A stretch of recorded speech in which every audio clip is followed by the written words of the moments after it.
You were fighting on the screen, back and forth, bing, bang, boom, boom, boom, bounce, bounce, bounce.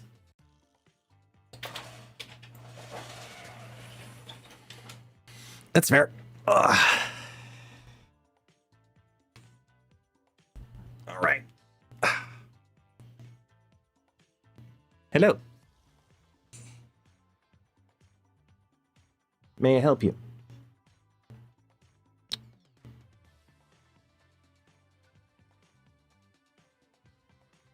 Yes.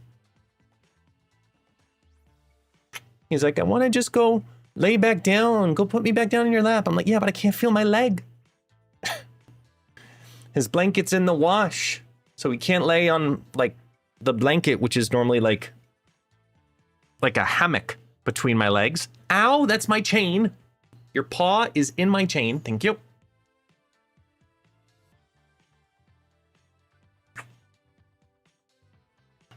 I hope you all are having a wonderful day. Welcome on in, everybody.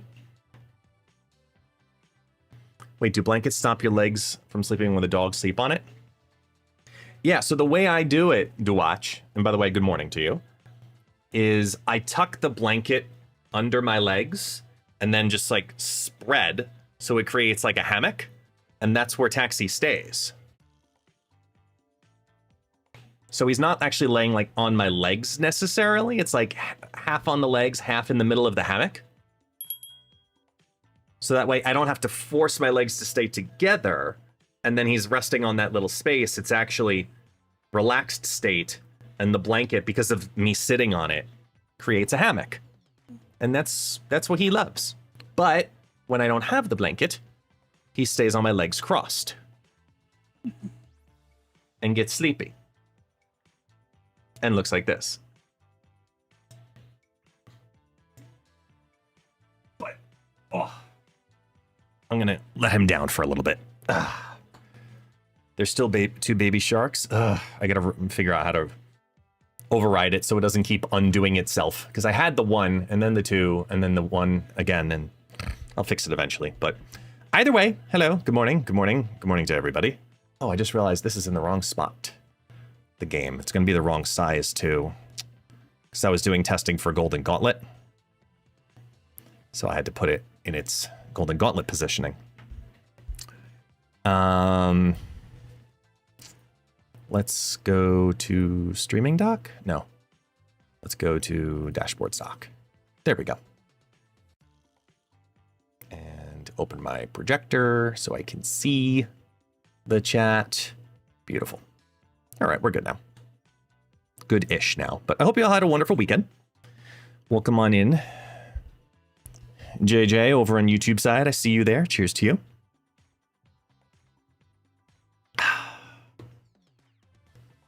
I've been having a lot of fun programming my new bot. Karen bot, as I've called her. I'm going to be doing some unique analyses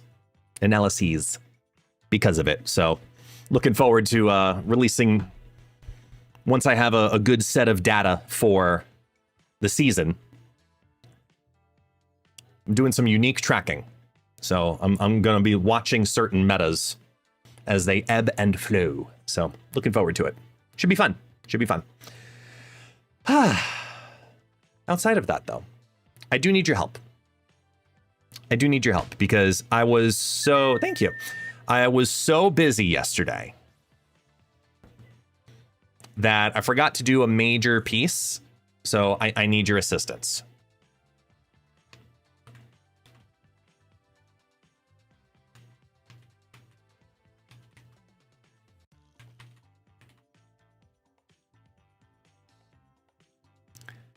Is the ban list on Monday or Sundays now? It is now on Mondays. It came out yesterday. So for those who did not see, the ban list is now available on podcast platforms. We have given in. We have thrown it in. And yeah, we've thrown it onto Spotify, thrown it onto Apple.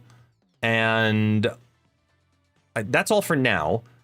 Plus, we've updated the format to now be an appropriate podcast. So now it's an hour-long episode. So we do a much longer conversation, and now it's available on all our platforms, all important platforms: YouTube, Apple, Spotify. That will now come out on Mondays. So I moved the 3 decks video to premiere on Sundays, and ban list now premieres on Mondays. So just switched it up a little bit. Nothing too crazy, but enough to recognize that things are different, you know?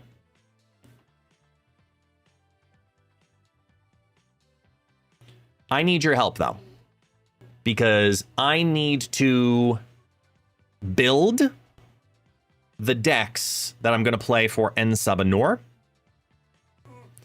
because I only have 2 done. I realized that earlier. I have 2 done. I need to create more. So I would like your help. That is, if you would not mind helping me and being a part of this together. Do I have Squirrel Girl in one of those? Well, let me show you what I got so far, and we'll go from there. Because out of the 2 decks I built, actually neither of them have Squirrel Girl.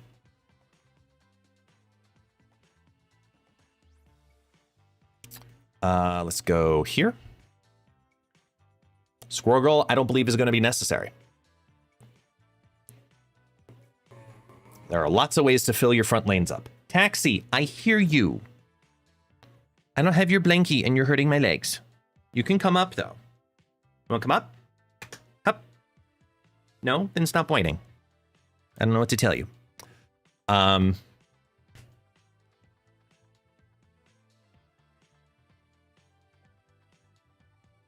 Let me just put it on vertical format as well real quick.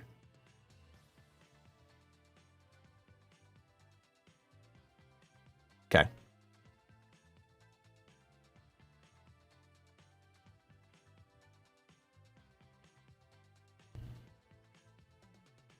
So where I'm at right now, keyword right now. First off, I'm going to do a ramp deck. That way I can use both of them. I'm going to try Juggernaut in replacement for Chamber in this build, because I am leaning heavier into the Doom 2099 build. So this is playing a rampable version of Doom 2099. Dr. Doom also has the ability to do, blinking stuff into play, and Sabah Nur bringing stuff into play, Dragon Lord playing down the Infinite. I'm doing some cheeky stuff here to fill the board progressively with a lot of power. That's the goal. Progressively fill the board with a lot of power. But because I'm also playing Sam Wilson, Captain America, Jubilee, and White Tiger, it gives me loads of places to be able to use the Sabah Nur ability. Specifically Sam Wilson, because you can move the shield where you need it. And you can manipulate what's going to be in the front row because of it too.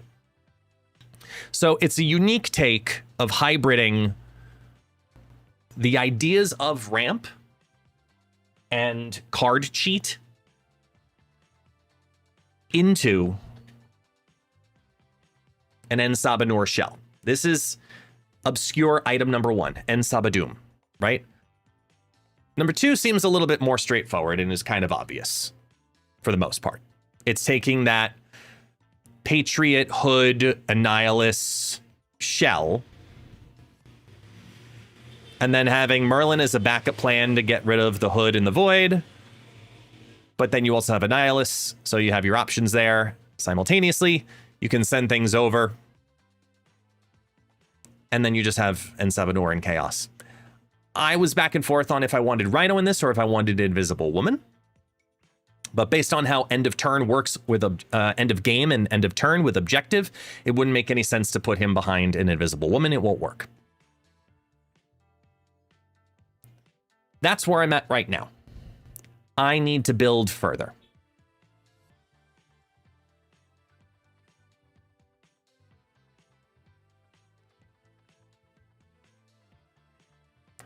Now, I know you were talking Squirrel Girl earlier, so I'll throw that in as a starting point. New Starhawk performed very well, yes.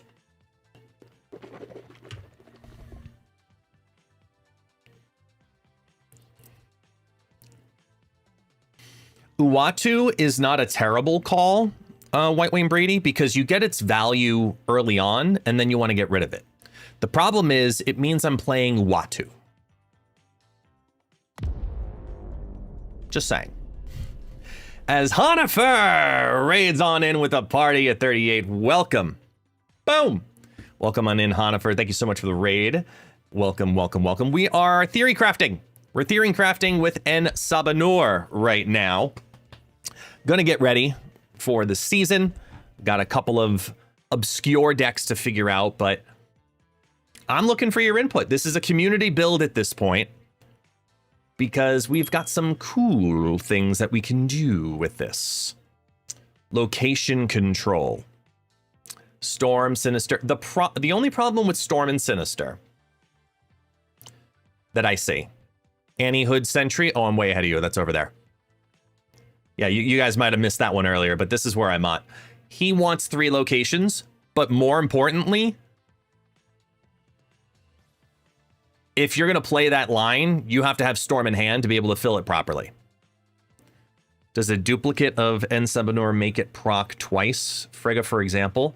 If it hasn't already procced, yes. So if the objective has not been completed and it has not been played, like if you play this on 4 and the objective's not completed, you go into turn 5. Objective still not completed. You're good to go, and you play Frigga, you'll get Sabah Nur back in your hand. However, if you play Sabah Nur on 4 and you complete the objective, and he converts into Apocalypse the Celestial's Chosen, that is different. Because then you get that into your hand as a 4/8, not another 4/5. JJ Abrams over on... Oh, sorry, no, you've switched over. You're now on the Twitch side. Got it.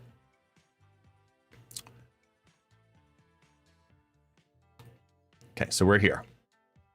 Monkey and Sabah Nur using cards like Mysterio.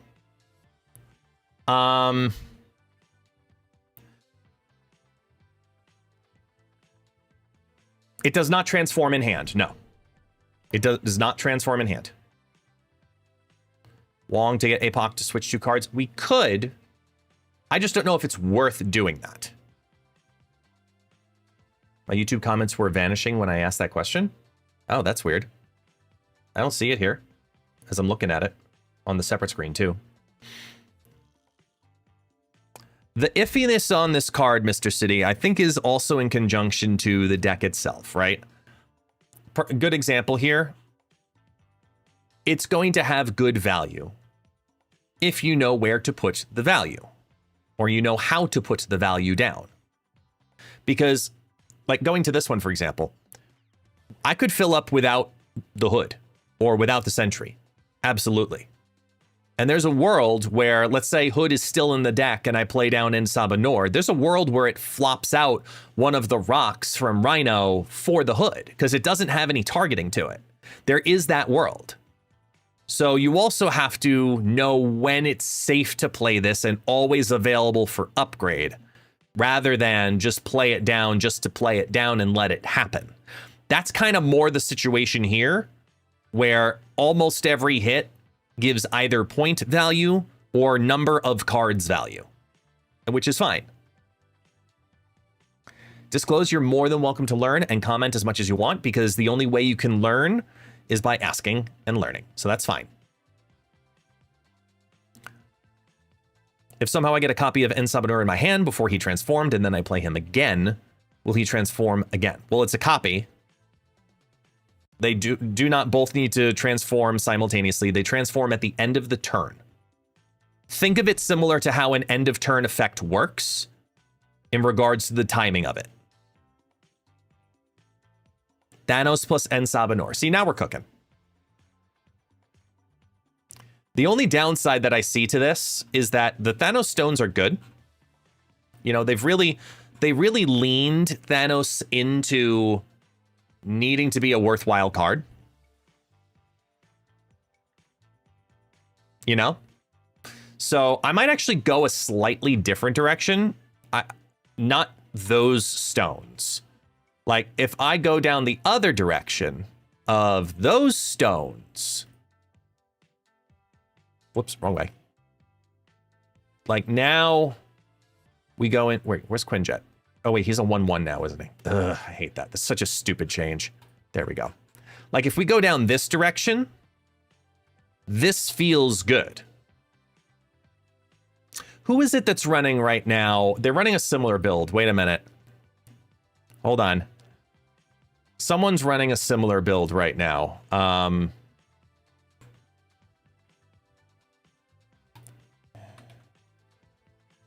With the Victoria hand. And okay, oh, this is the hybrid build with Phantom X and... Got it. Yeah, I really don't like that package as much, but there are things here I can do with that. My build is Hood, Selene, Carnage, Merlin, White Widow, Armor, Marrow, Green Goblin, Viper, Sentry, Annihilus, New, APOC. The reason I'm not going to do that is because everybody's going to do that, and all I'm doing at that point is helping my opponent.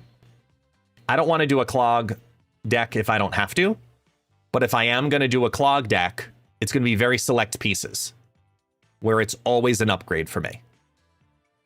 Then I don't feel bad. This direction here, we go down... We go down Vicky.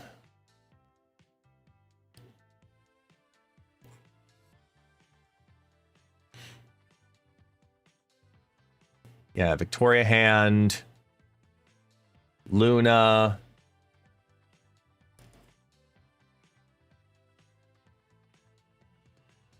Victoria hand, Luna. Sarah, Red Guardian makes sense.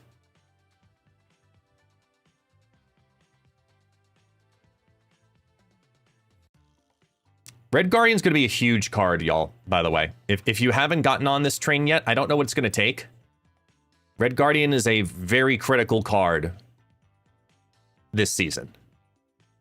Like, really effing critical.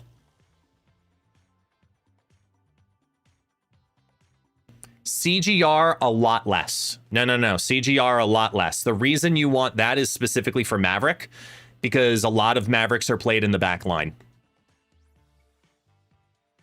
I am more worried about Maverick Show Lao than I am about Star-Lord.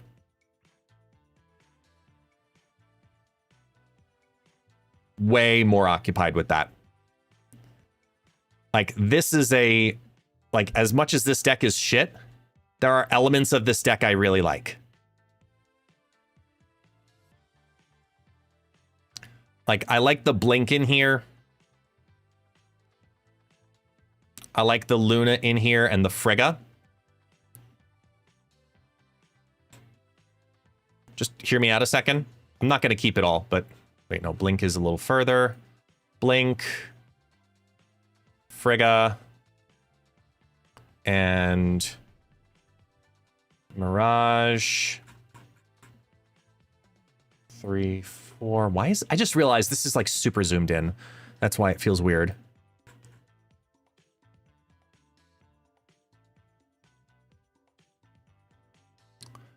The Lin Lee, Madam Web stuff, like, I tried the Lin Lee Victoria hand deck. I just thought it was, like, okay.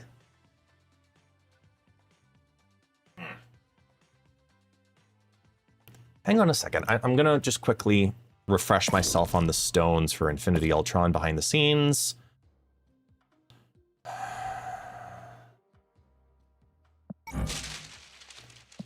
On reveal, on reveal, on reveal, on reveal, on reveal, on one ongoing. Okay. I was looking to see how many are ongoing, how many are on reveal. So it's 6 on reveals, 1 ongoing. I think we're looking at... We're doing a hood package with this.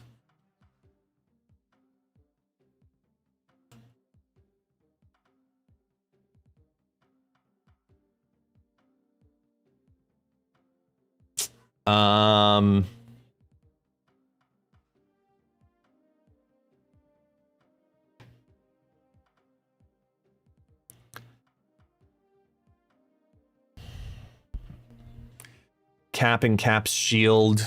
It always feels good because then at least, like, it's a good way to utilize Sam right now, where you're always looking for something on that final turn.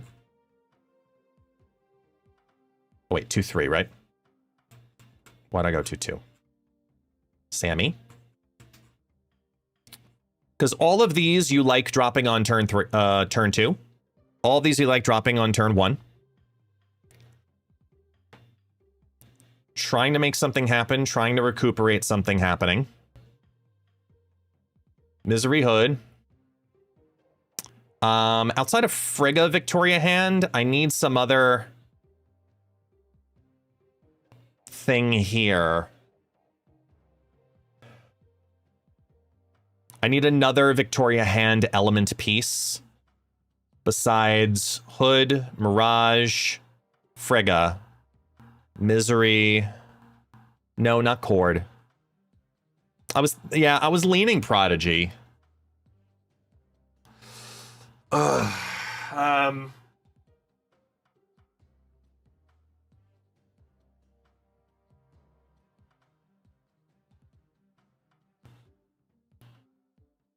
got Quinjet, we got Sarah for reduction. You know what? No. Let's first go Luna, because Luna also gives us another 0 that we can swap out and fills 2 spots for the end Sabah Nur.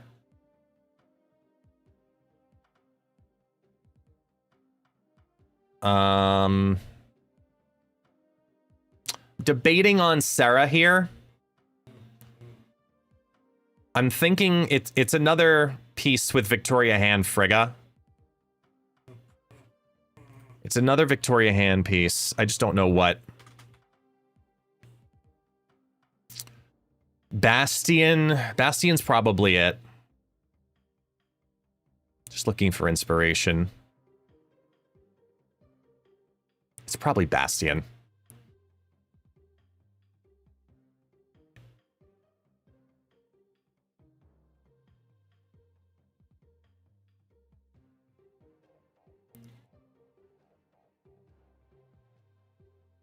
Getting all those pieces repeated on turn 4, on turn 5.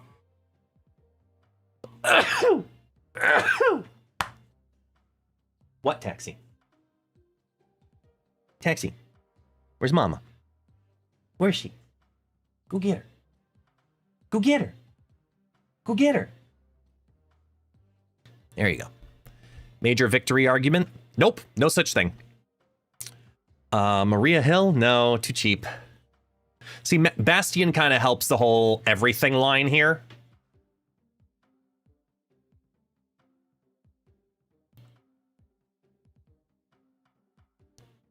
Thank you, JJ. I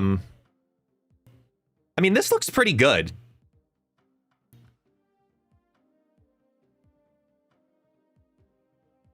This looks pretty good.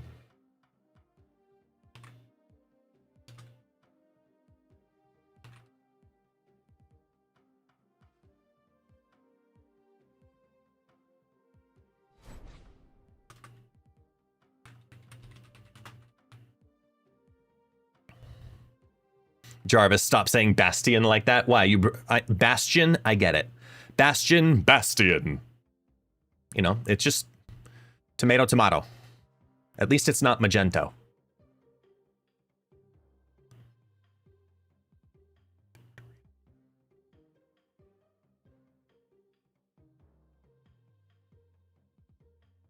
I kind of like this.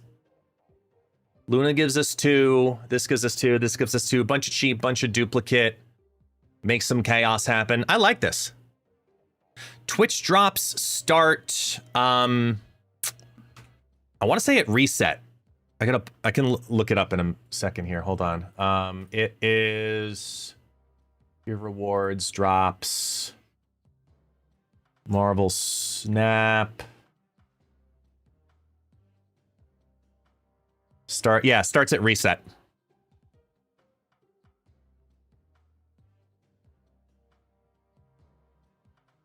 Yeah, drop start.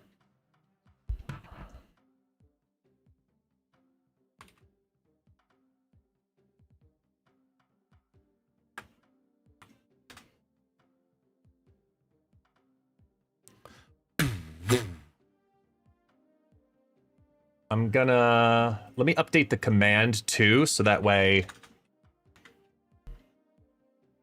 snap drops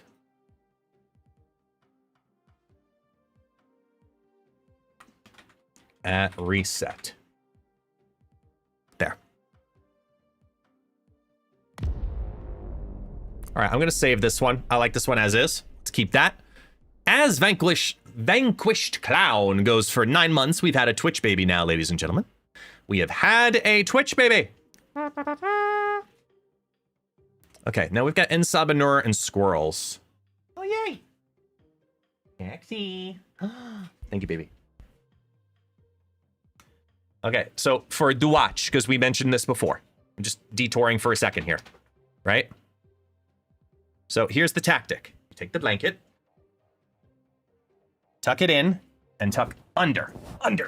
So you're sitting on it like that. Now you've made a hammock. Oh boy, yes, you know. I wasn't ready, dog. I was demonstrating. There we go, okay. There you go, Taxi, see? And now he's in a hammock. My legs are here. He likes this part too. Or then he can decide to tuck his head in or not.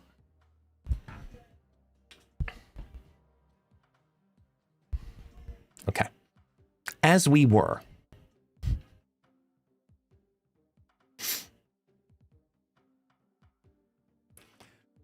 And Sabah Nur.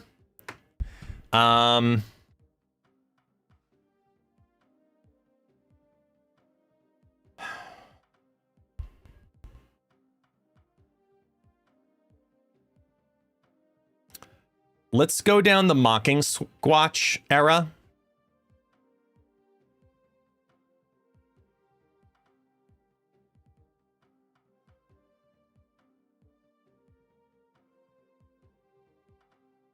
Right? We probably start here.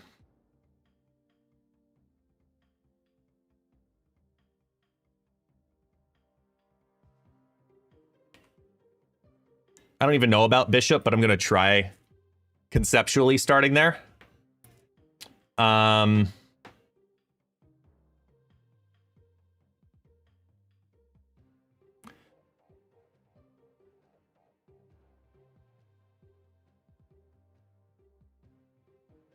Is it weird to think that... Hold on. Thank you, Epic Nate. Now, see, you understand it on YouTube.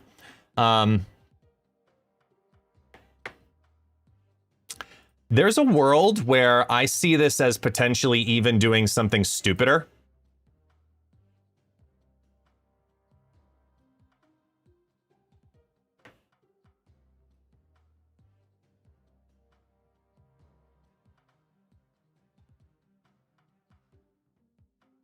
Like, I could see this world here.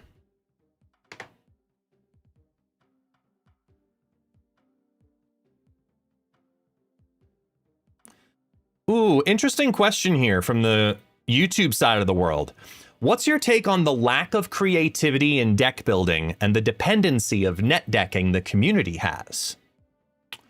Interesting take for a number of different reasons. One, it's tough to say that because I am a content creator that builds decks for other people. It's a part of my job. But there's two elements of looking at it. There's looking at it in the sense of asking someone to be a good player and asking someone to be a good deck builder. They are two different skills, and sometimes people are more proficient in one than the other. For example, I'd like to think I am a better player than I am deck builder, fully, transparently. That's how I feel. However, if there's clearly someone who's put the thought behind a combination of 12 cards that has a synergy that makes sense, and I am able to interpret that and convert it into successful games via my strength in playing, that's me leaning on the skill that I'm more proficient in. Now, for some people, remember, this is a scary thought, but it's a game. And because it's a game, they're casual. And because they're casual, they don't have the time to sit down and build a deck that gives them a 50% win rate or better. So sometimes it is just a matter of, look, I only got so long to take a shit during my break at work. I go on X, I see deck, I copy deck, I paste. Let me try it. and use my skill expression that way. Other people like to do what I do in this case, where I sit down, talk it through, think of the logic, the play lines, the doodads, the this, that, the like, I have that time. Obviously, it's because of my job. And, excuse me, that's just something that's me leaning onto that element of me, which is totally fine and more than understandable and more than acceptable. As long as you can do exactly that, though. Understand and accept it. Not a lot of people like to, which is an awful thing to say, but it's true. Not a lot of people like to accept the fact that they just don't have the same amount of time to commit to their hobby as someone else. I know I spend way more hours participating in this community more than others. And that might be the case for you. It might be the case for someone you know. It might be the case for someone watching this stream that you don't know. Or someone who doesn't engage with content whatsoever because they don't even know it exists. Net decking is more often than not a reflection of time commitment and leaning more towards play being more important than conceptualization. They may enjoy that part less. Why else do we have the button in the game to hit the plus in the deck and it fills the rest of the deck for you? Because players want to just start playing. But if you like the process, you lean into that creativity. So I don't think it's necessarily a bad thing that net decking exists. It's a reflection of activity. However, when the one-offs pop off, it's really cool to watch that happen from a different perspective. So I wouldn't frown upon people net decking. I would reinterpret that as they have a different time and priority commitment than I do. And that's it.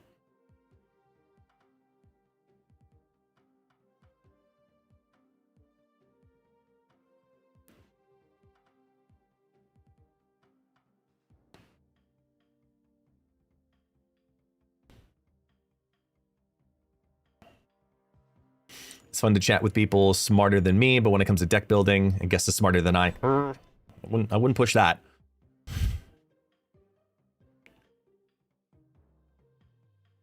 Net decking is a crime. You wouldn't download a car. No, but you will call an Uber.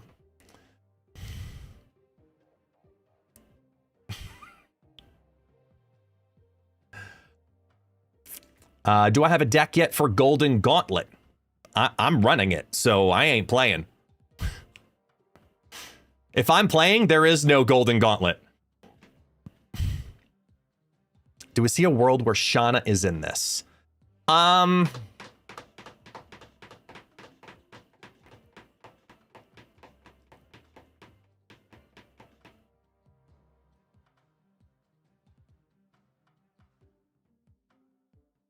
I don't know. Hold on. Do we know if APOC checks for lowest power from left to right, first played, or randomly? It will look for lowest power out of all 6. So if your front board shows Hood, Squirrel, Rock, Void, Mysterio, Green Goblin, because someone sent over a Green Goblin, it will target the Void because it's the lowest power item on the board. And then it turns it into something else from your deck. It'll always look for all 6, find the lowest power, choose that one, and then do the flip. When it handles ties, it's random. Correct. Mysterio clones is all 3 lanes. It will randomly choose a Mysterio if it's the lowest one out of all 6. Shauna gets fixed in the next OTA, so not yet likely. Agreed. Other reductions for Mockingbird. I think there's a world where Mr. Sinister's in here.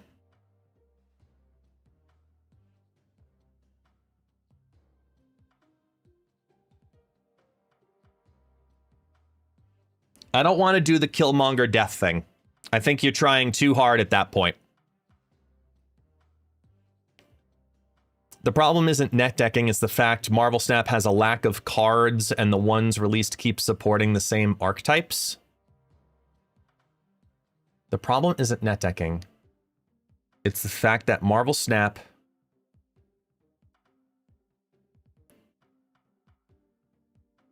has a lack of cards and the ones released keep supporting the same archetypes. Viewless Apple, the first question, first off, the very first question asked from you, and I quote, and the dependency of net decking the community has. Your next sentence is, the problem isn't net decking. So I'm not sure where that is. There's 430 cards currently in Marvel Snap. And new archetypes are being created all the time.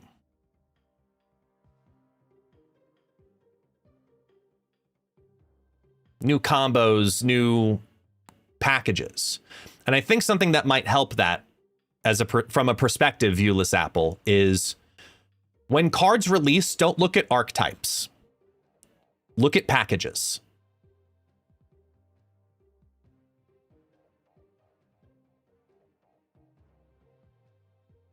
Creative deck building has been ignored, and that's why a few thousand lazy players are still around.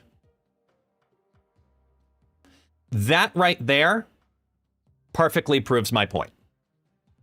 Right there. I'm going to be able to end the conversation on this response, okay? Your interpretation of participating in the game is being active, which means regular play, participating with content, interacting with creators, obviously like this in this moment, etc. That's exactly what that sentence says by critiquing players who copy a deck from someone else as being perceived as lazy, rather than creating something themselves. The interpretation of how you interact with the game and comparing it to how someone else interacts with the game is not a fair way to assess community perception. The community perceives Marvel Snap as a game that has a lot of options and a lot of ways to spend their time, whether it's in different game modes, whether it's in interacting and deck building, whether it's interacting with content, a lot of different ways. Some people just want to log on and play a deck. And they hear from somebody else, hey, this one worked for me, try it. Copy paste. 100%.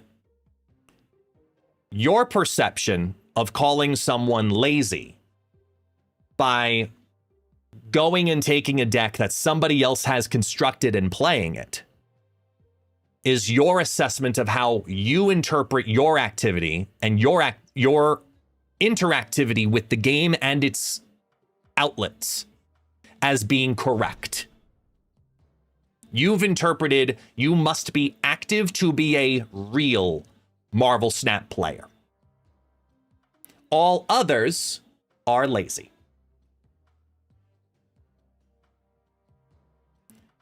That is where we disagree. And even your most aggressive response afterwards is proof of that. So I'd love to be able to continue this conversation.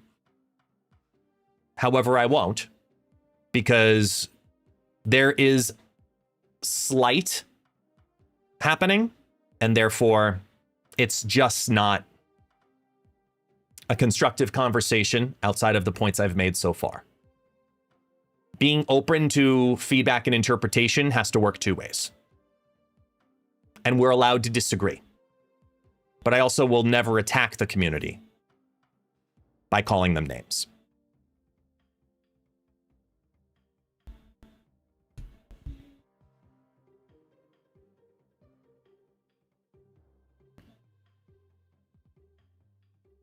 No, Moogle, I'll attack you, though, in the chat all the time. You're just an asshole. That's fine.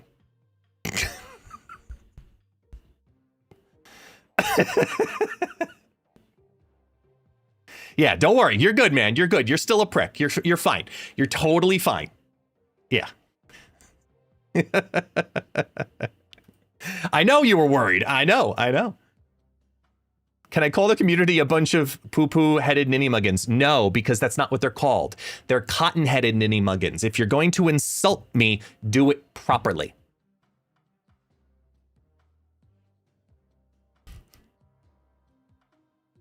Anybody? Quote?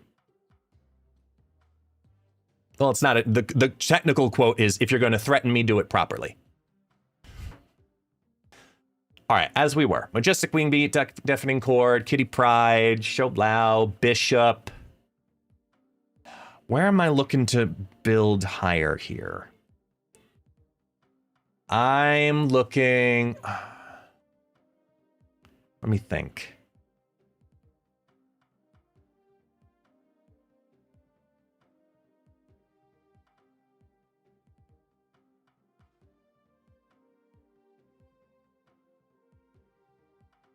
Isca could be a fun add in here. Toss her on the fake Mysterio lane. The only problem with Isca with this build is that it goes against the Shou-Lao.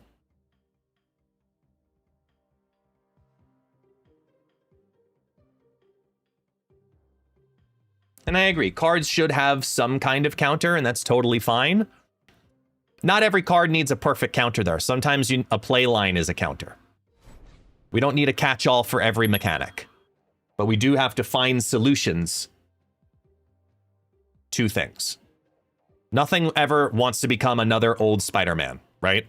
I think everybody, no matter how long you've played, if you know about old Spider-Man, you know. There was no solution to that. Literally. Nobody wants that. Ever.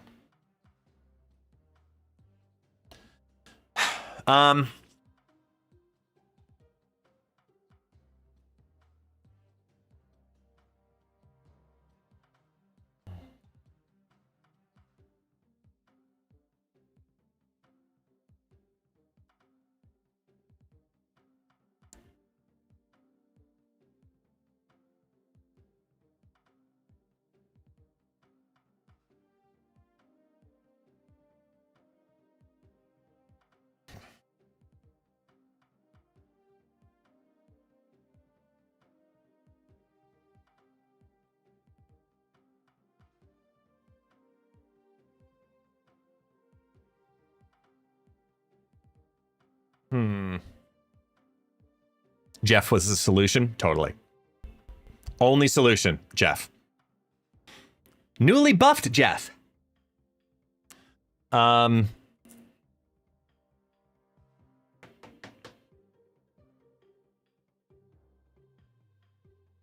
only thing I really don't like about this is I feel like I need another defensive piece in here.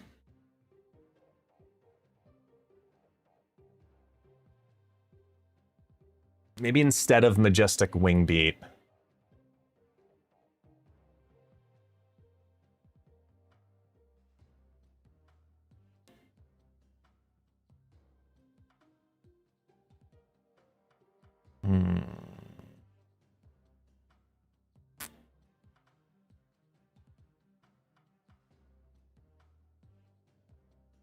I do feel bonita.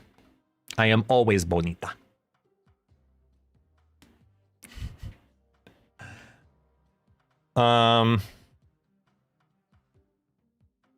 Yeah, Cosmo doesn't hurt this that much. I mean, Cosmo makes sense. It's a simple catch-all right now, and it's just really strong. I'm just looking at Mockingbird at Sasquatch and trying to say, like, is this 4-card combo enough to deal with this? Like, Mockingbird can play out with the demon, sure. Mysterio helps Mockingbird and Sasquatch, sure.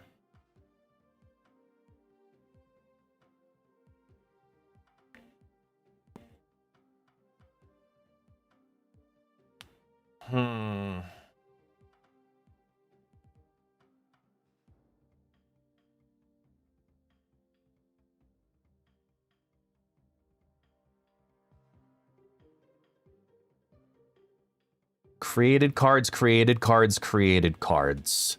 Do I need something else that has created cards?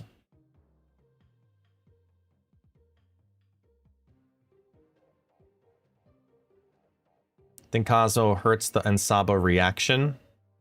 What if it transforms into an on-reveal? If Sabah Nur transforms into another on-reveal, the only ones it could turn into are... Let's see.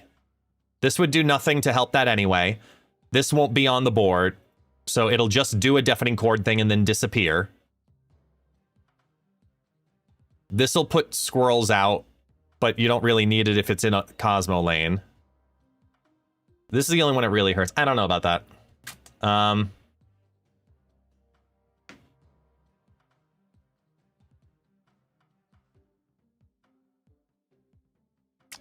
Yeah, Oh, and Pixie subbed! Yeah.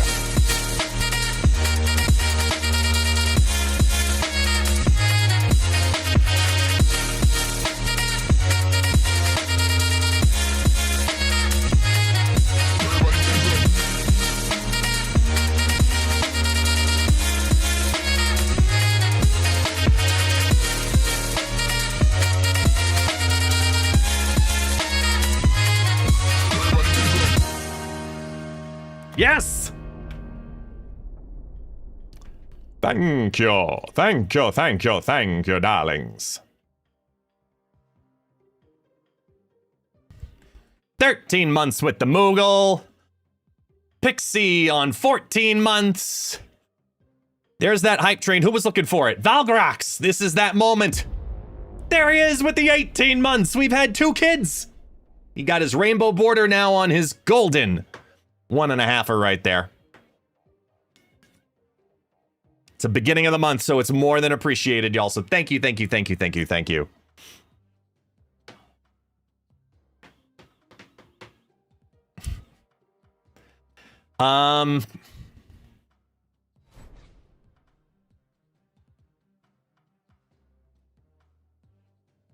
Let's see.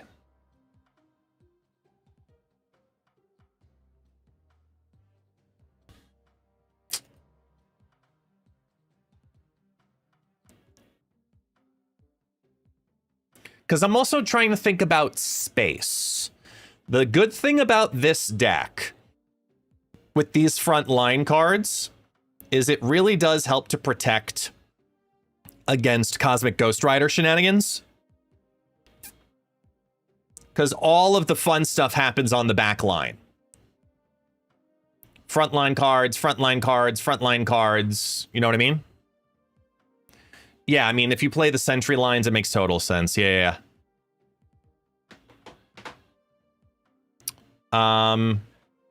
In, like, this deck, for the same reasons, right? Why I've got White Tiger. I wish I could also say that here. I just feel like it's a little...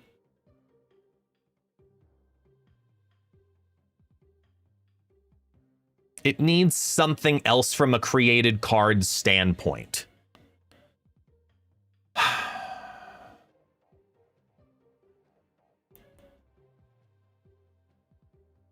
It needs something else from a created card standpoint.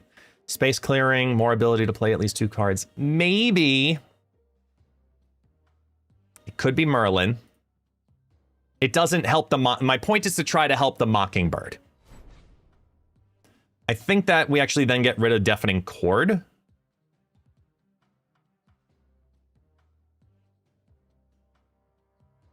That might do it, to be able to do it like that.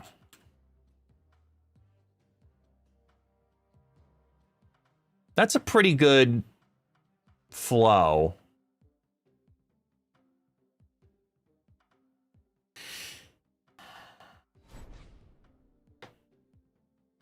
I like it.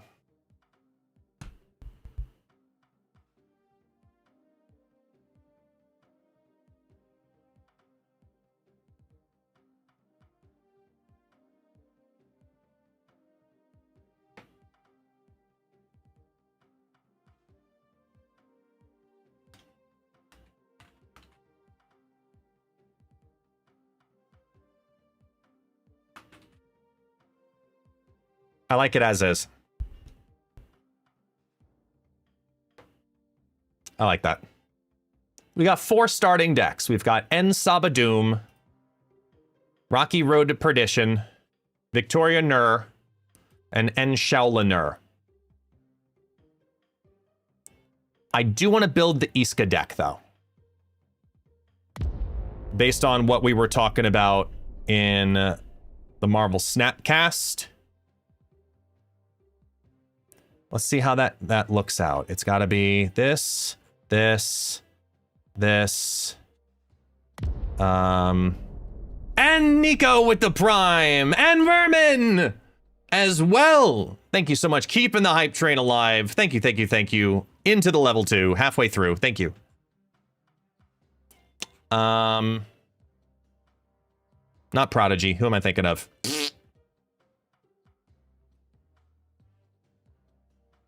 Three, 4. Right.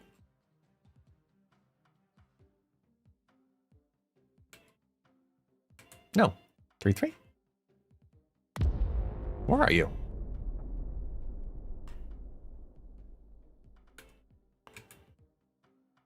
Magus? No. Well, actually, no. Magus, yes. Because we were talking about that in the episode too.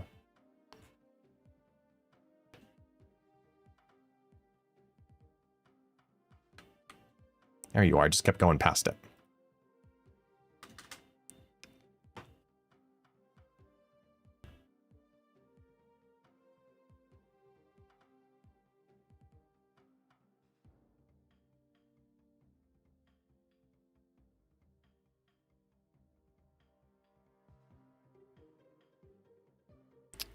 Prodigy.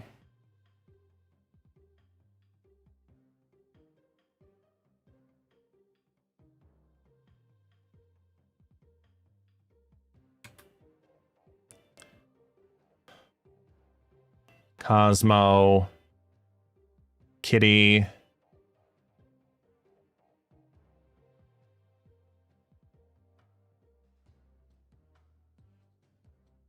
Are we building any rock decks today? I don't think there's a reason to build rock decks yet until we get to Ozymandias.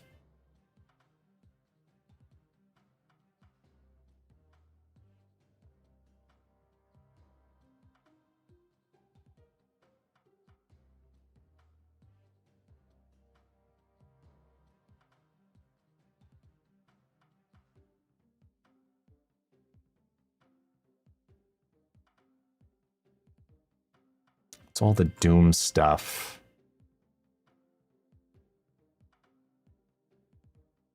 This is the direction here.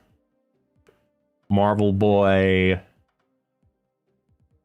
Bob.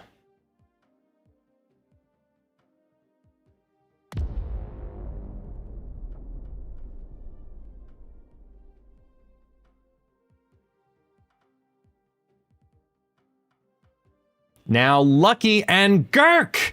Thank you so much, keeping it to level 6 to level 2. 60% on the clock. Thank you, thank you, thank you.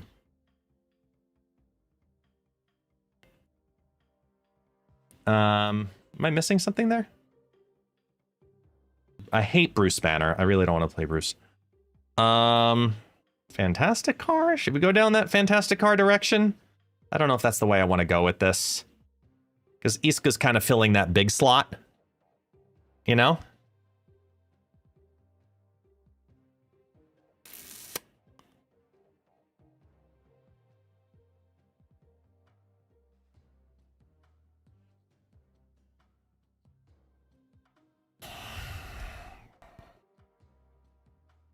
See, the nice thing here is that only Prodigy is an on-reveal that Magus could hit.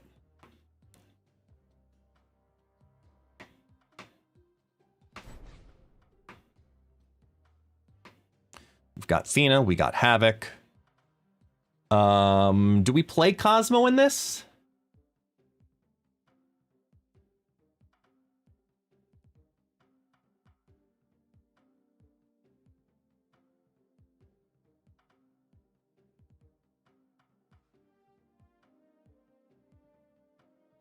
How does Isca work on bar with no name?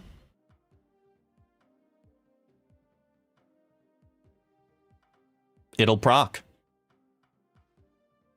Yeah, I mean, you're losing the location, so you'll it'll proc. And you'll just keep losing it worse.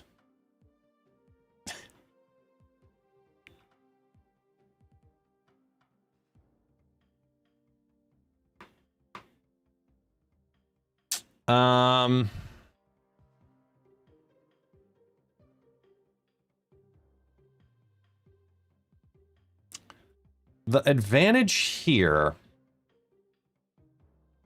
is prio. If we wanted to do...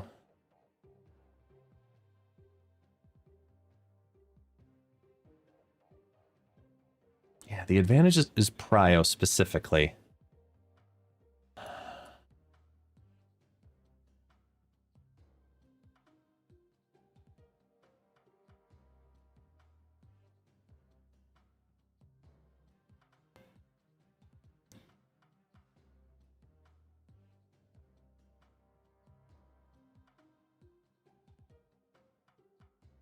Just thinking about Adam Warlock for this.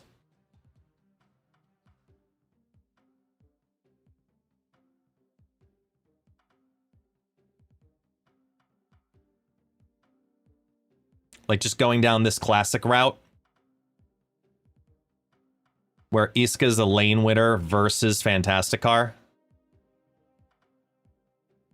And does Fantasticar make more sense here?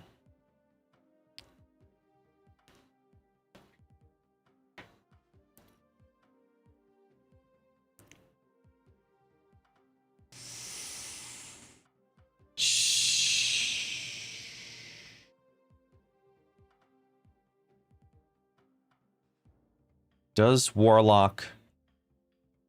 I mean, Warlock and Magus are basically performing the same role, though.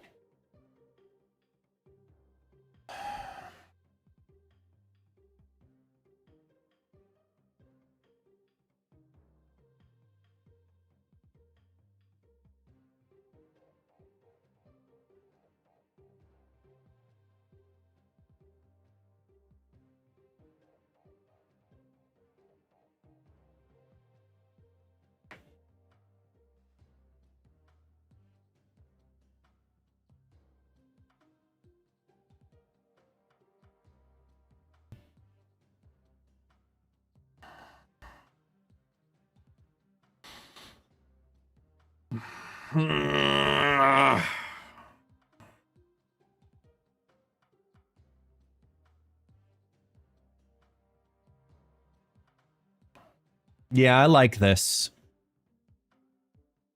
Oh, wait, no, I don't want Fantasticar, because then Magus could potentially hit Fantasticar. I don't want that. No, no, no, no, no, no, no.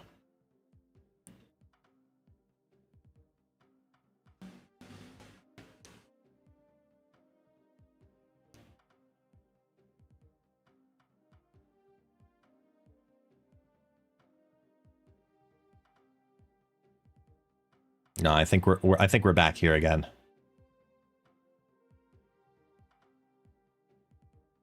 Does Magus hit skills? I mean, it can hit anything. Copy the text of a character. So it won't hit a skill. No. Because actually all skills are on reveal, so it can only hit characters nevertheless. That's a smart implementation. I never thought about that. Sorry.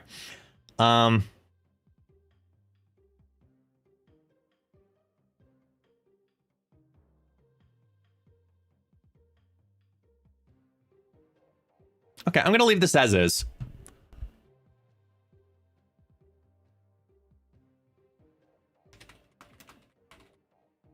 Going to leave this as is.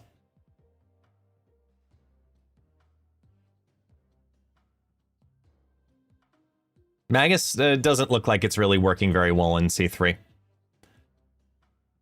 Let me fix this here now.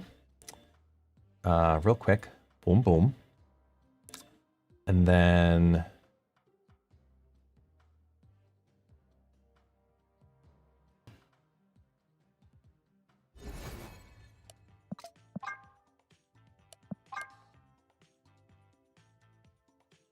What's with the chastity belt?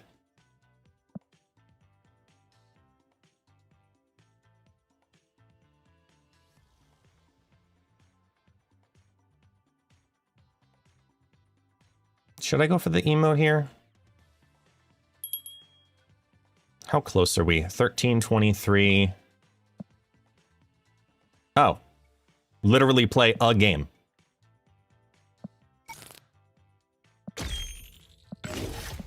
Let's play a game real quick.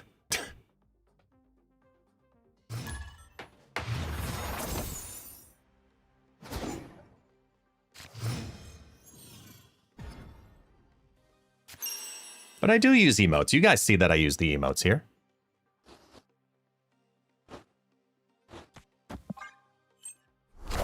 Did I check my inbox for the charms? No? No? I don't think.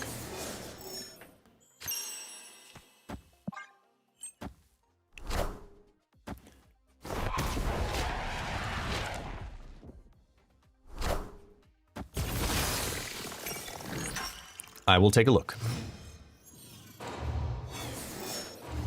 You got 300? Okay. I will take a look and see what you're referring to. They're gonna get my Fin Fang Foom. I'm gonna ruin their extra energy.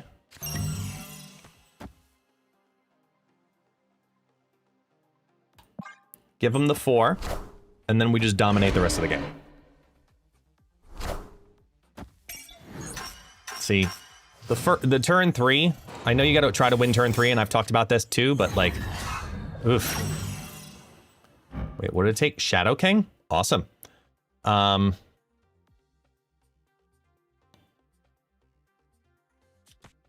play low.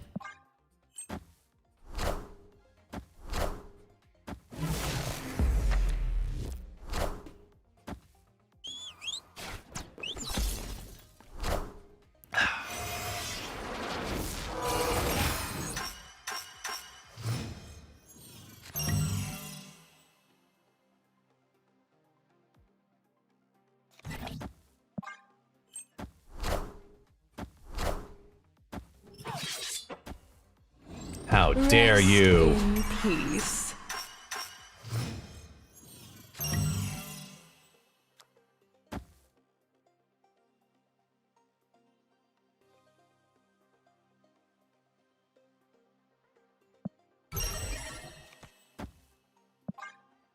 It's over.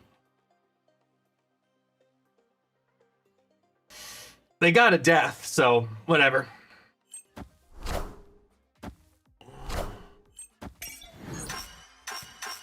Finish him. Victory.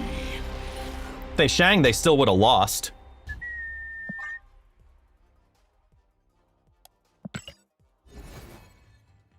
Oop. 400 charms. And you said there's more in the inbox? Liar.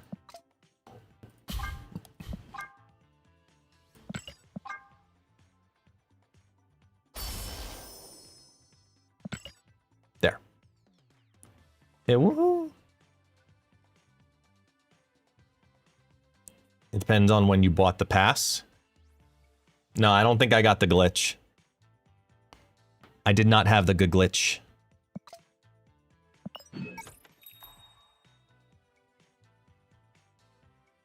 Whoa. It's on fire. It's too on fire. It's too yellow. Sorry. Bada-boom, bada-boom, bada-boom, bada-boom. Nothing of value that I want. Bam.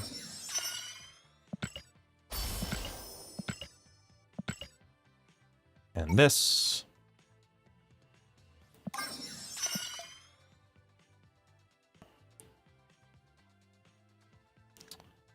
People weren't getting enough track XP at the beginning for getting the pass. Oh. I did not have said issue, I guess. Oh. Okay, now that we got that, we got the emote that we wanted to get. What should we play? I'm kind of like up in the air right now. This was surprisingly fun. This deck here was surprisingly fun. The mini move show. Kraglin C7. I don't promote violence, Rambo.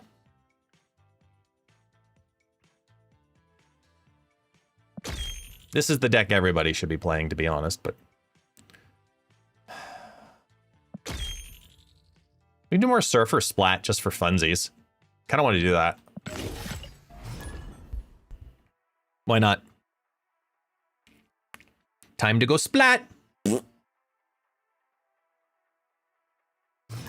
Not everyone has Show Lao. I know. I didn't say everyone has it. I said everyone should play it. Very different.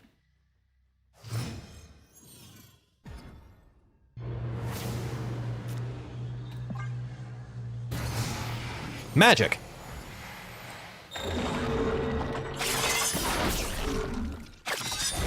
You have Carter pinned, I have Carter banned.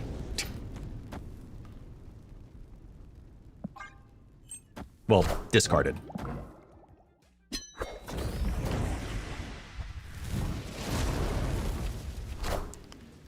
I'm free to play, so I'm just leadering their show and Foom. Ooh, that's fun.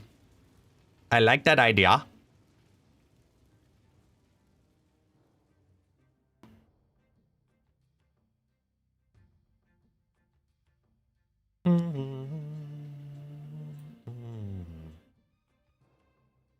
We're gonna blink.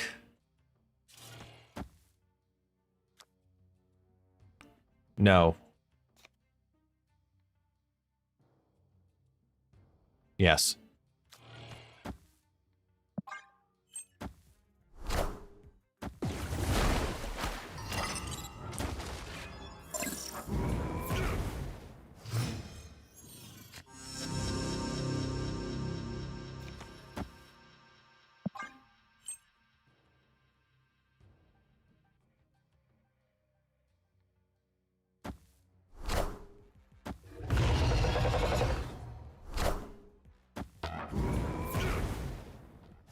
I was preparing for the Galactus, so yeah.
That's a big foam.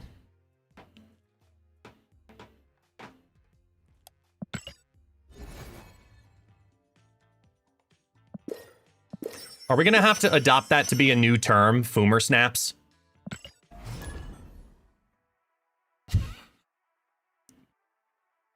I'm totally okay with it and trademarking it if that's the case.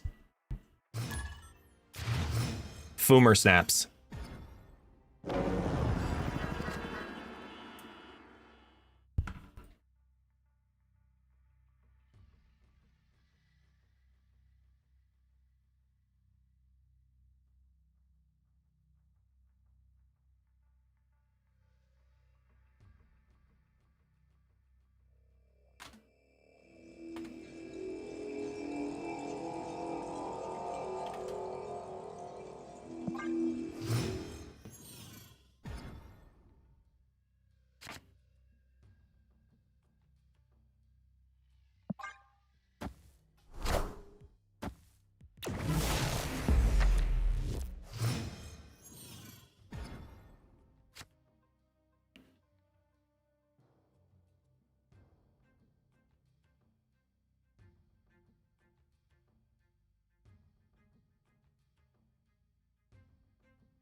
That's okay.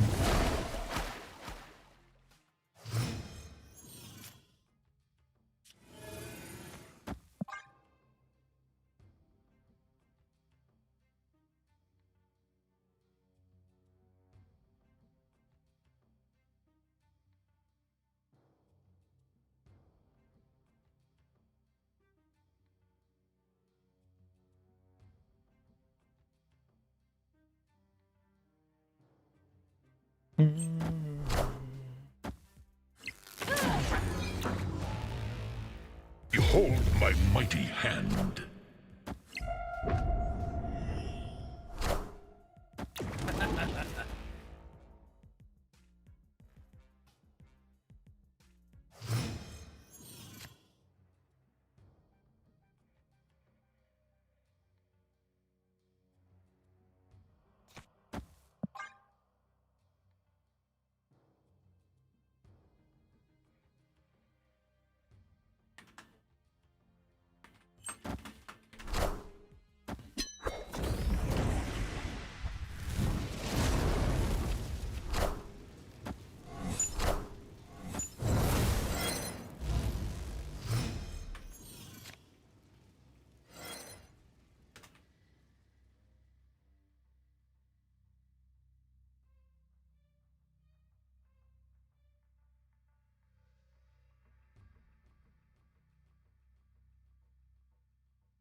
Their deck does run Legion.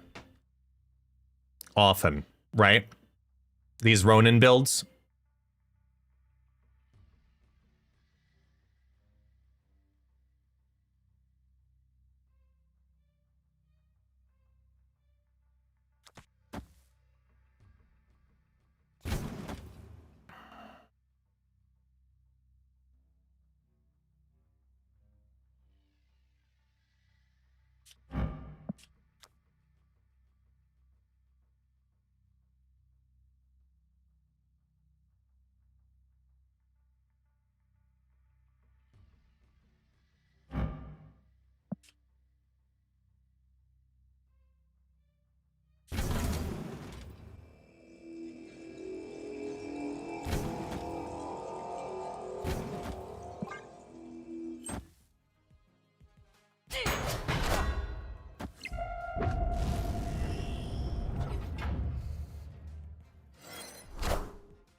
Chameleon got the pig. That's fine.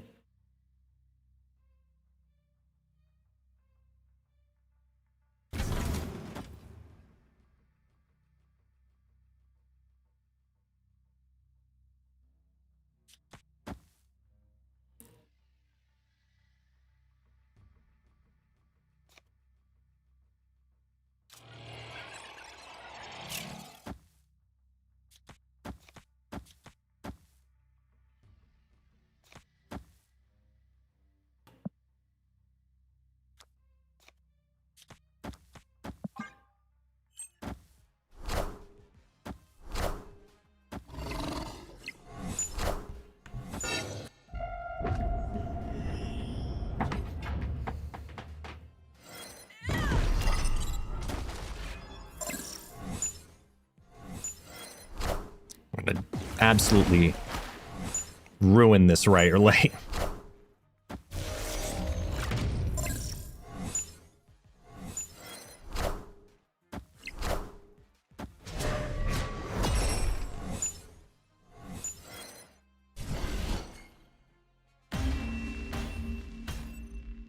Victory.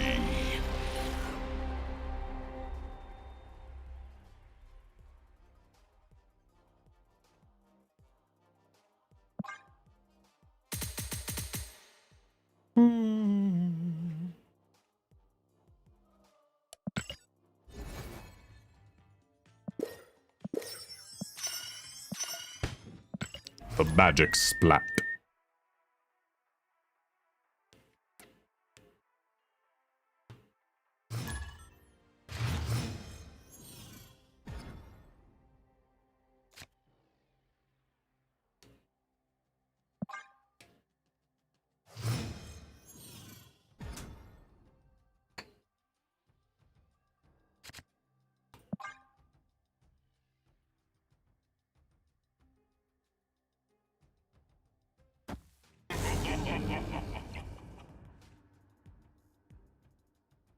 That was weird. The game froze.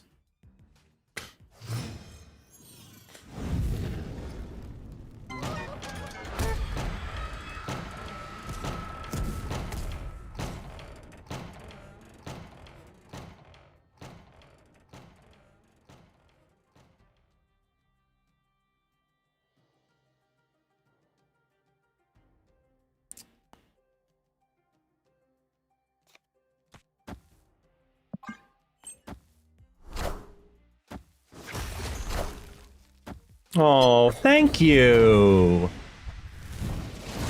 That was lovely of them. Because now I can blink it right away as long as I don't draw it. And even if I do, I'm still fine. Great.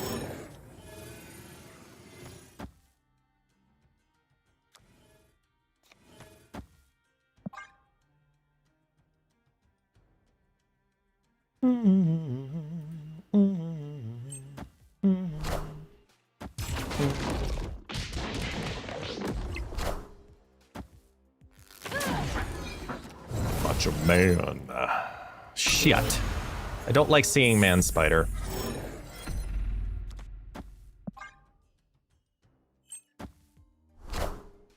Cut off one head, two more shall take its place. Behold my mighty hand.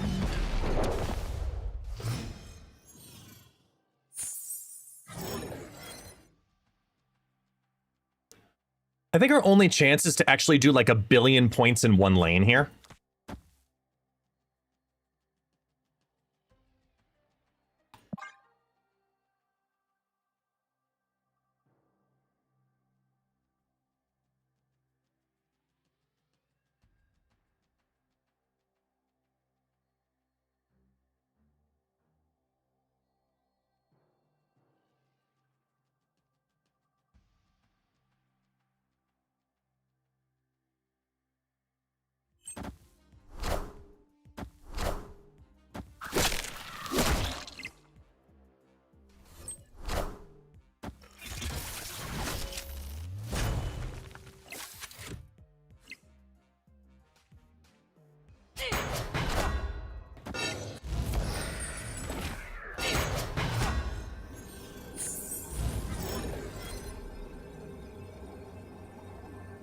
It's all about the right lane, which has to be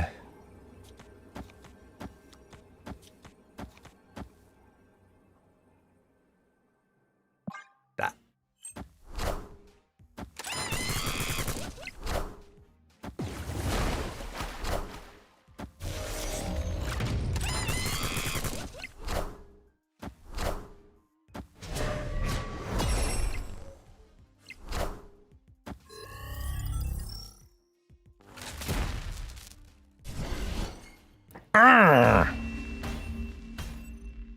Victory.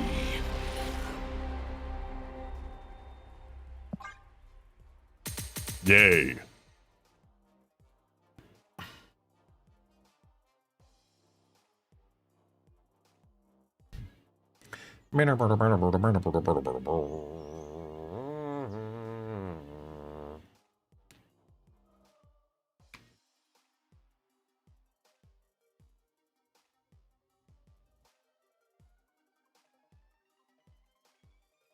Let me deposit this for him. Call it a day. Bada beam, bada boom, bada beam, bada boom.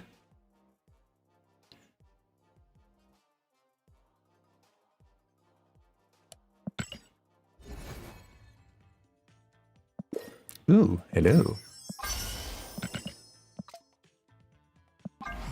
Get all the free things while we can. Ooh, Kraglin boosters. I'm so excited about those.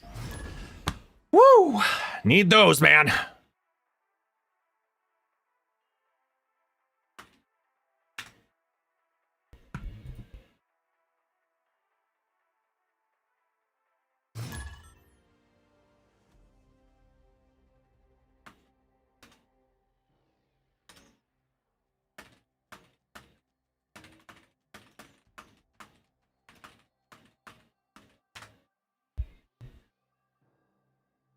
Average Mo. If I were forced to choose between Star-Lord or the new season pass coming out, what would I choose? I'm biased because I like new things. Victory. But if you're trying to climb to infinite fastest, it's going to be Star-Lord.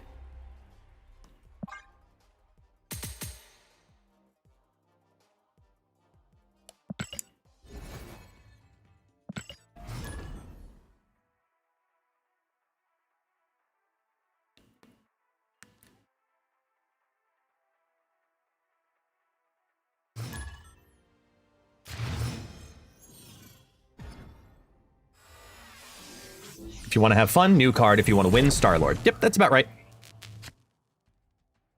That is pretty much on point. Slifer, you said BRB and then back in the span of about 7 seconds. You do not need to inform me if you turn your head away from the screen. I'm just saying, I'd make your life a lot easier. I don't expect that of you. If you thought that was a requirement, come.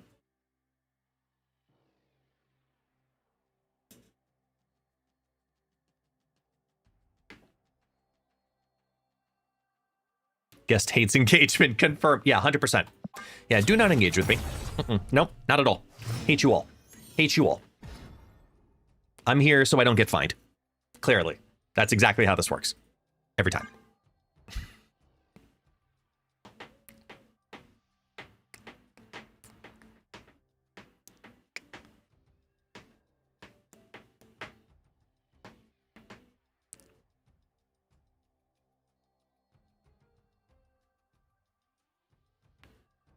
But I already programmed a camera to check when I'm not watching the stream and send you an SMS every 3 seconds. This is true. I mean, my bot does know whenever you're trying to tell me about your dog. That's legitimate.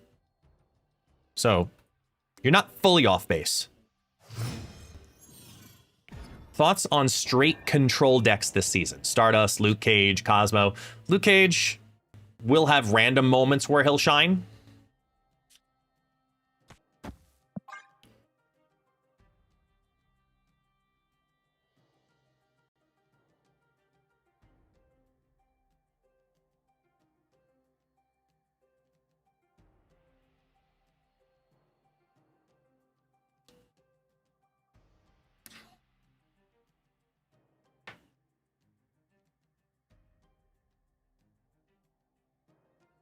APOC will be like Pixie. Yeah, that's about right.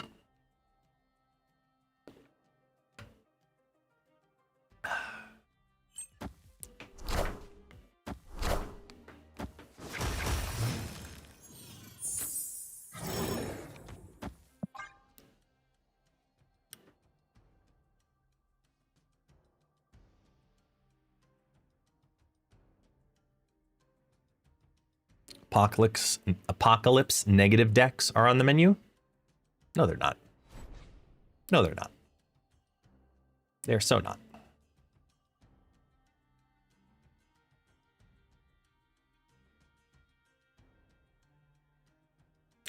Look, if Isca becomes a problem, she just becomes a 4-2. But we'll find out.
Behold my mighty hand.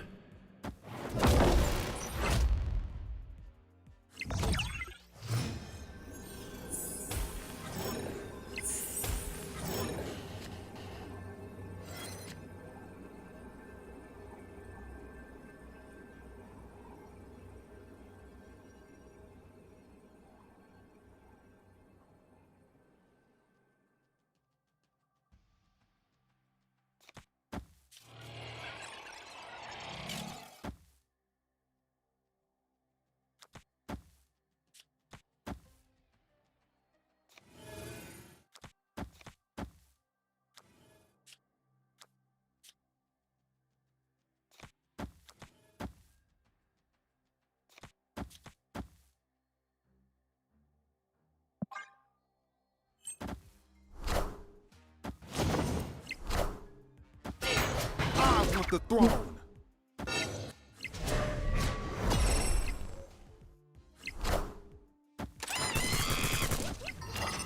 Damn. Gonna be just shy.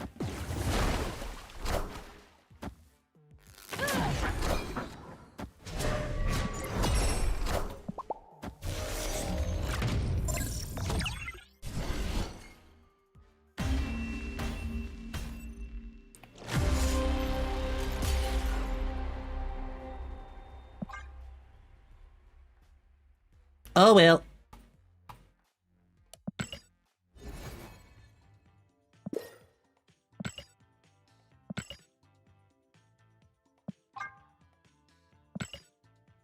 Epic.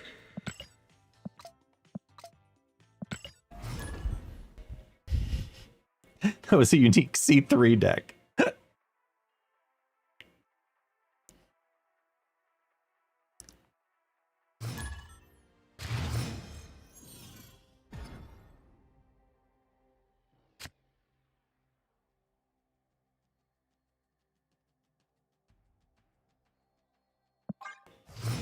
See what it does. Oh, look again.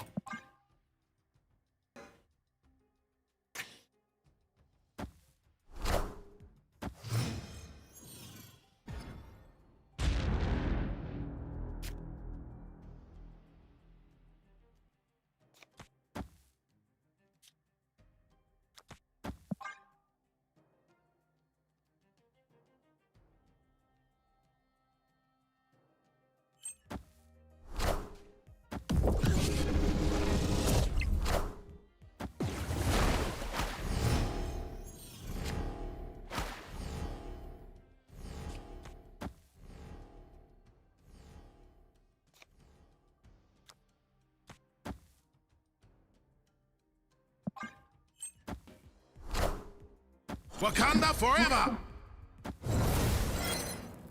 This negative shenanigans. Fire Hair, Zola, Cassandra Nova, blah blah blah.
Cut off one head, two more shall take its place. Wakanda forever.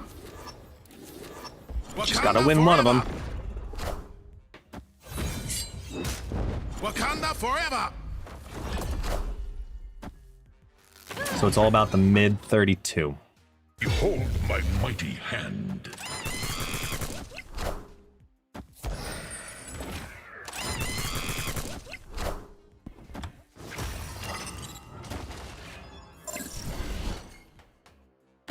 Got him. Victory. Curious how much power is given with Sarah, Onslaught, Carter, and Cerebro in one lane. It depends on the placement. Because it depends on where Carter is.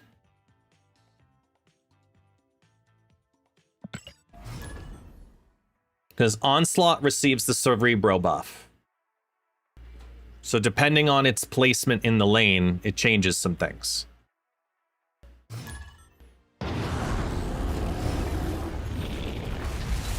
Ooh, Zombie Galacti. That actually helps me compared to them.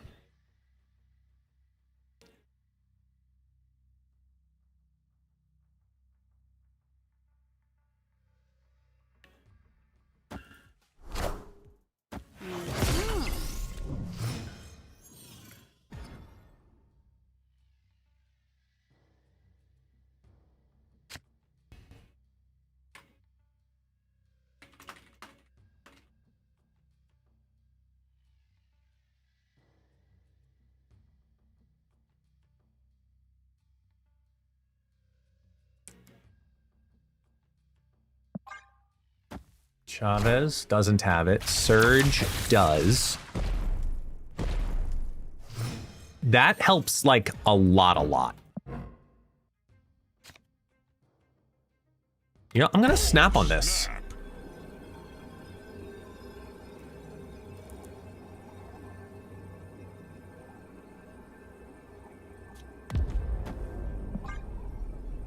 Hey, Tevins! Thank you so much for the raid.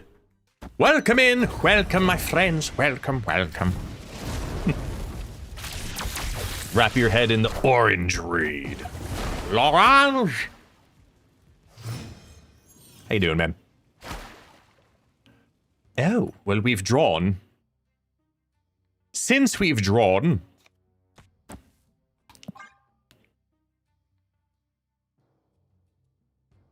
There was a lot of orange going on today. Go on. Why was there a lot of orange?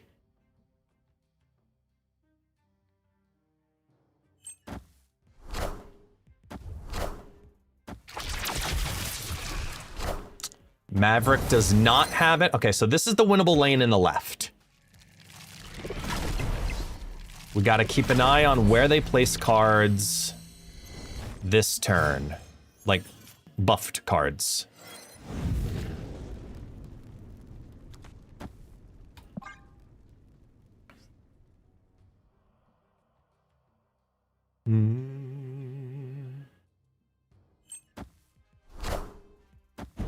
Is that a buffed one?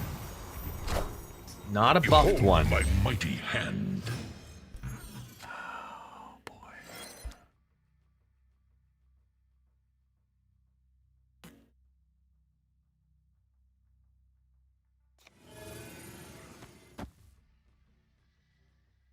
Oh no, it is a buffed one.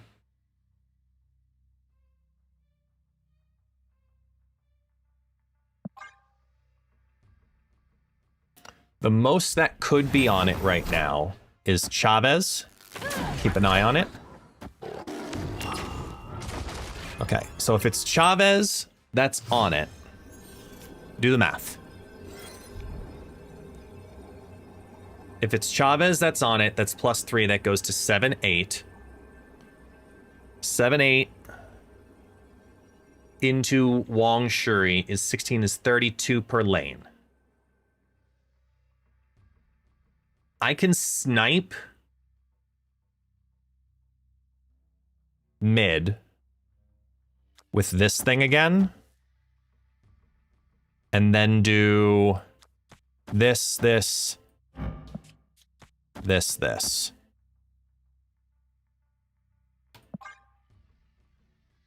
didn't draw it. Victory.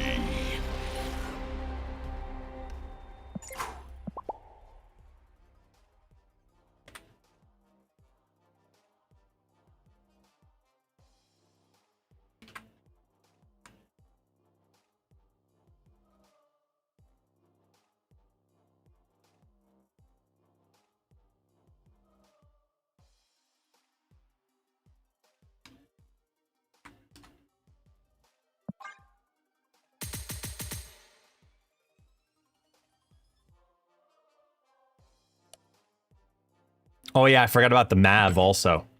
Ugh. I forgot about the MAV.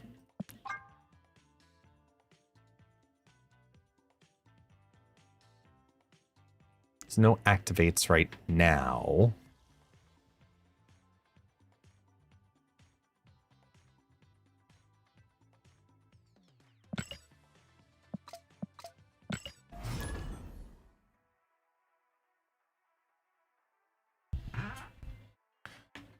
Ugh.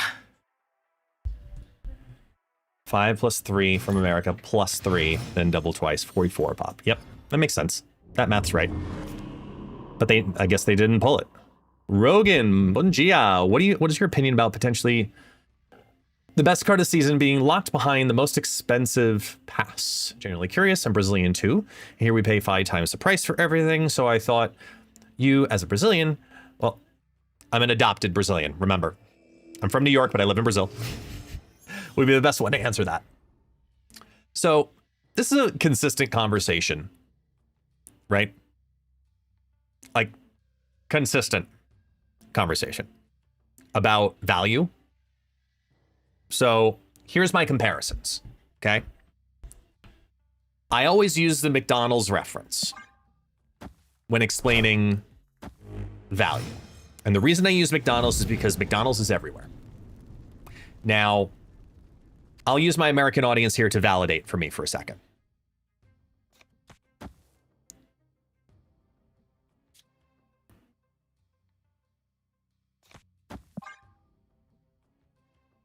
A standard Big Mac combo in the US. How much does it cost? Medium fry, medium drink, standard. I think it's a number 1. I'm assuming it's the Big Mac, so I'm assuming it's number 1.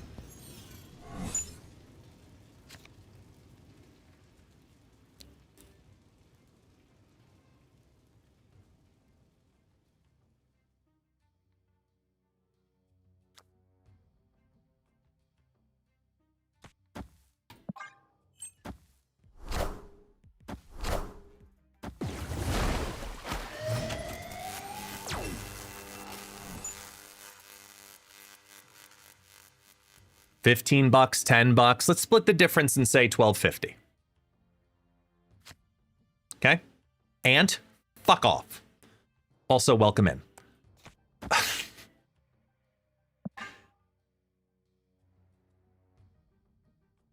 How much em Brasil, quantos reais você precisa pagar para combo de Big Mac Behold my mighty com hand. médio batata frita e o refrigerante também?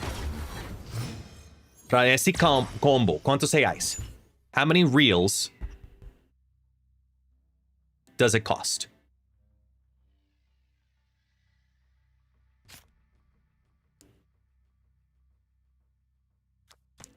Fuck yeah. Between 30 and 40. Yeah, 30 to 40. So again, let's split the difference. Say 35. So 35 reais. So we just went from $12.50 on a US dollar to 35 reais. That company values, based on the economics of the country, that combo, same product, at different things. Because now, do the conversions. Let's round down the Brazilian real to reais conversion and say it's an even 5, because right now it's like 5.1, 5.3, somewhere in that range. So $1 is around 5 point something reais. Let's just say 5. If you converted the American dollar into reais, you bought a Big Mac using Brazilian reals in the United States, it would cost you $12.50 times 5 reals. So it would value at 65 reals. But in Brazil, do it the other way. It's 35 reais, which divided by 5 is $7. It's literally half the value. So it's tough to make a proper assessment, is it not?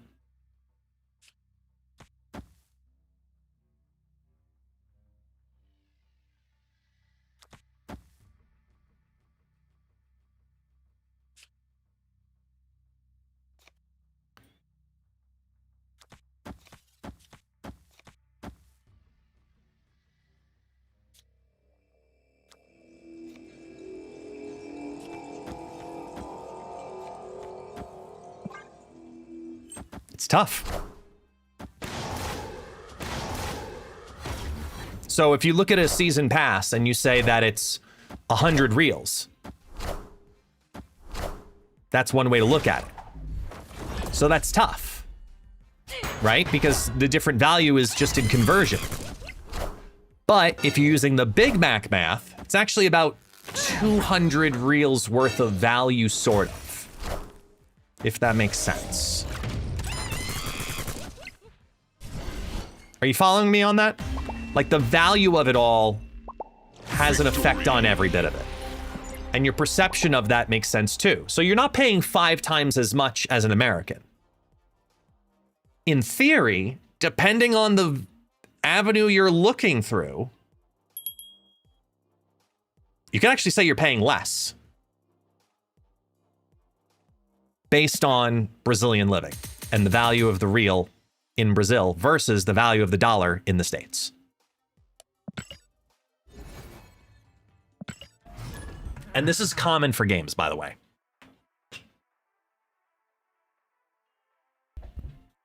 Minimum wage in Brazil is lower than US? Oh, absolutely it is. But minimum wage is not the conversation. It's the value of the dollar or the value of the real.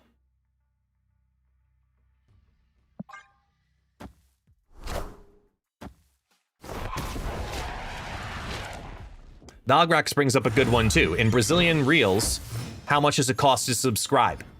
Like, if you wanted to subscribe to me right now, and you click the button, in Brazilian reals, how much does it tell you? In Brazil, subscribe to them. How much will it cost you? For my Brazilians right now, how many reais? And I want the same thing from the US. How much does it cost? $5.99 USD. Times that by 5, that's 30 reals. But in Brazil, the Twitch sub is $12 and, well, 12 reais and 90 centavos. So rounded up, say 13 reals. 13 reals is $2.60 in US dollars. That math lines up with the Big Mac math. Does it not?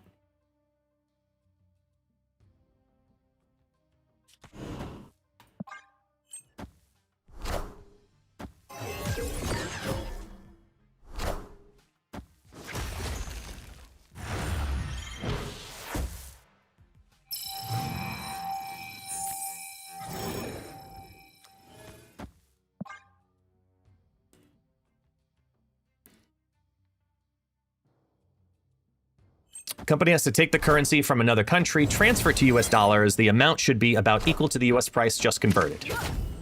That's not how economics works, though, Guiding K.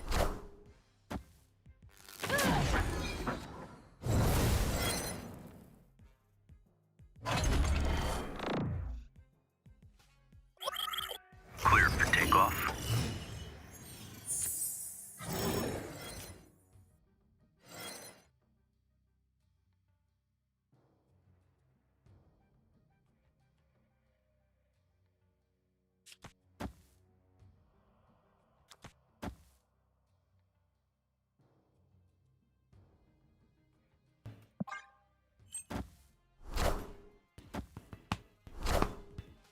Oh, come on.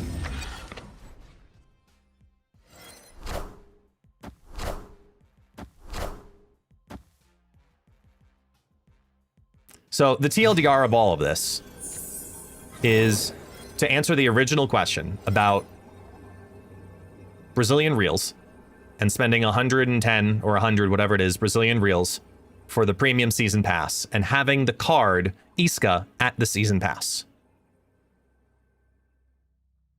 I'm going to pull up something here.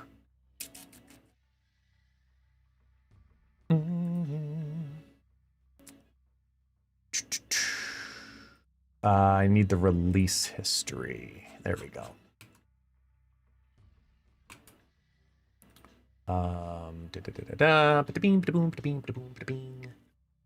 Let's go back to the beginning here.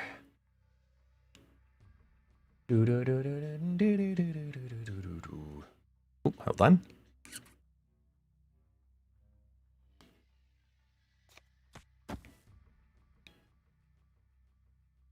Oh, wait, no. I gotta do...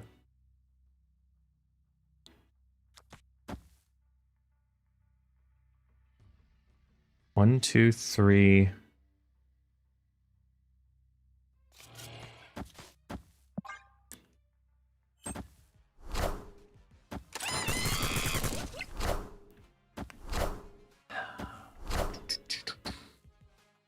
Actually, I'll pull it up on the main Marvel Snap site because that also makes sense. We go to game news, scroll down. Not there. Where are you? There we go. The second. Okay. Let me go here. My response is then this. Okay. I look back then at December.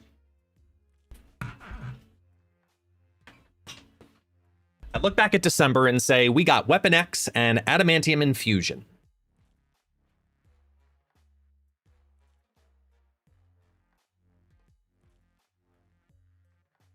What's different between the December season pass and the March season pass?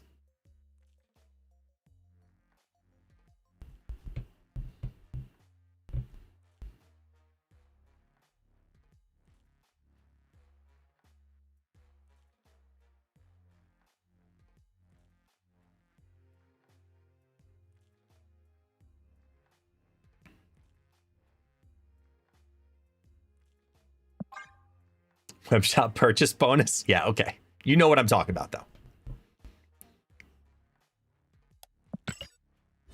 Why were people up in arms because of Adamantium Infusion being the better card over Weapon X? Not to the same degree people are proactively trying to get ahead of being pissed off about Isca potentially being a better card than Sabah Nur, which, to be clear, I agree with. I do believe it to be potentially a better card. However, I don't believe it's the mark of a transition that people are trying to proactively say is happening. That's the better way to word that. Best way to word that. People want to be ahead of bitching with this.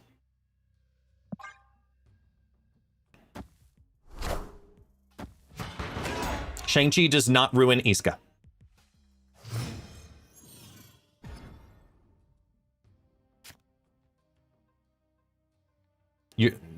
Shang-Chi and Shadow King do not completely fix Isca.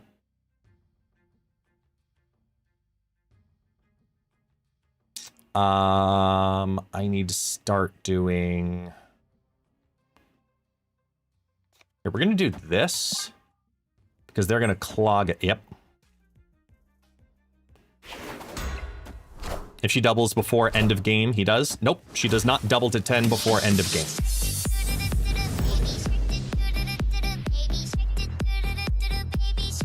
Unless you do some fun shit.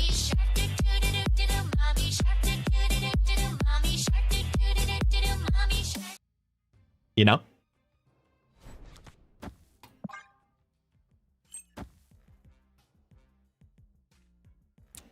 You made me misplay. I needed to blink that turn and then magic next turn.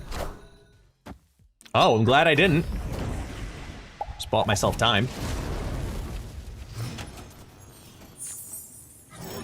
Oh, there's a spider ham in here. Shit. What did ham hit? Not Surfer. Oh, it hit the Carter. Okay.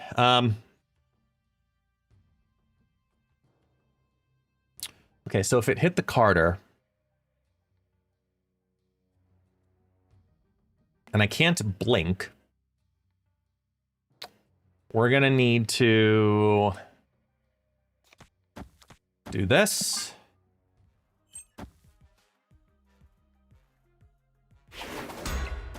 Kung Lao, salve, boa tarde. É verdade que você mora no Brasil? Sim.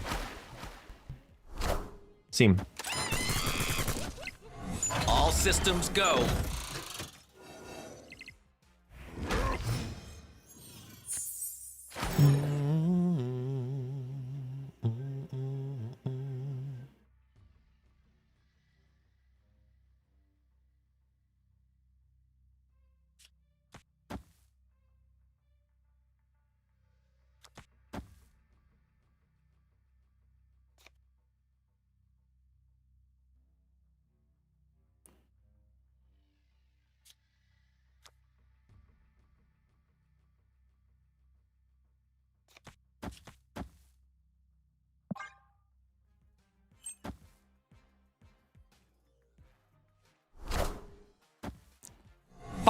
fan.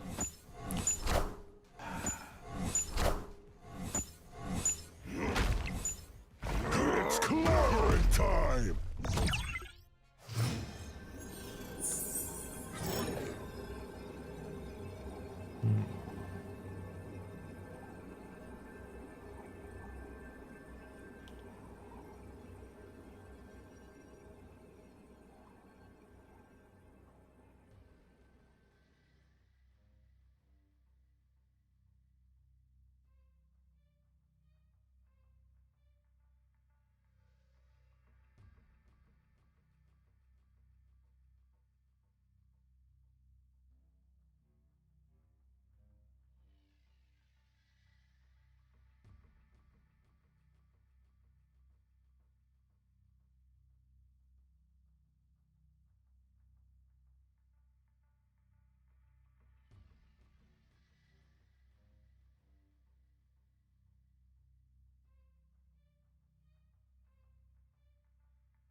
$14 minus 7, 15.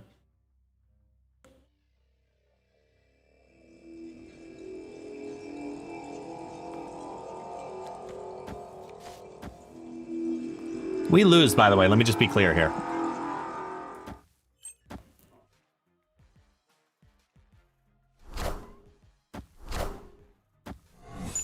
They didn't play the second Cosmo?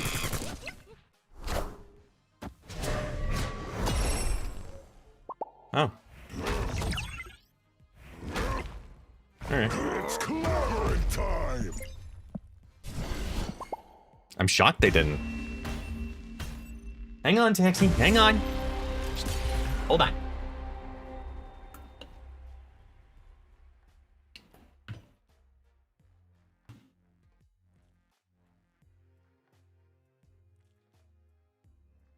Because they wanted to give you a fighting chance. Maybe?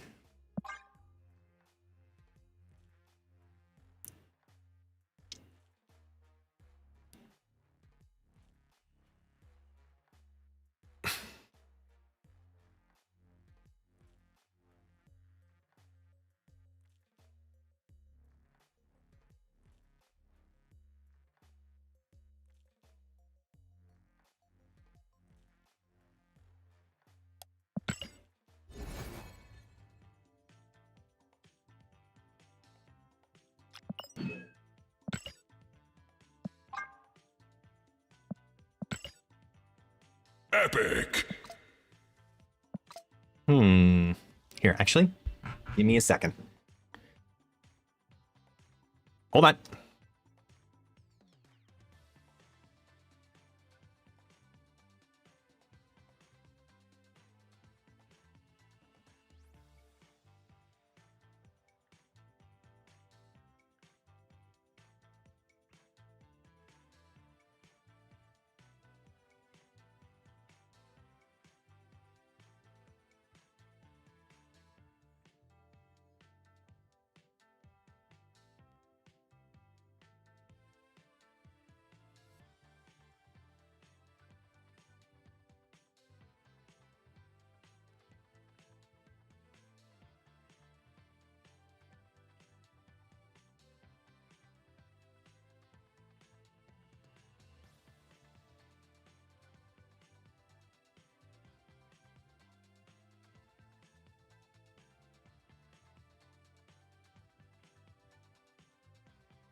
Sorry.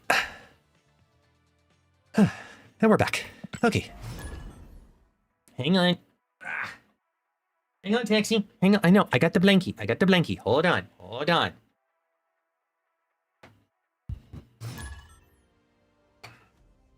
Come. There we go. There we go. There we go. There we go.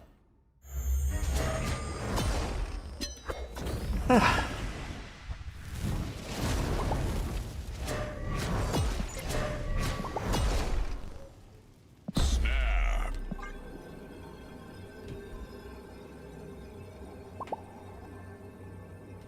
I mean, you just lost your surfer. What am I supposed to do, man?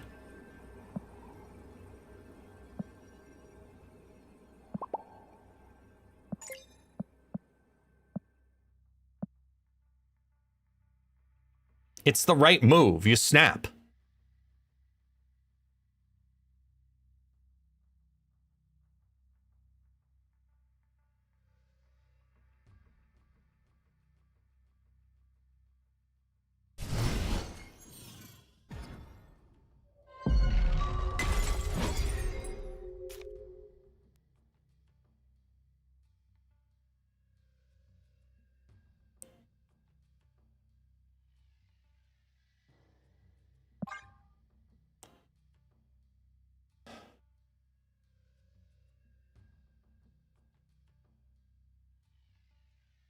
Quinjet does not work with, does Quinjet work with spells? What, for Agamotto? Yeah, it does.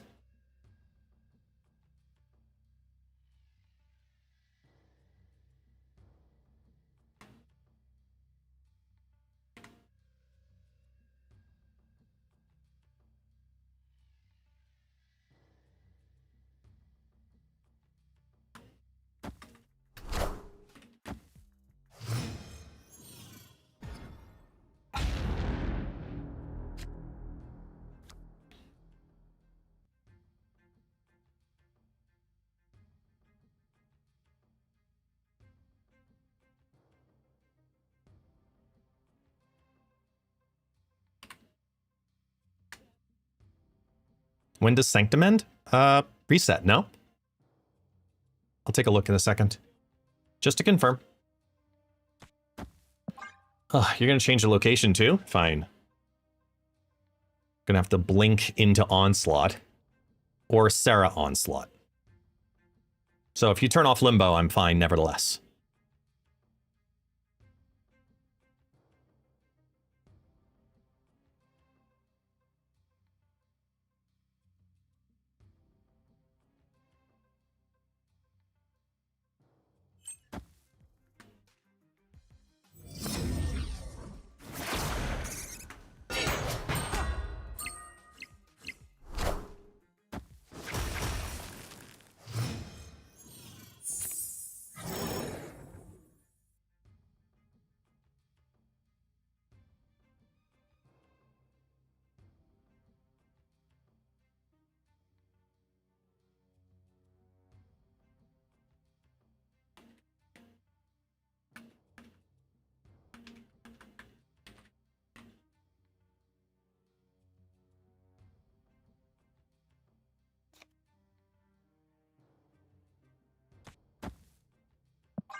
Nico Captain Surfer?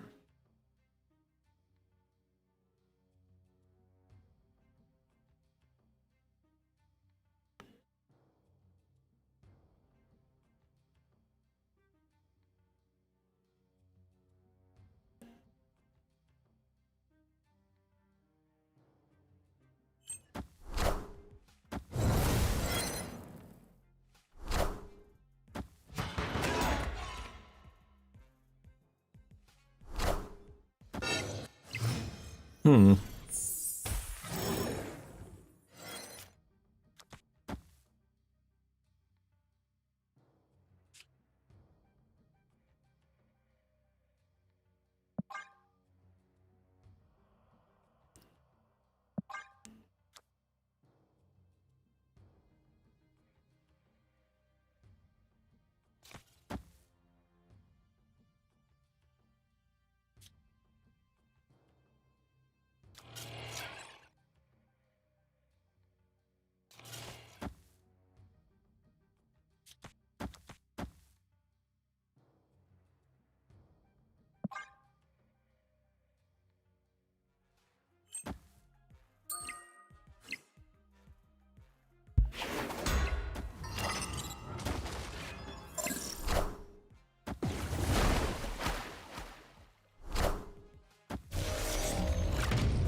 Avengers!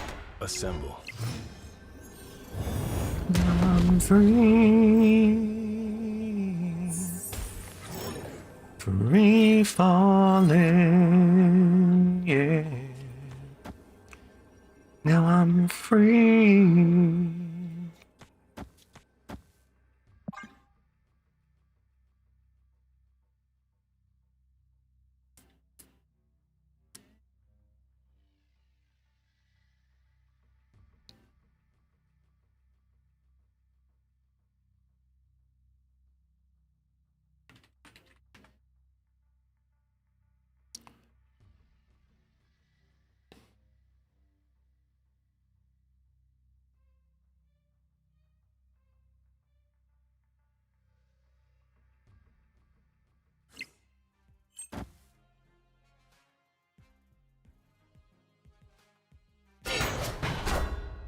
Behold my mighty hand.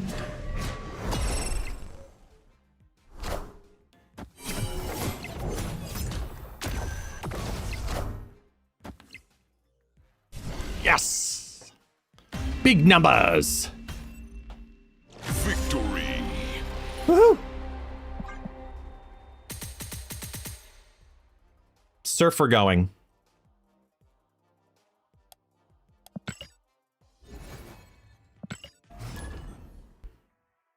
Not that big. Hey. Thanamentos. To get 27 in a lane when there's still a squirrel there. I'm okay with that. And big is subjective. Because it's not about your board spaces. It's about how you use them. C3! C3 or interference. But we'll see nevertheless.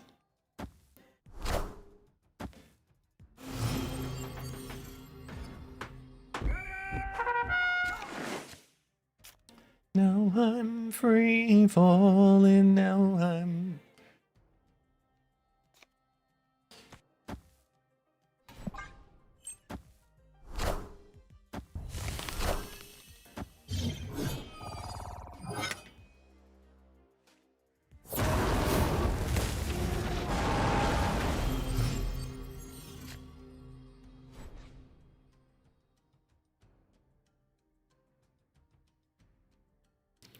Dom, love the pod with KM. Are drops live yet or not until after the new season drops? When the new season drops is when drops go live. Exclamation point drops for the timing, information, and details.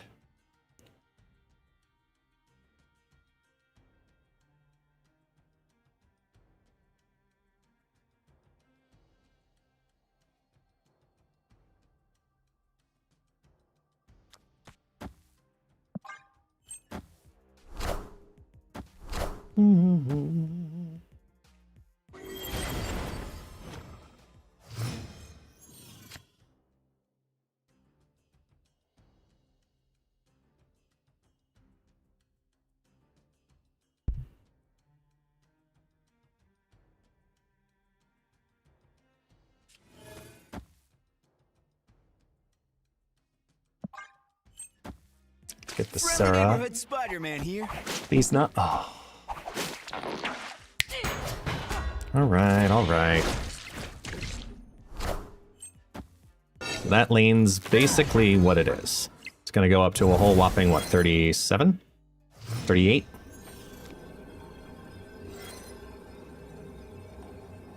Got Chameleon, Hitmonkey, Prodigy.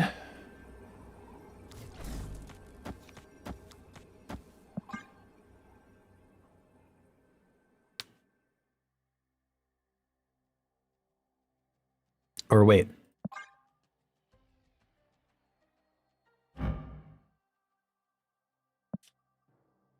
Yeah, no, we gotta play it there. Because even if we play it in the Zorn lane, it's gonna slide it over into Kraven and undo a bunch of its crap, so I gotta stack it there.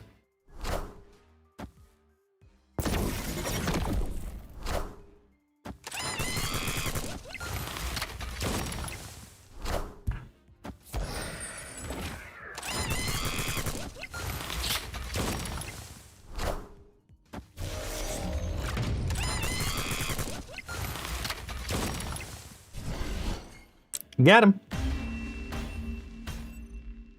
Victory.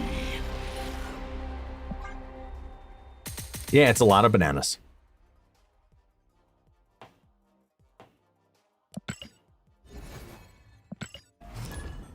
Some people remember the days of oodles and noodles and noodles, oodles and noodles and noodles, oodles and noodles and noodles. And some people just go bananas for bananas. If you know, you know.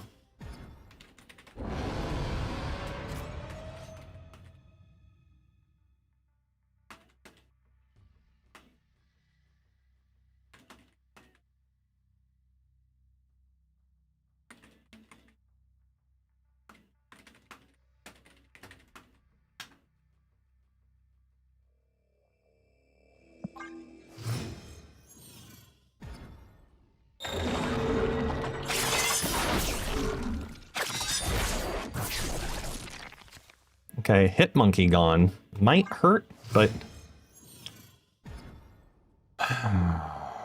Oh.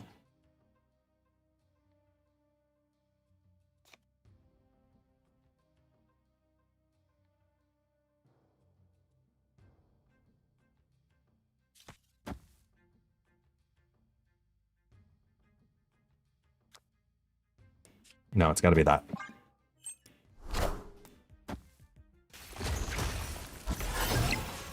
They're just going to keep skipping and then just do Star-Lord on Sinister.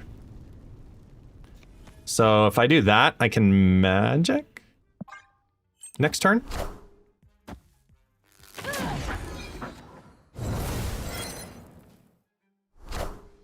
Oh, even better.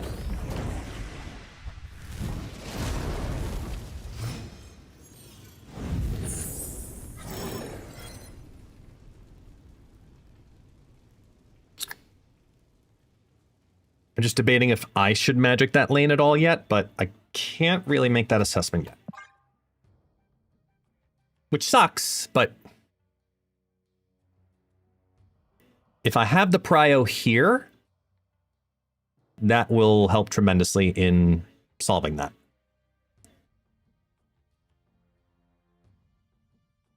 Oh wait, no. No, we're just going forward with it. We've got double Surfer, we got double Prodigy, double Sage. Oh, a negative that did not. Okay.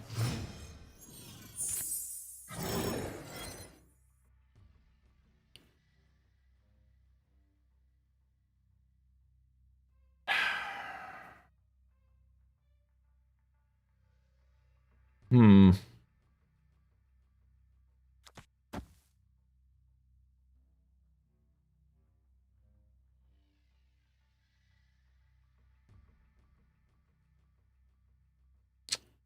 I'm just going to play that.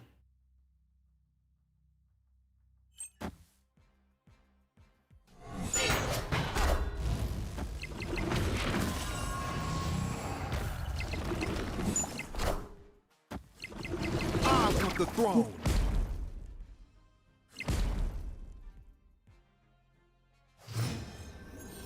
Damn. Really thought we had the priority in our favor there. Okay, so I'm gonna do...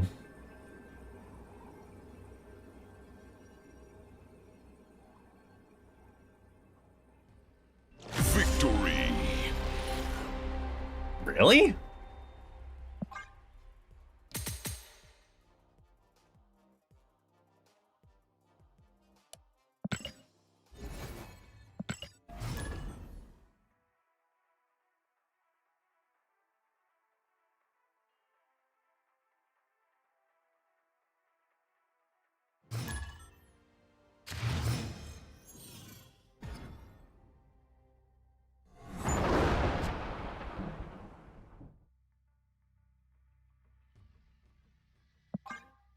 I'm not really scared of Enchantress, really, Valgrox.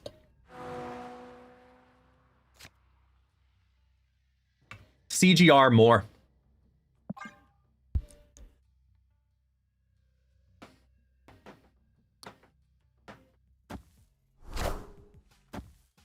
Oh, they're playing Star-Lord.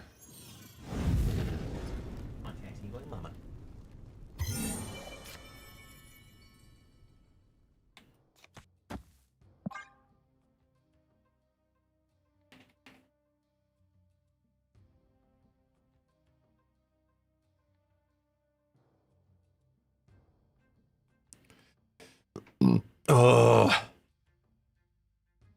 Ow. Had to stuff my morals and get my 8 wins. It's not that important to me at this point, so I get what I want. If I don't want to do it, I don't do it, you know?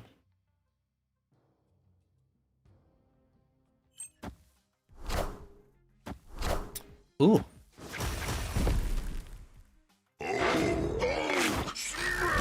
Don't you feel magical?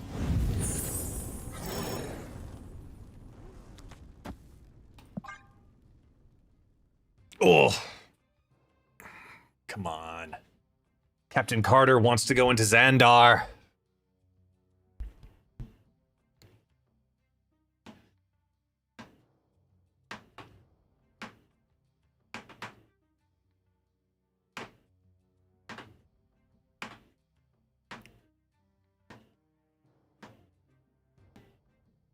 When will there be a techless version of the game? I'm so sick of Red Guardian into Cosmic Ghost Rider into Eliath into Absorbing Man. Are you only facing Arishem decks?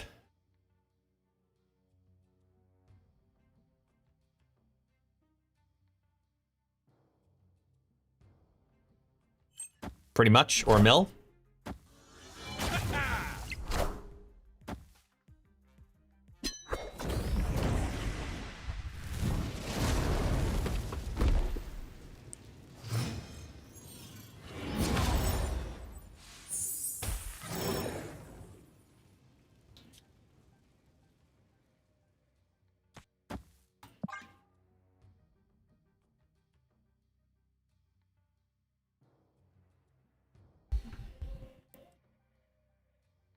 Bring back all the tech. Nobody wants Leech back. No. Then the game plan for them is Gladiator, Cable, Yondu, Misery, then Shadow King and Shang-Chi Grandmaster. If you're facing an abundance of that, I do feel bad for you. That's just not my experience.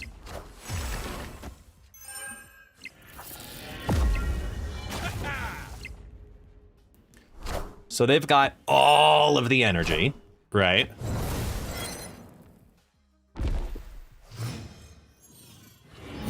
Hang on, Taxi.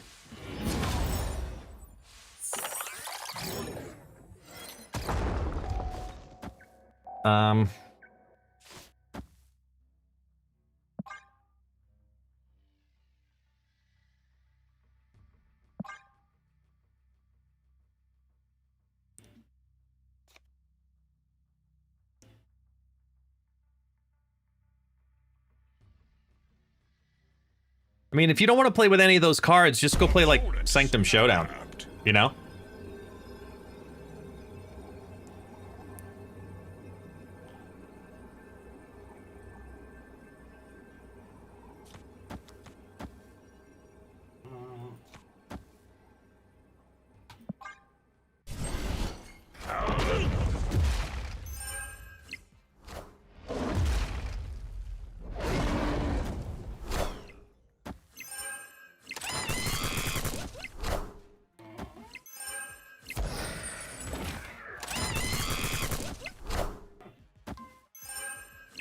Taxi.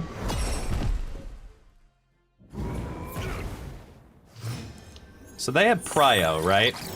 Which means Eliath left?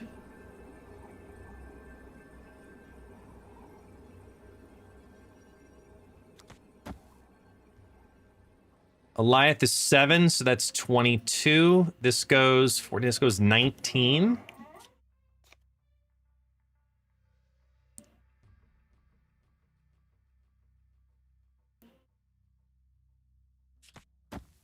Because technically it's that.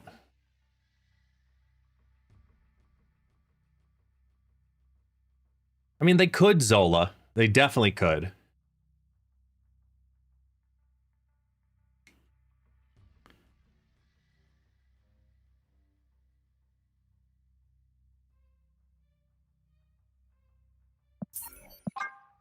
Yeah, there's too many outcomes that go against us here. Escaped.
This just in.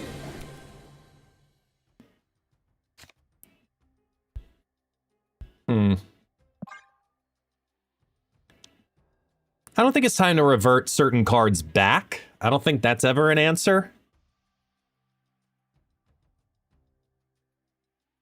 I disagree with that idea.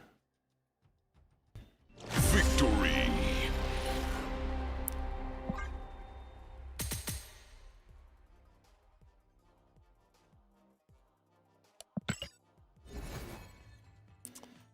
Can we bring back Old Shang? No.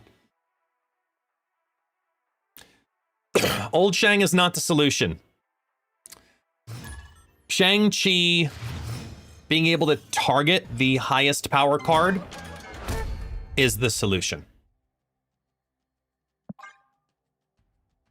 Not just a card over 10. The highest power card.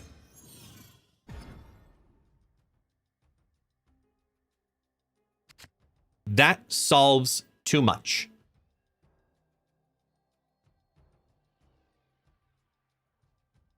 Oh, wait a minute here.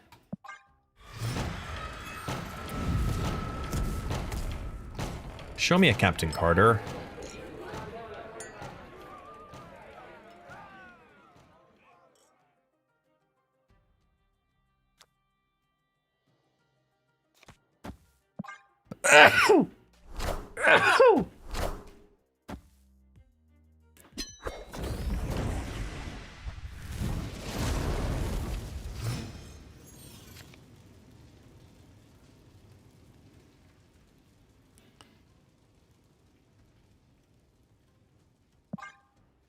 No, I gotta wait for them to clog a bit. Oh, yeah. Okay, so they've already thrown the right. They have conceded they are losing right. I don't want Bob to move until next turn.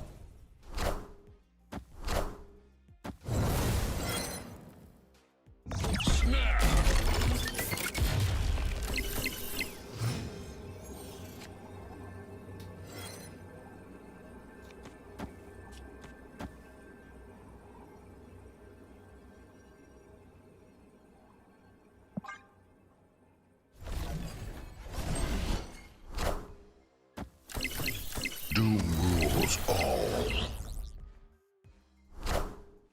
Behold my mighty hand. Oh, yeah.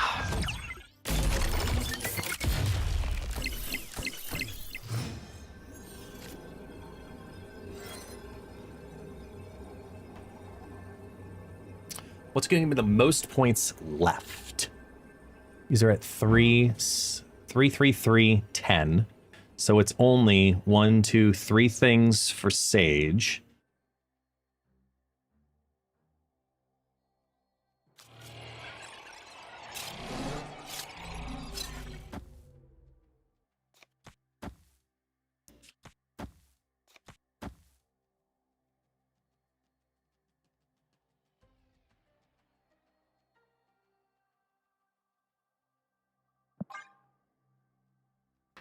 Even if they Legion mid, I think we're golden.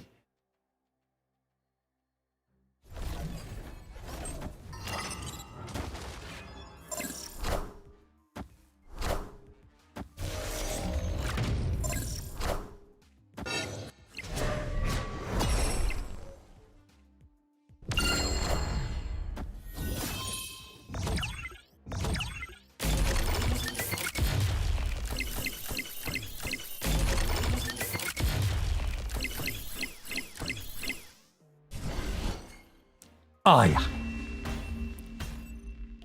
Victory. Tiebreaker!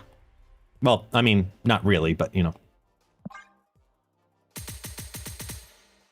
It was almost a casserole. I was hoping for the casserole. But...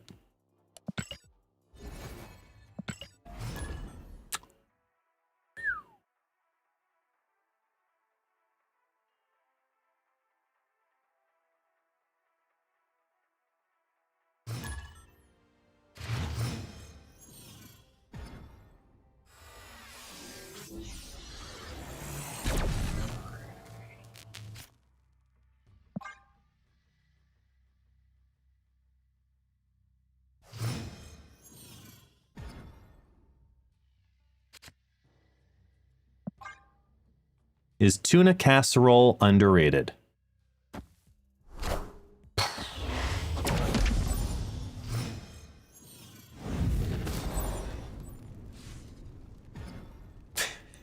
You earned that, home gaming.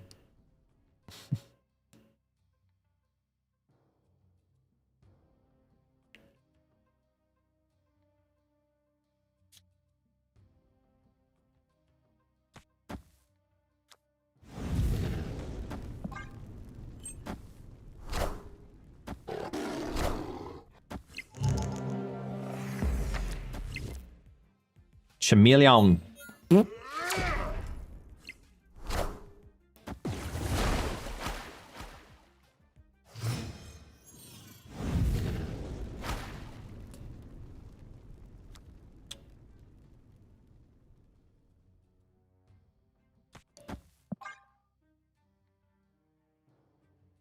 Is that a...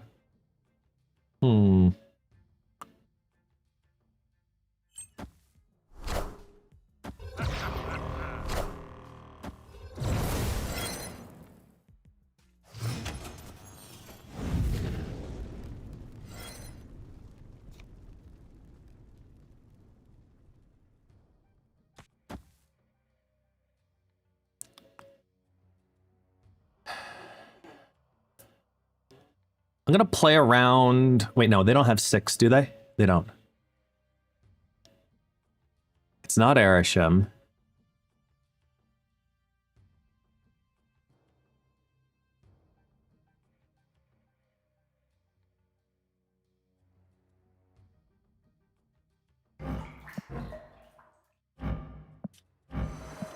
Just trying to...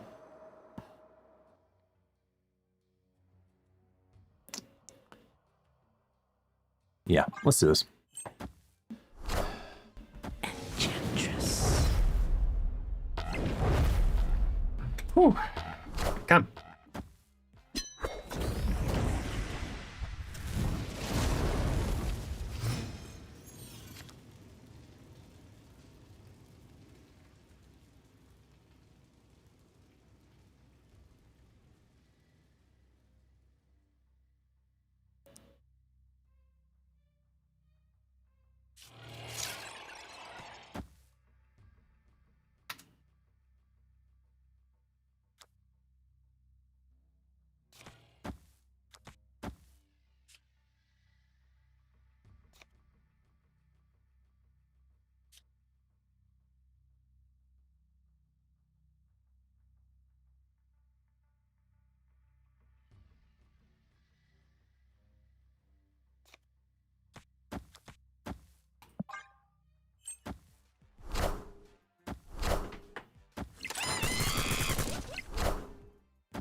Okay.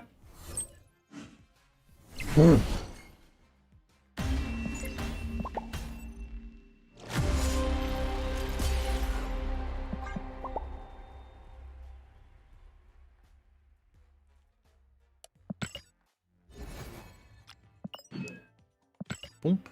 How close am I? Ugh, so close. There we go. How'd the casserole taste? Like tuna. And not the good kind either. Speaking of which, on Sunday? No. Saturday. What day was it? Saturday. Went to the mall with my family. Went to a restaurant. And the dish I ordered was this fish that was cooked in a butter sauce with capers and shaved and toasted almonds. Super yummy. Super, super, super, super yummy. Roasted potatoes, broccoli rabe. The fish was cooked in a pizza oven, so it had like a nice char on it. Lots of deliciousness to be had there. It was quite yummy. There were no beans. There were no toast. Was no toast.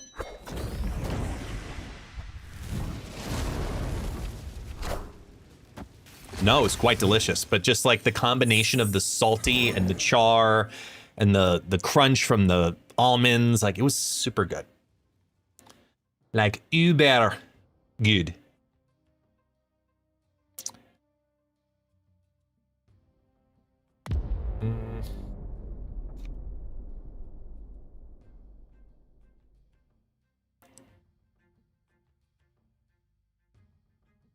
I'm just gonna skip.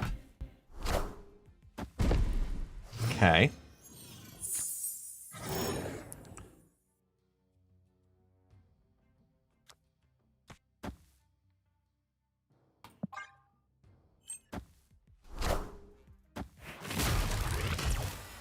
That could be worse.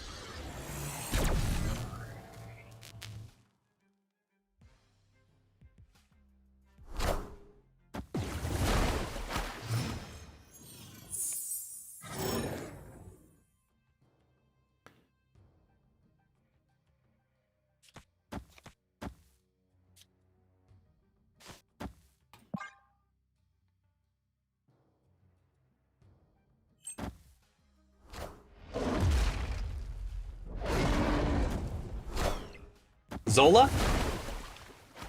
Zola incoming? Behold my mighty hand. So we gotta be able to pass 22 mid. I think we got Zola. Oh, that's evil.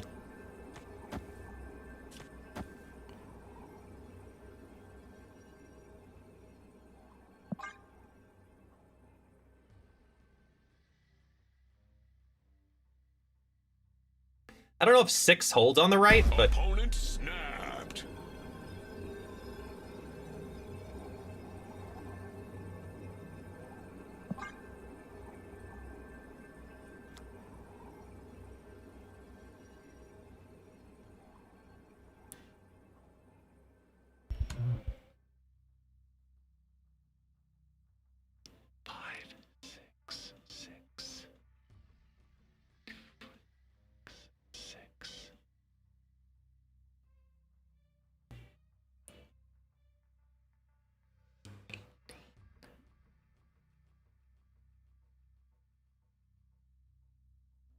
oh, this is Zola, Eliath, both right.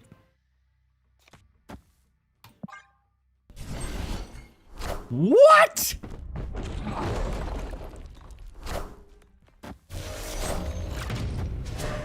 Wow.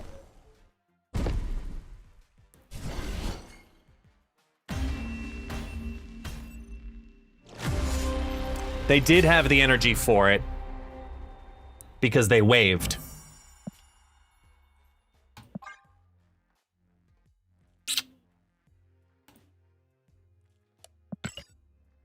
Oh, they had 8 to work with. Oh well. Worst things have happened.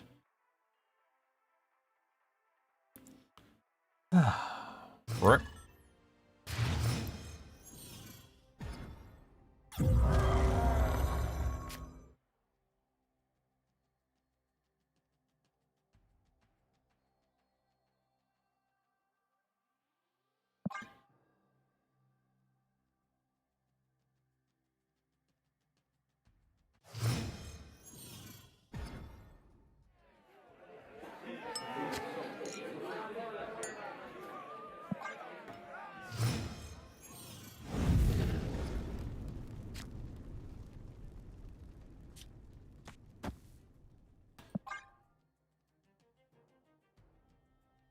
Hmm.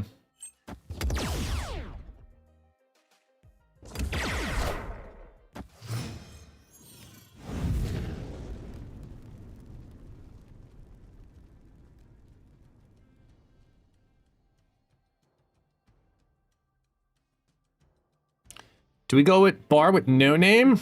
Or, no, we do it here.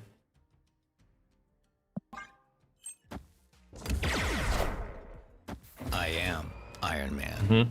Yeah, we're gonna need the time.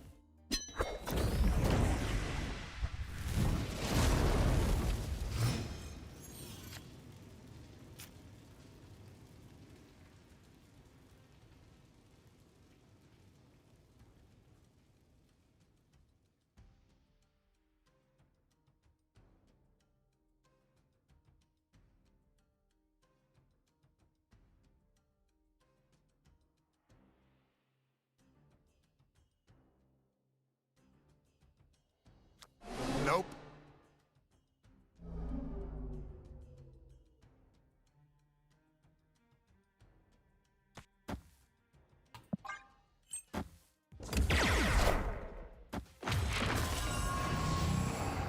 I am Iron Man.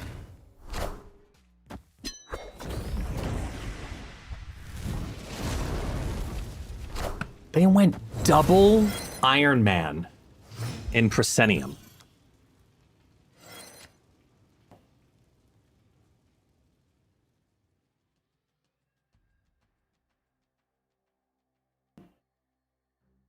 It's gotta be, right?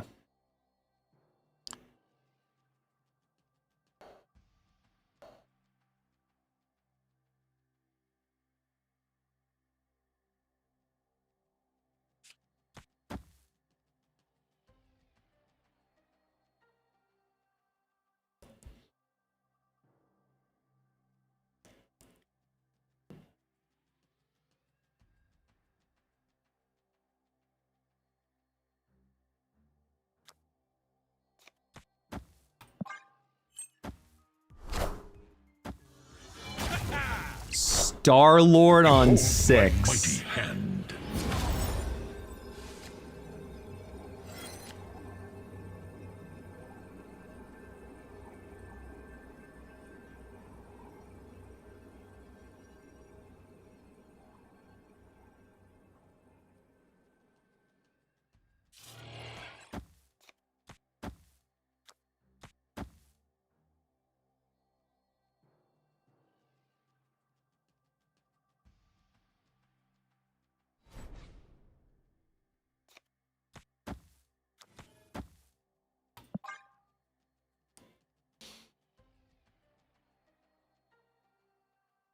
They don't Zola left. They never do.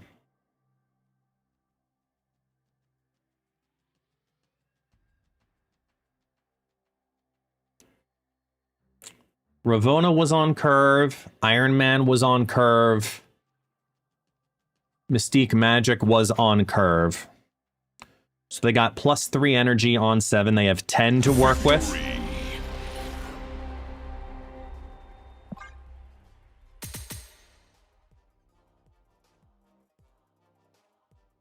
The Bastion would have been funny as hell, though. Not gonna lie.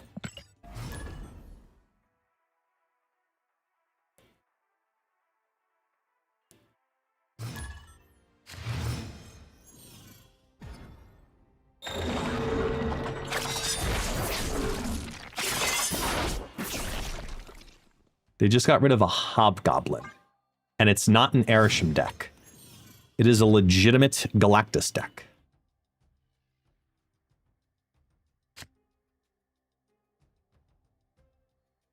Opponent snapped.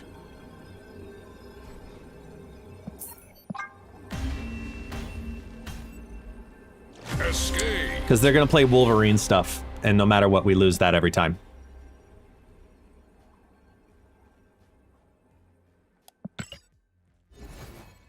Wolverine, Nimrod, blah, blah, blah, blah. You get the point.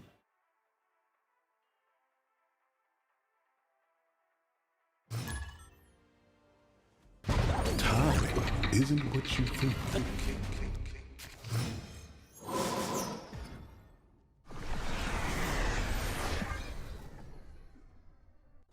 Marcelinho! Just realized I haven't eaten lunch. Shit.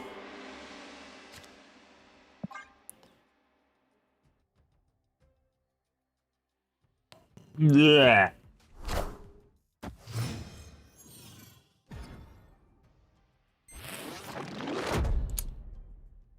definitely could use some magic here. Oh, wait, no. We do this, and then we blink.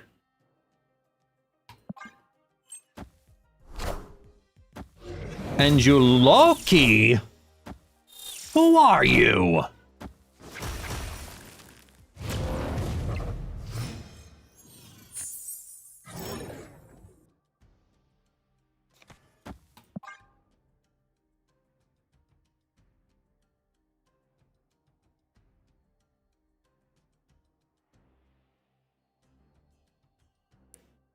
They should remove Agatha from the cards that you get from the hub. I just lost because of it. Nope. Disagree with that idea.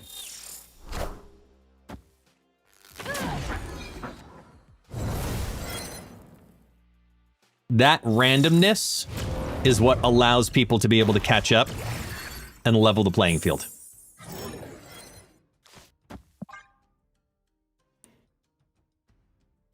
All right, Loki Supreme. With major victory and a second Bruce banner, My mighty hand. which has now been Strange Supremed.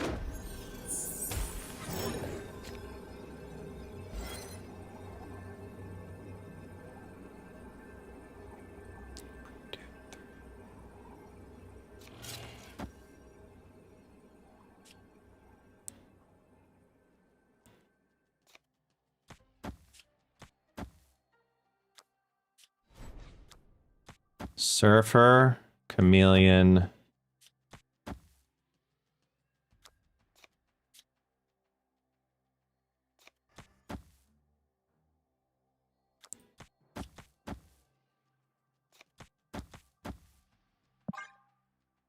Cool.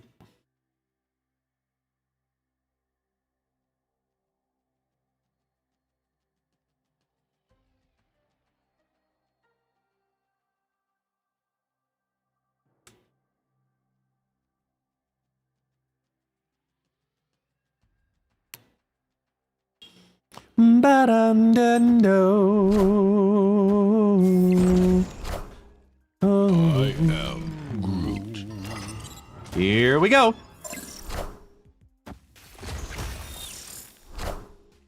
Surfer. Chameleon.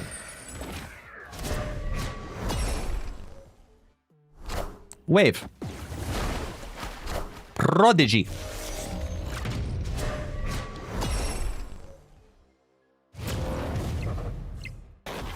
Boogie. Kang Bloodstone. New band's name. I'm calling it.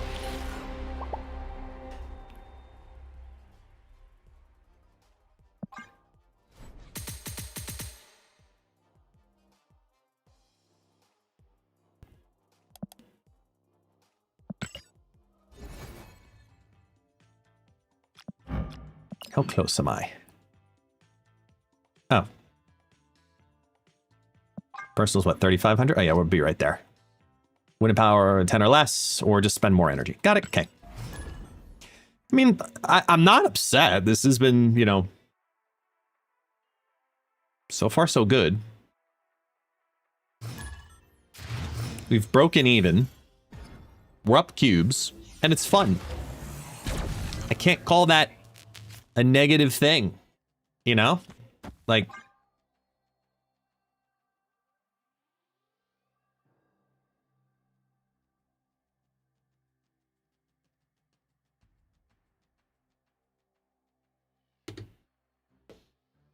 I forget how important that is to remind the community of until I go on like a fucking tangent. Not a tangent, a rant. Because I have to remind the community to have fun with the game. You know, that little weird thing.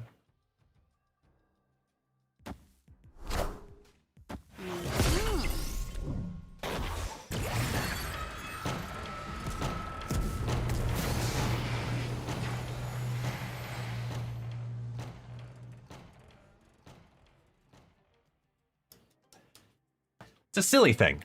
A rantgent. You know what? I like that. A rantgent. That's fair. I can live with that one.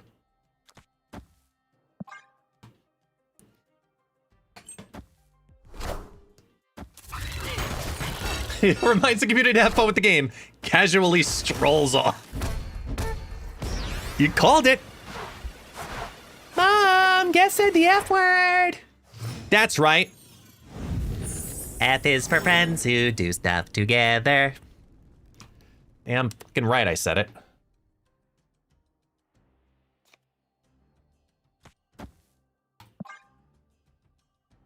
Fun? We have to hit infinite before fun.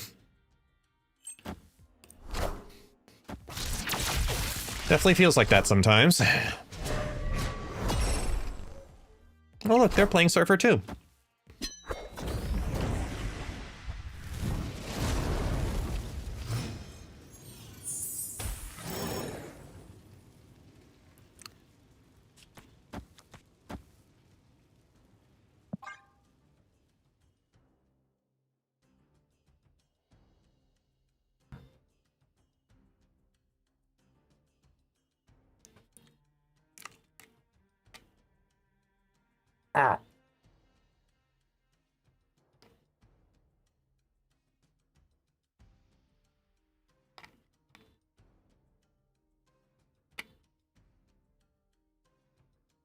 Come on, Matthew.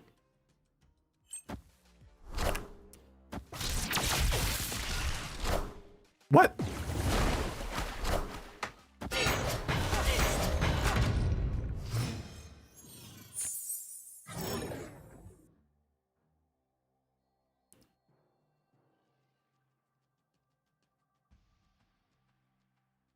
Drops start at reset.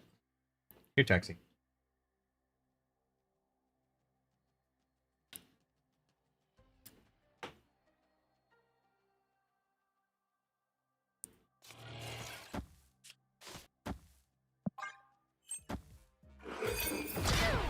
For fuck. Kneel before Galactus.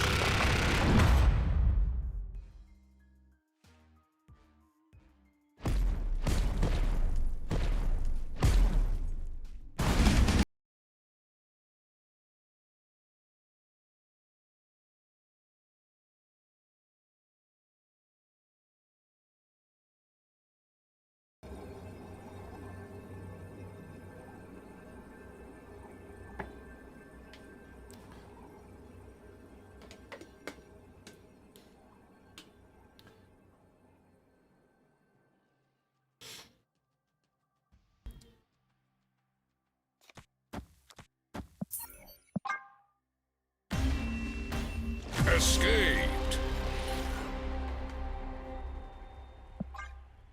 Yep, Surfer Galactus, folks.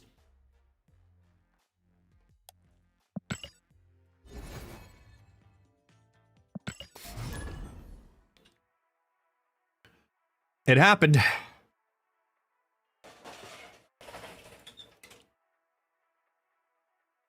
What are you gonna do? What are you gonna do?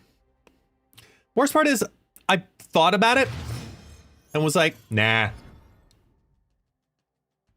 Like, for lack of a better term, fuck.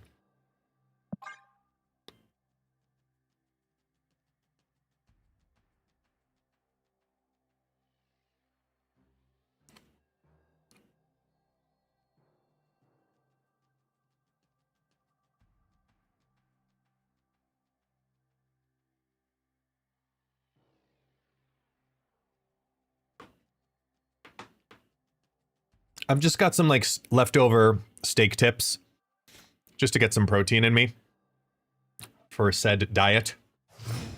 Nothing fancy.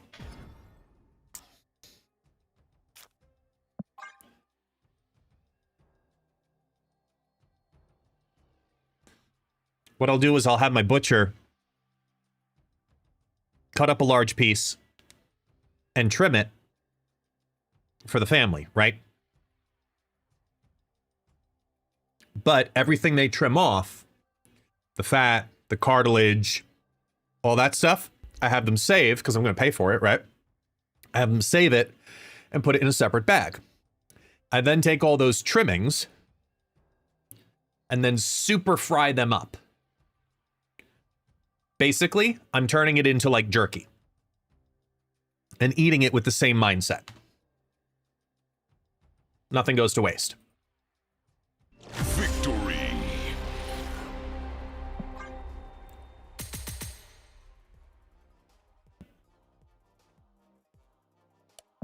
What's the best budget cut of meat you can get? Hanger steak.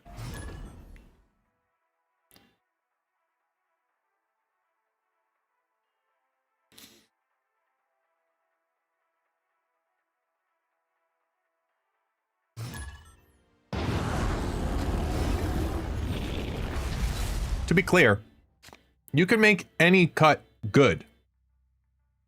But more often than not, it's about time.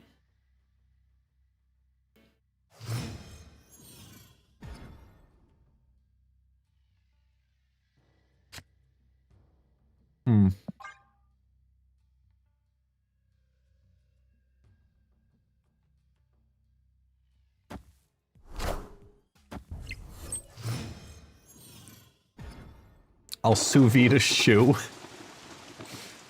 Fair. No magic.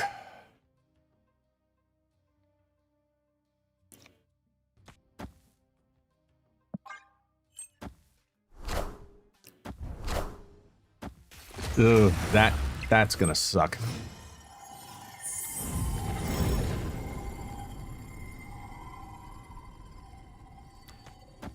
We gotta do this, and then we'll magic the right next turn. What cut is the hoof? I mean, you just call it cow's feet. Pig's feet are very popular. You know?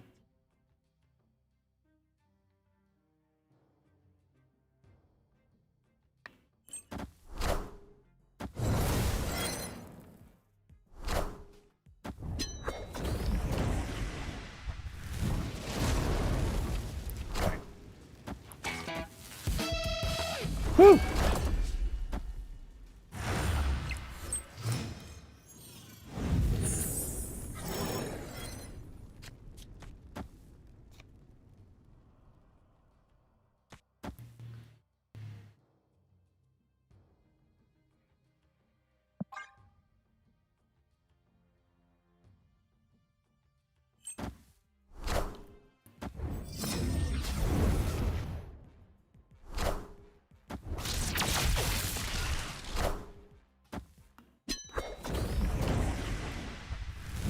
Stop the continued growth of that Maverick.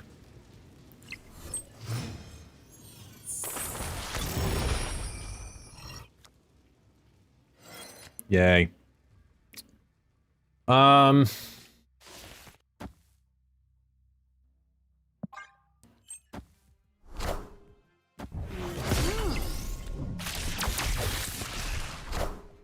Behold my mighty hand. We got 3 on the left.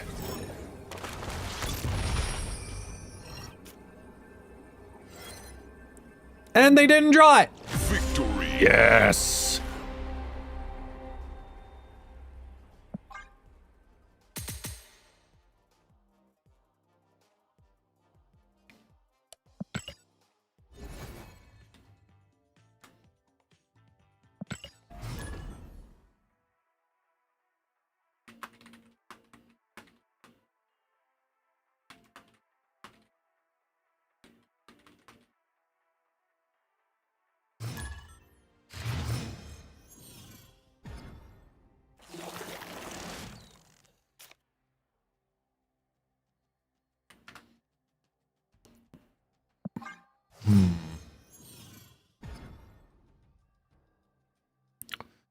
Uh.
Just keep an eye on the left lane.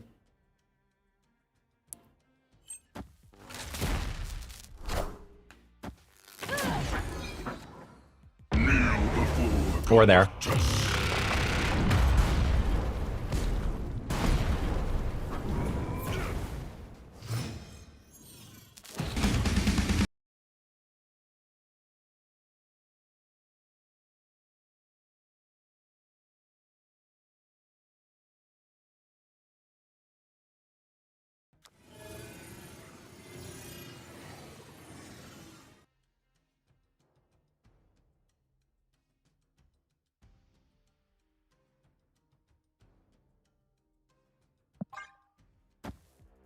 Hello, my royal subjects! Wait, what did I miss? Super Tech God with the 5 gifted! Yo! 5 gifted! Thank you so much for that. Greatly appreciate you. TransVR with the Prime as well. Look at all that shit. Look at all that shit. Marvel Snap got a sub from Super Tech God. I love it. Oh, man.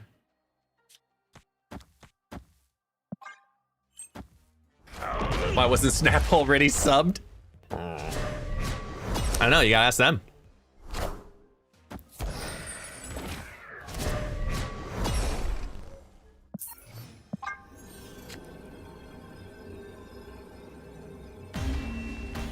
Escaped.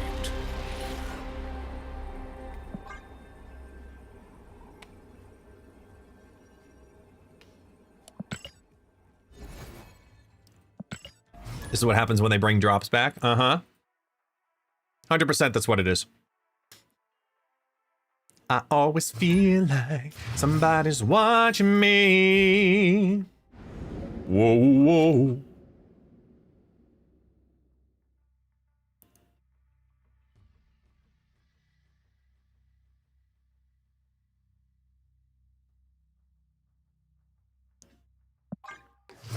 I mean, based on the testings, drops should be fine. Prodigy Crystal, fuck. Prodigy, actually we can save Prodigy with Chameleon. Oh wait, no. No, we can't. No, Prodigy's dead. We need magic. Tribunal?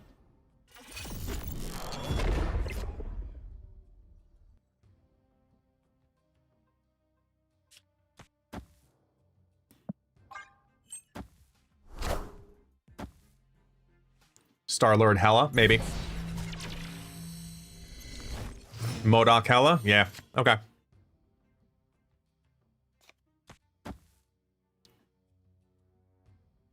Opponent snapped.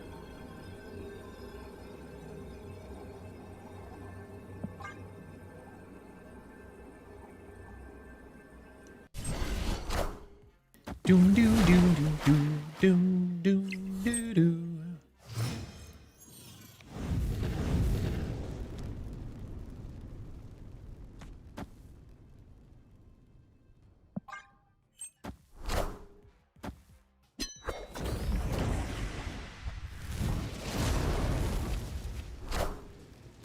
Go ahead, blow your load.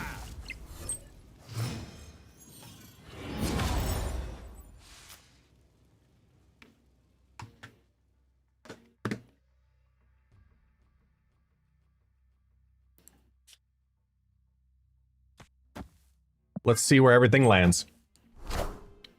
You won't need this anymore.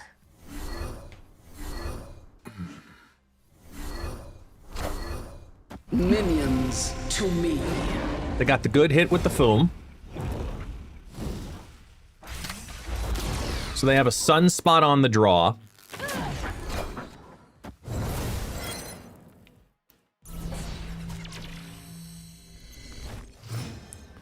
Sunspot's gonna go here, obviously. That's gonna be a 1-6.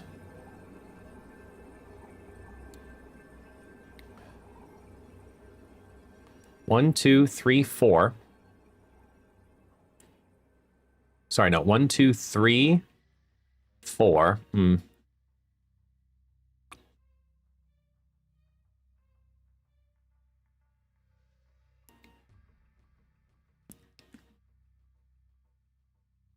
Yeah, no. Also, Escape. not gonna lie, that's the first, like, on hand of God, that's the first time I've actually interacted with this deck since it has gotten popular. I'm not even kidding you. I have never actually faced someone who ran it and hit it. Drops start in about an hour. They happen at reset.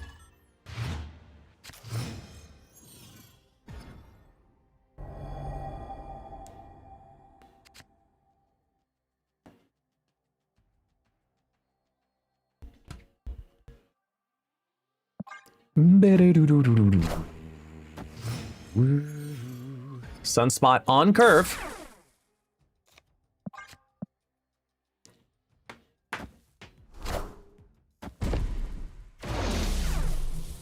Jim Hammond off.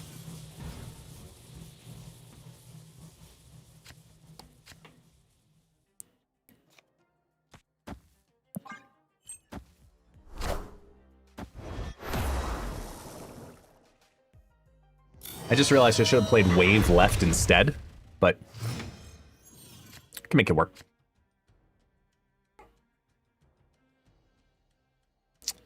Let's do... I really would like Magic.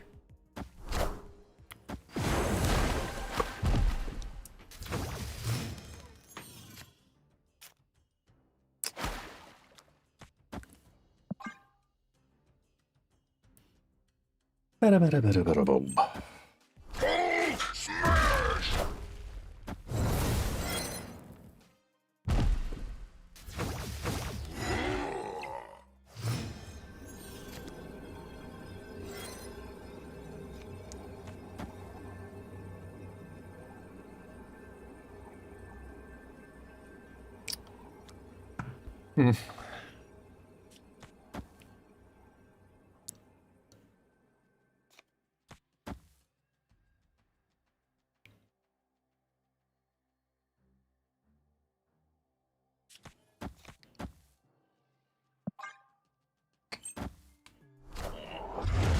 Nine and what?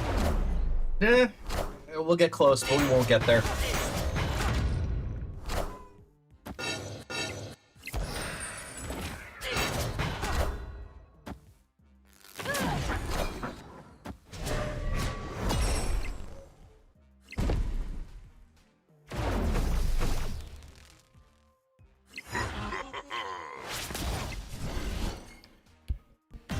That's a big prodigy, by the way. Just saying.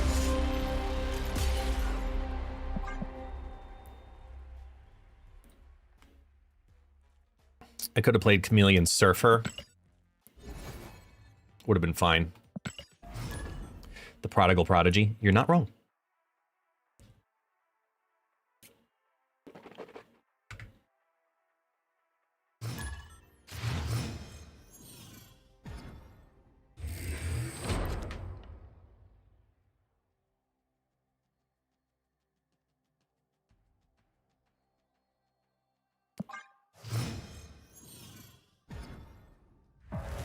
I want to see something here.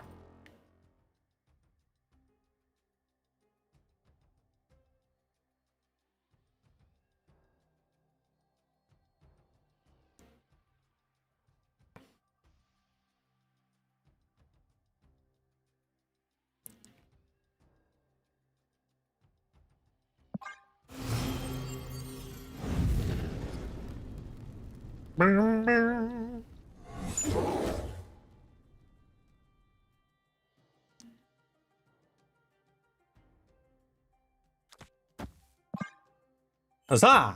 Oh.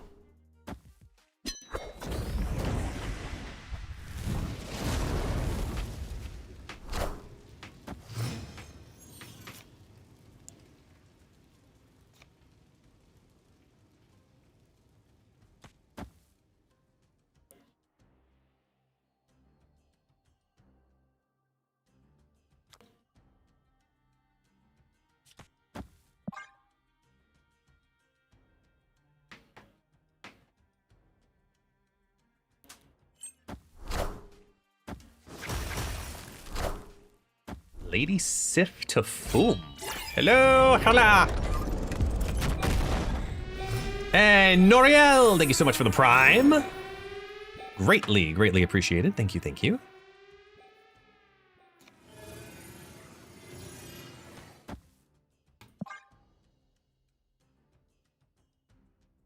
Are we about to get back to back of these helodecks?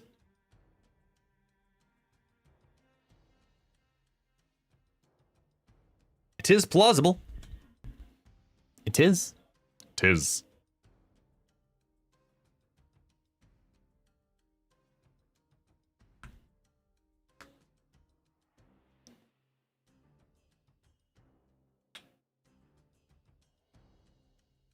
The cards. The cards. Play the damn cards!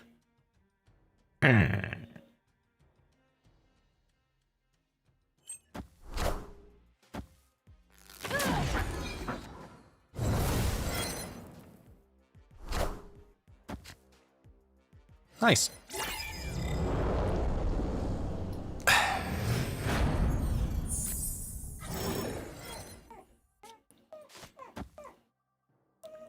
Taxi, hi. Do you mind? I think we just play it and then play all 7 next turn. Yes. Hi, Taxi. Hello, Taxerito. Taxerito. Scratch. Scratch, scratch. Scratch, scratch. Behold my mighty hand.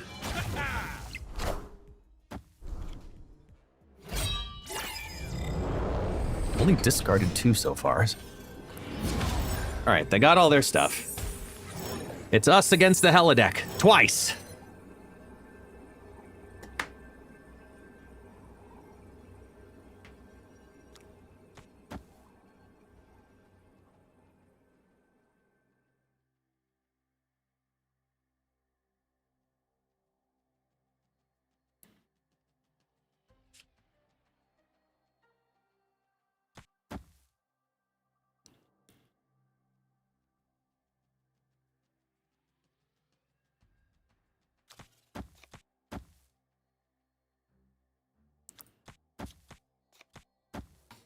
Luna stops 2 revives, actually. Ah, just 1.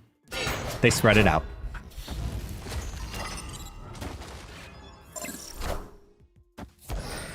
So we win the left.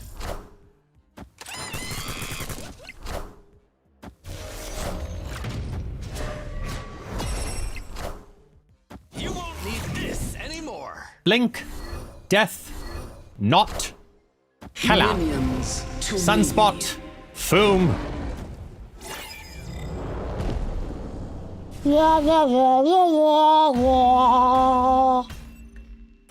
Victory.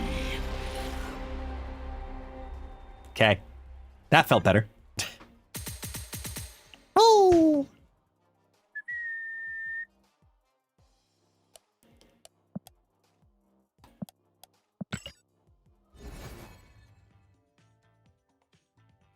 Did you want to order that to guarantee Chameleon hit Sage or Luna? It was 50-50 that way. Either way, we ended up in a good position with it, so I didn't feel bad about having it do that.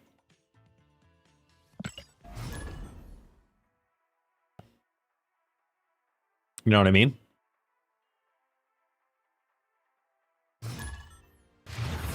Not my dance has turned into Dr. Seuss. Not my Seuss, actually. Get it right. It's not my Seuss. Not your elevator, my elevator. Not your elevator, my elevator. Name it. Oh, our opponent is not a tuba.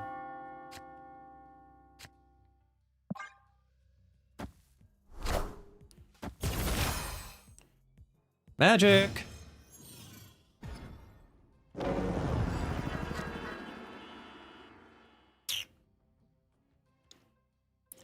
Sounds like Plucky from Tiny Toons. Yes, Pharaoh, you are correct. Now your elevator, my elevator. I push the button. Elevator go up, elevator go down. Yep. Yep. That's where we're at, folks.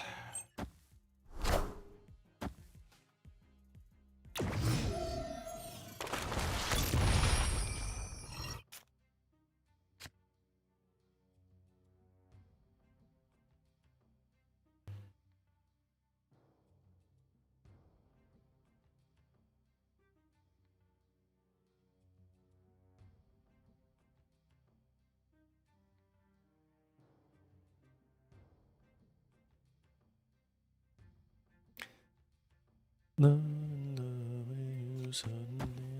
no place else could be but here in your arms.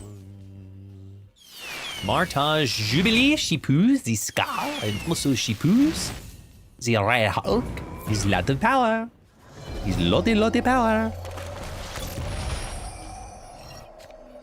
Damn it.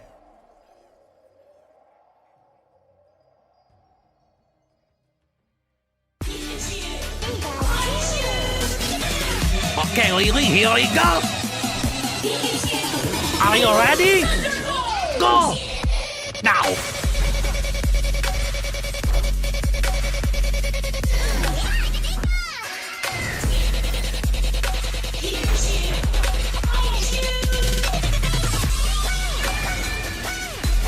Oh yeah!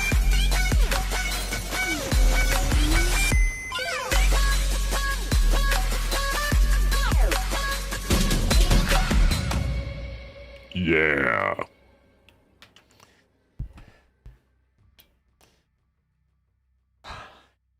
Well.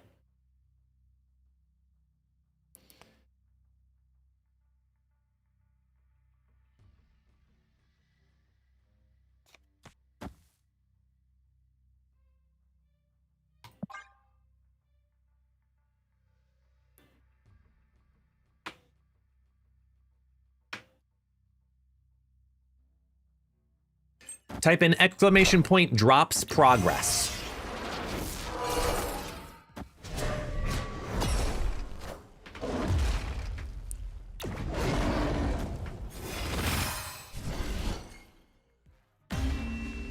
You can check there. Drops officially start in 52 minutes ish. Here, I wonder, do I have still... Hang on, let me see something here.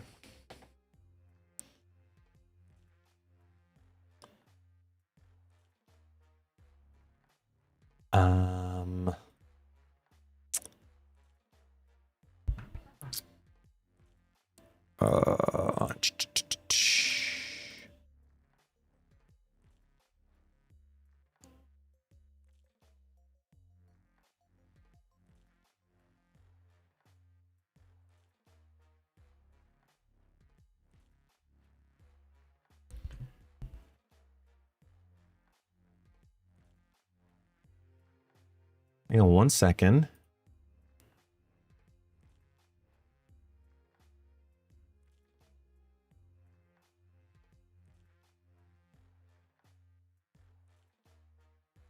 Let's try, does this work now?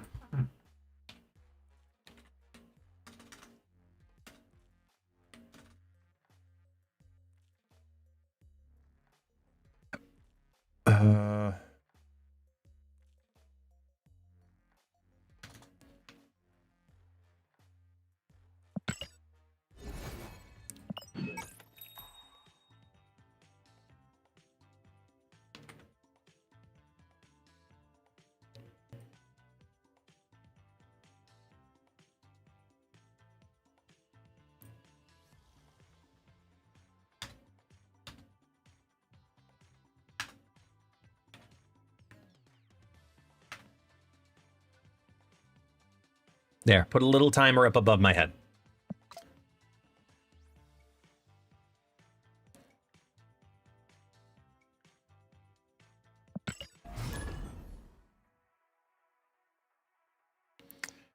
Let me just move it slightly.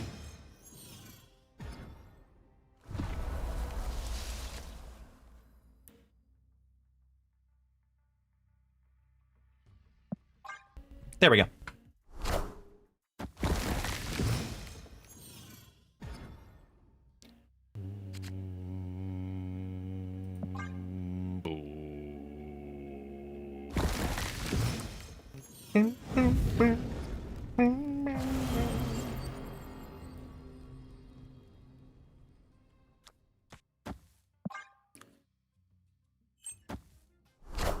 Oh, look at the destroyer.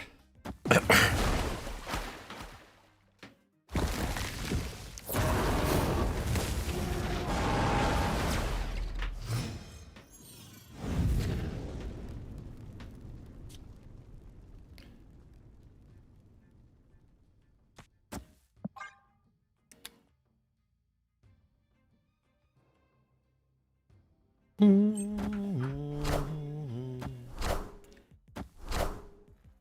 do do do.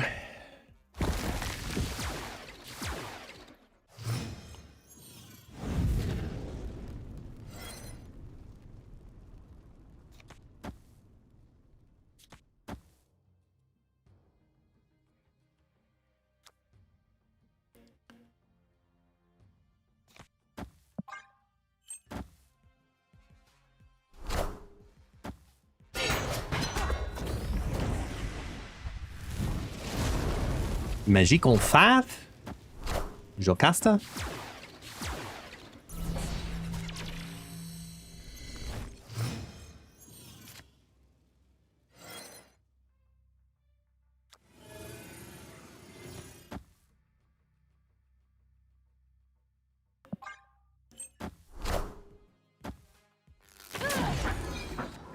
Behold my mighty hand.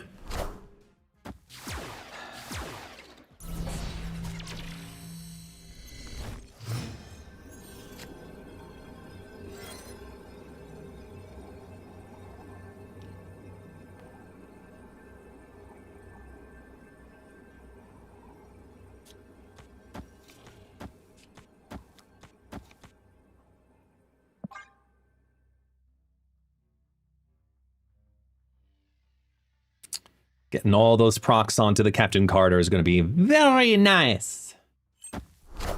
And then big numbers here. Flip. 1, 2.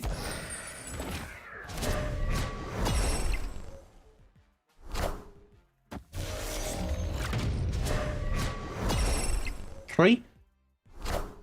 Tina. Havoc. Not enough.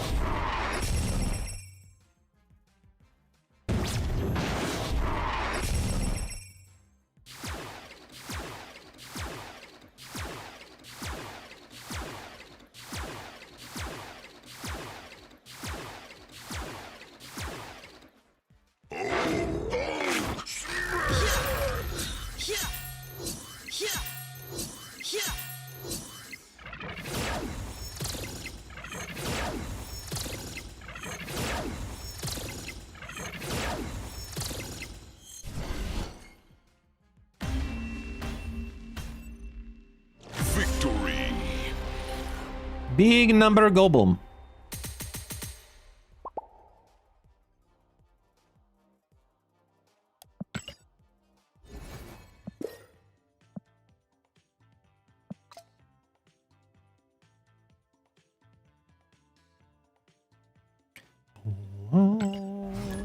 Oh, wait. Yay, I hit the achievement. Okay. Now I get the border. Hooray! Not bad for a guy who plays as little as I do. I mean, while prepping for Golden Gauntlet, I definitely play less than I normally do.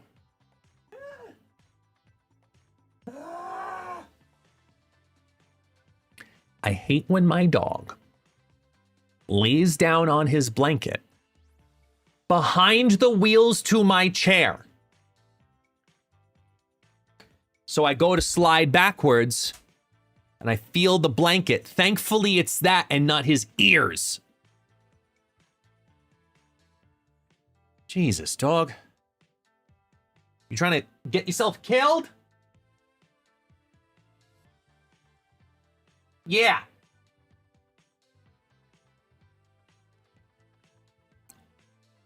While the timer goes off. Wait, I'm in the wrong view. Hold on. I can't see anything. Aha! There we are.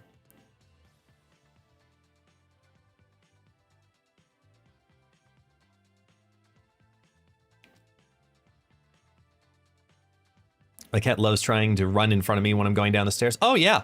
That's always the best. Always the best. Pizza party. I see you. Party a ho. Party a ho. Lurking in and out. Appreciate you. Thanks for stopping in, man. Enough debating. I'm just gonna go pee. You all go do that too.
Okay.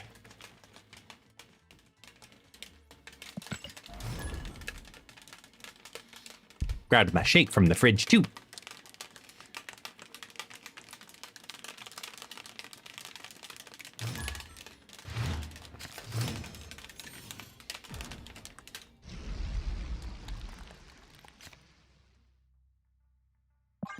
It's been nice to be able to casually play Surfer for a little while, at least. I should change.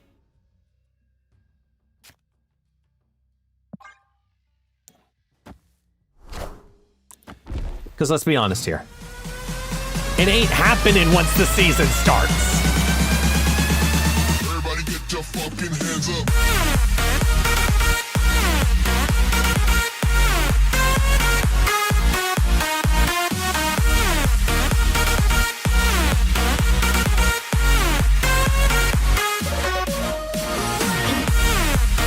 New season hack! Bring it on. Go, go. Ooh, the show.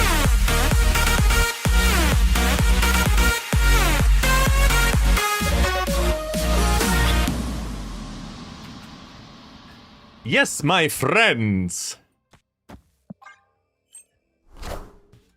We have the new season upon us. Thank you, Daedalus. Might as well have a good time. Might as well.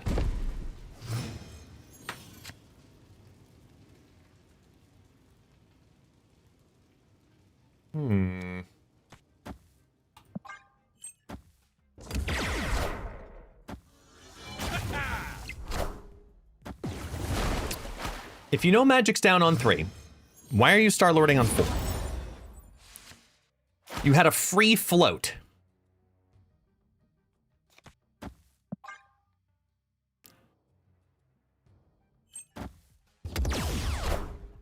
All hail Hydra!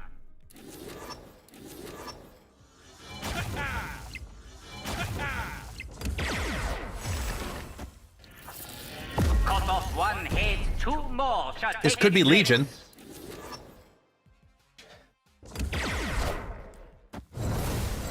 I mean, because look, like, if we're gonna have a chance, we're gonna have a chance.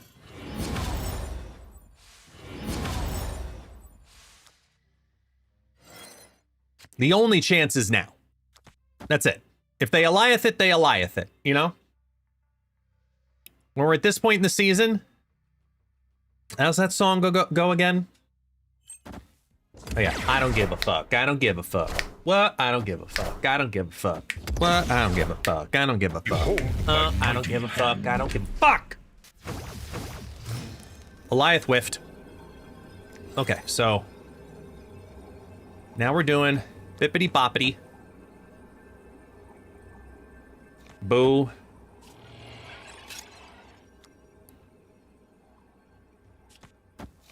Booyah, bitches.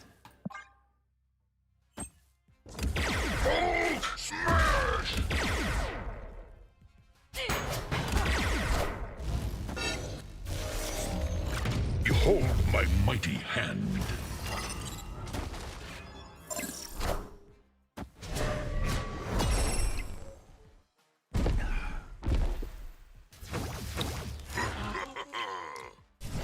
Due to a bad play on their Eliath, we win. Victory.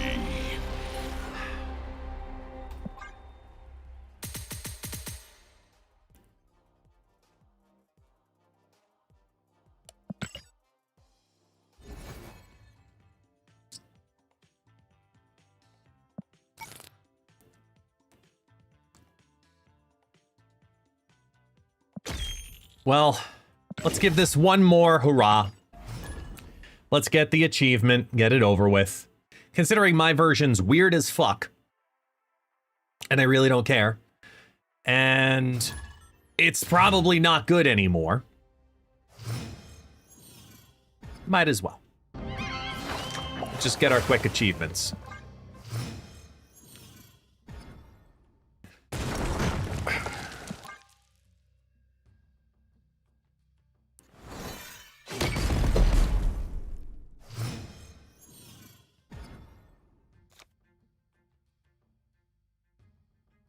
Opponent snapped.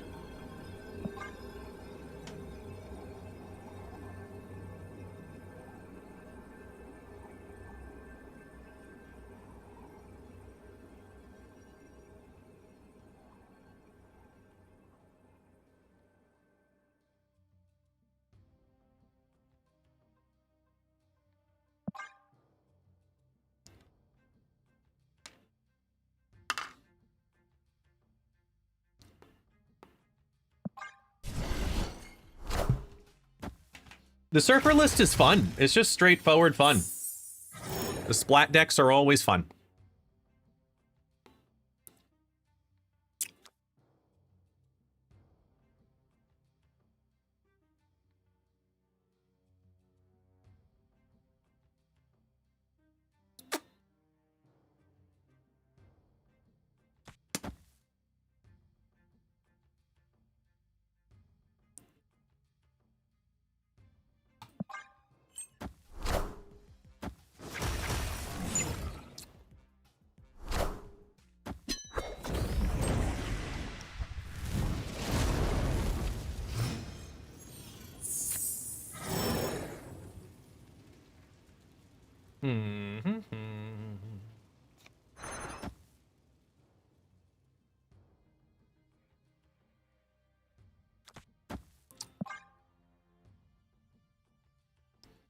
It's a very weird list, but 'tis fun. Zola?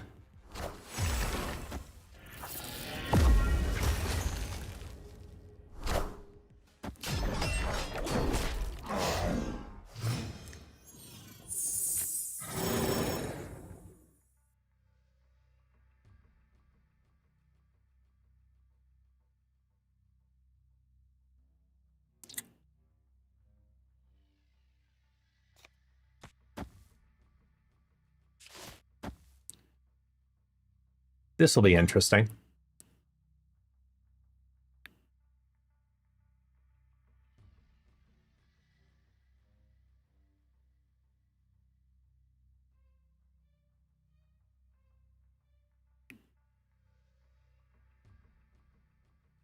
Because they will simply look at me going, "Are you drunk?"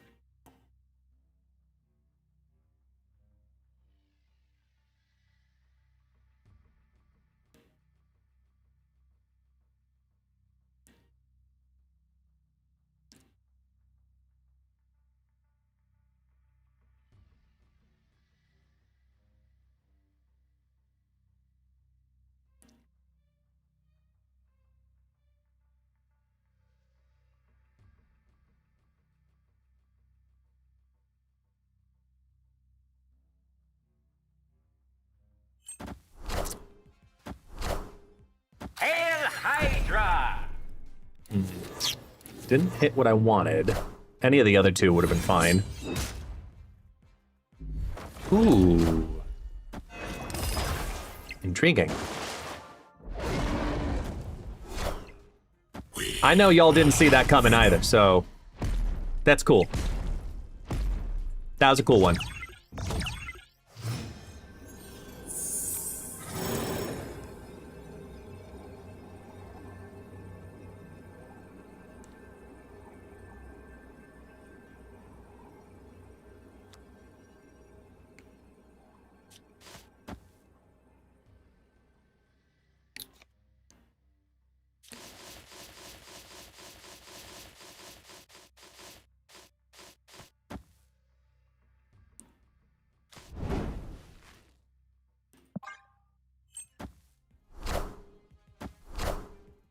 Wakanda forever!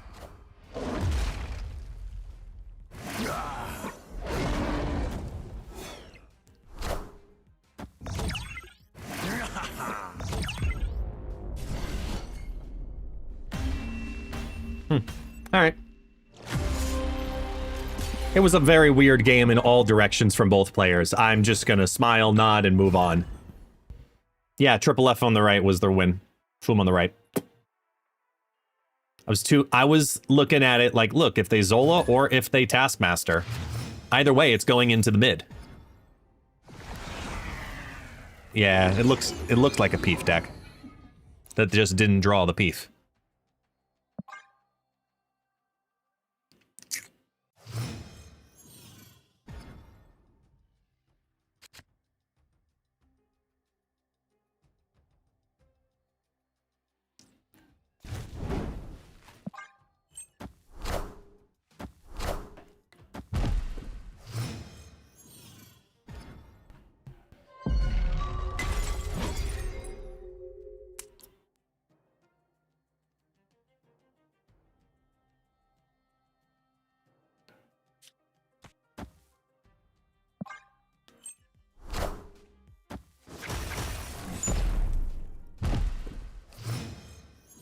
Dun, doo.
Hi, Taxi. Oh. What, Taxi? What? What? Want to come back up? Please hold, Taxi. We have to figure out what they're gonna do.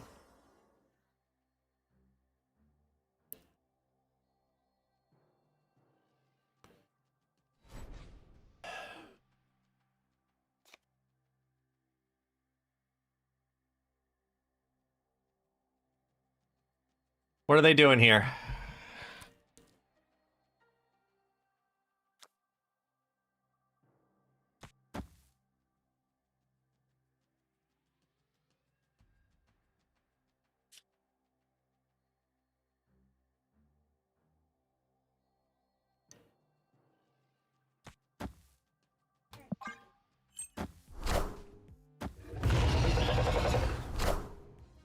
Relax, Taxi. I'll get you up here.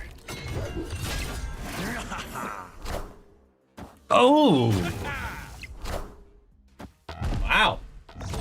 It was good dancing.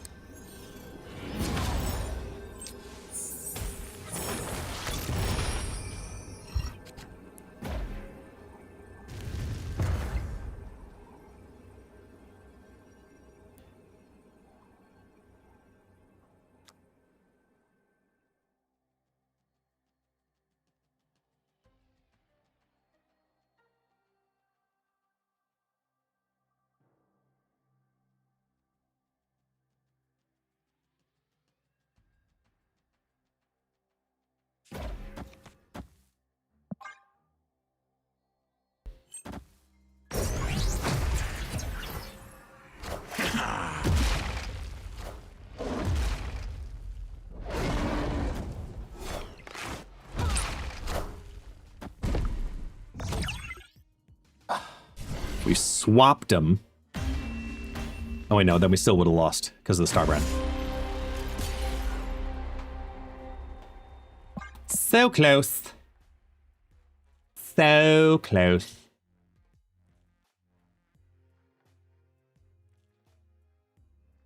Boom. Boom.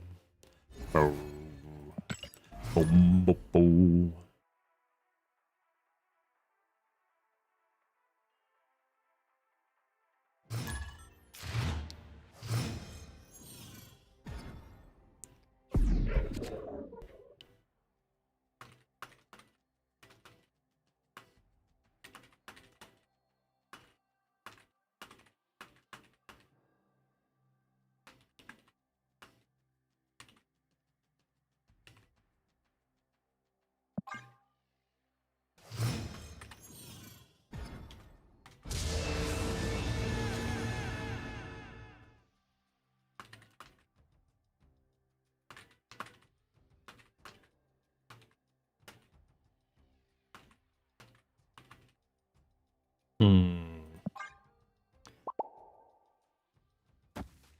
My opponent just misplayed, retreated, and hit me with the shh. If you're gonna do it, that's a great way to do it, at least. Opponent snapped. I hit the wrong one, but alright, whatever. Oh. That's nice of you.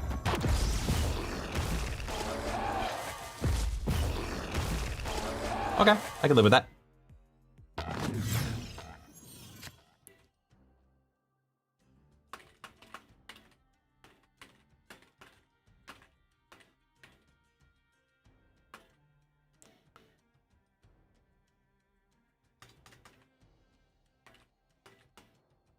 That means, oh, probably in about a half an hour, my video should probably drop too.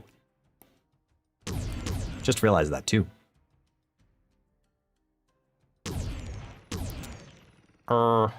Let's go with this first.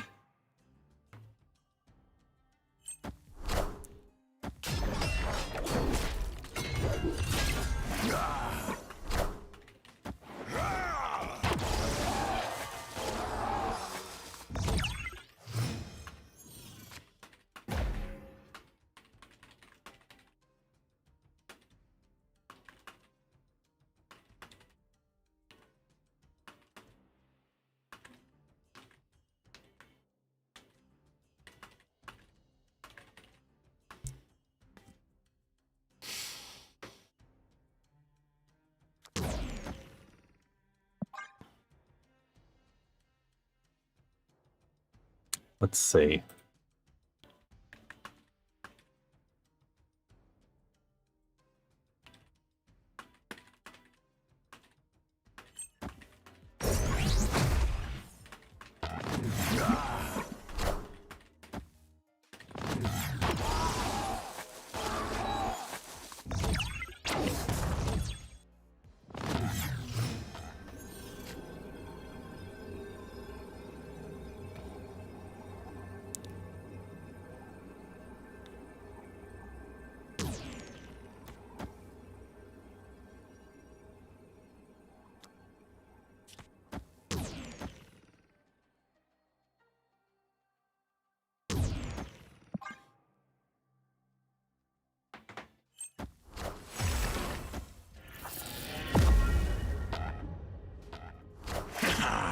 Huh?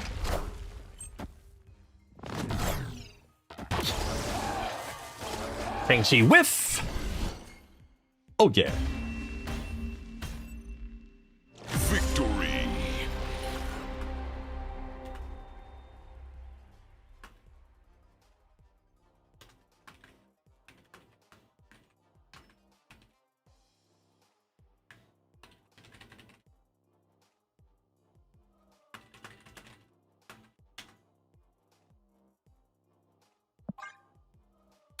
Of course I'm climbing like a madman 30 minutes before reset! That's how it always goes. I will say though, I should put those decks in here. I have that one. We'll keep that for later. Delete you.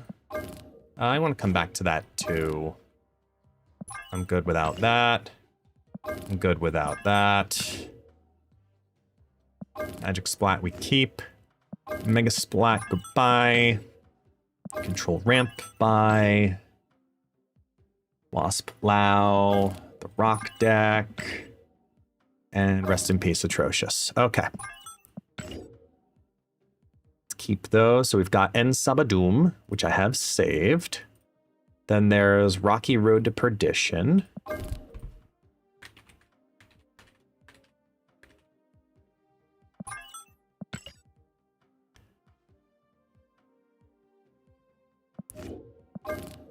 There's Victoria Nur.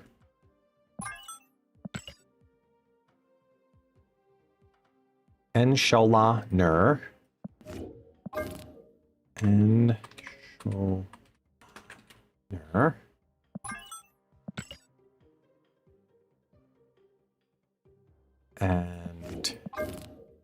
end of Isca.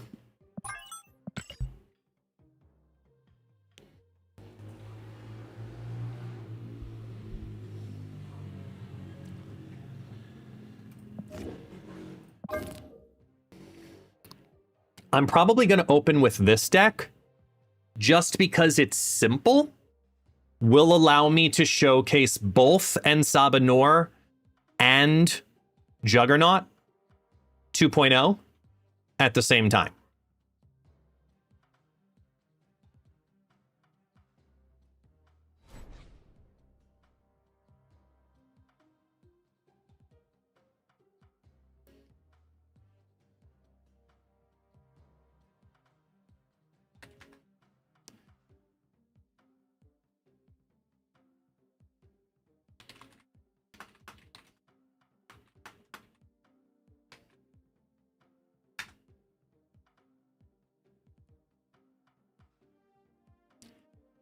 What did you say? Wait, hold on.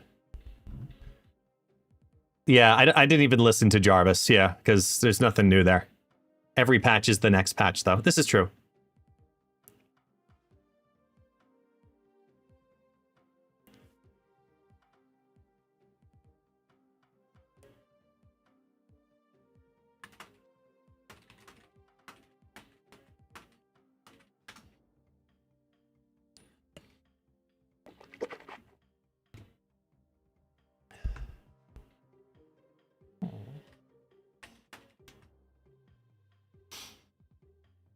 I feel like if I cope in Sabah Nur, I'm going to try it with Thanos Zoo, because why the hell not?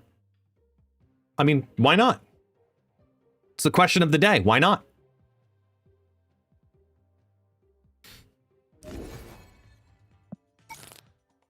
What do we have? Yeah, let's do the objective prep deck just to stay.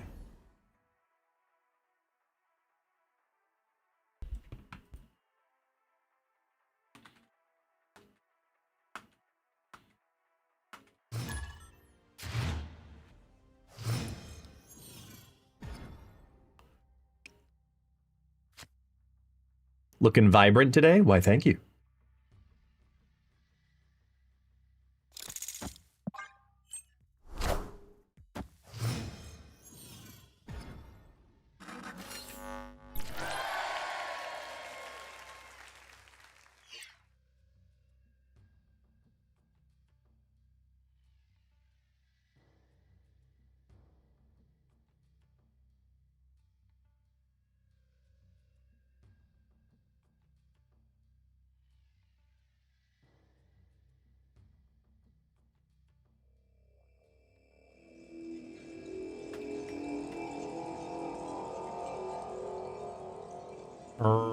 Let's start here.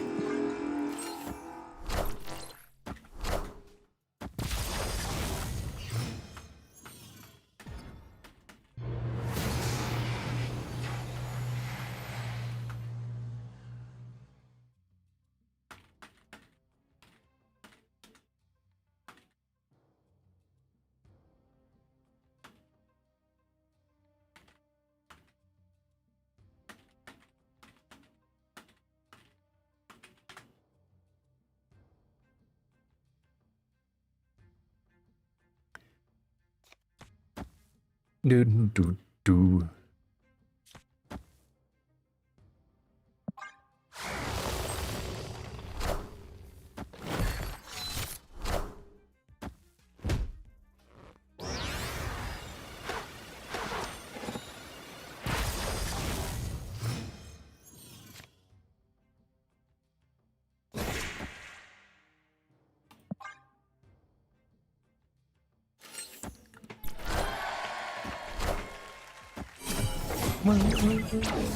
We're halfway there. Living on a prayer.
That hurt. Avengers! Assemble. Victory.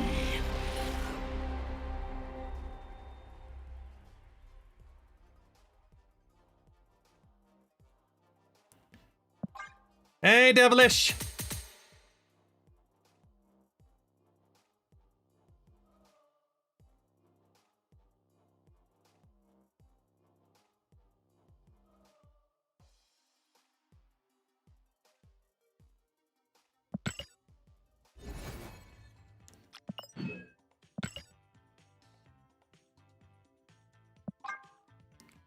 Really, y'all? What's going on? Another $5,000 in 15 minutes? Y'all suck.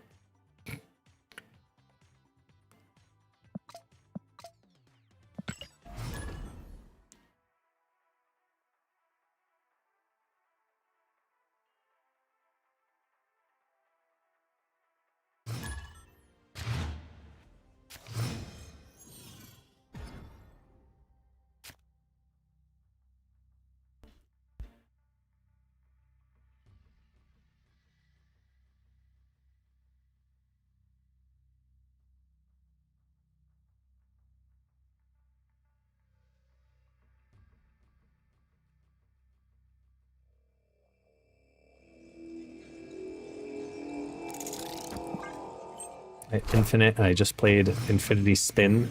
What's Infinity Spin? I'm so confused.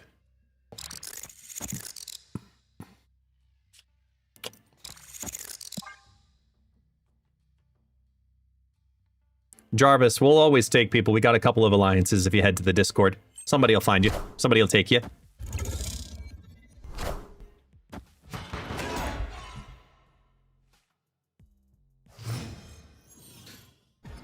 I mean, it's Synthwave, so you're getting close, Devilish.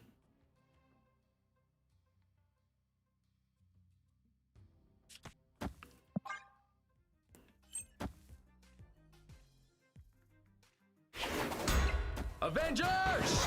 Assemble.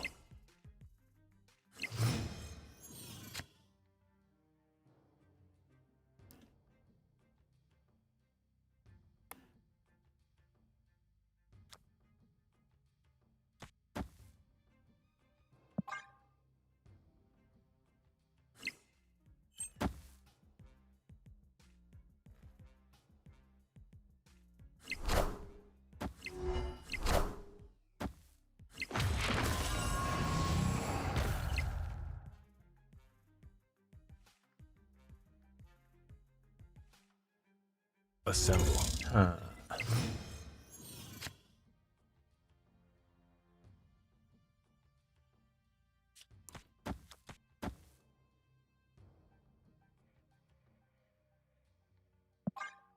Mr. Fantastic be great right now?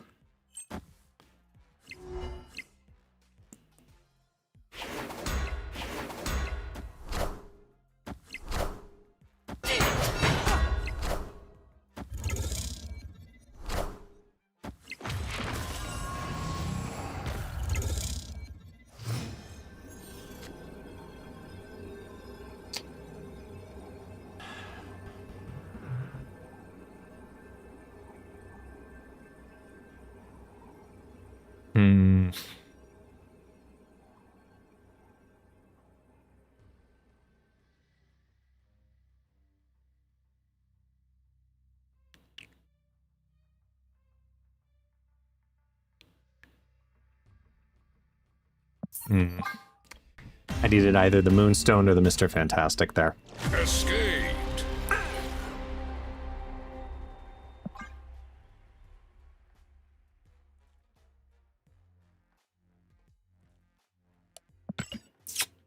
Peep. It's alright though.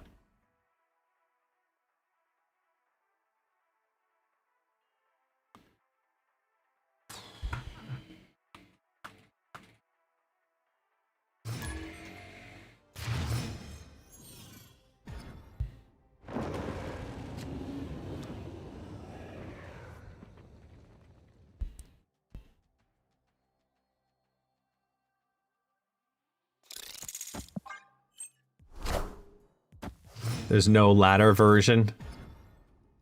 No, Conquest, you don't use Conquest to test. This is a very poor tactic.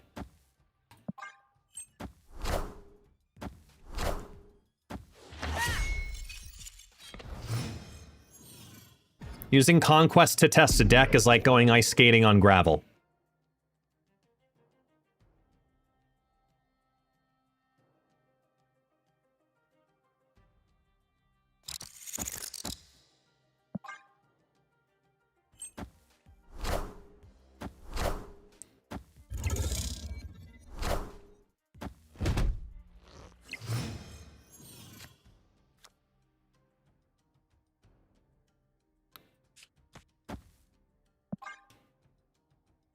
Avengers!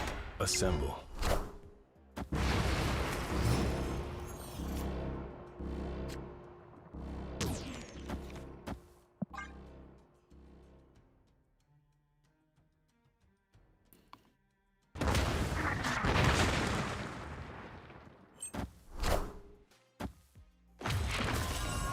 Hi, Taxi.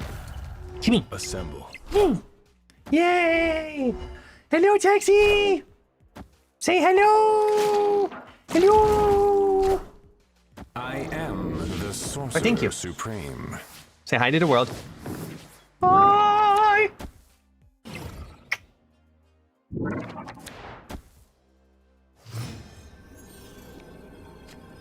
Opponent snapped.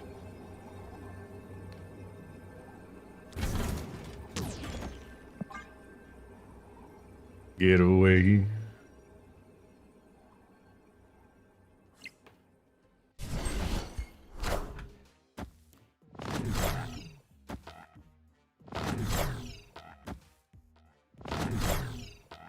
I am Iron Man. Oh well. GG. GG.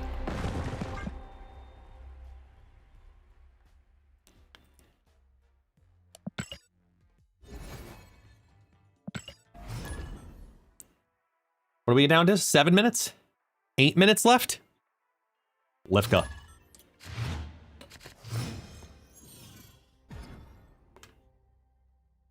I should give away 407 SP. Why?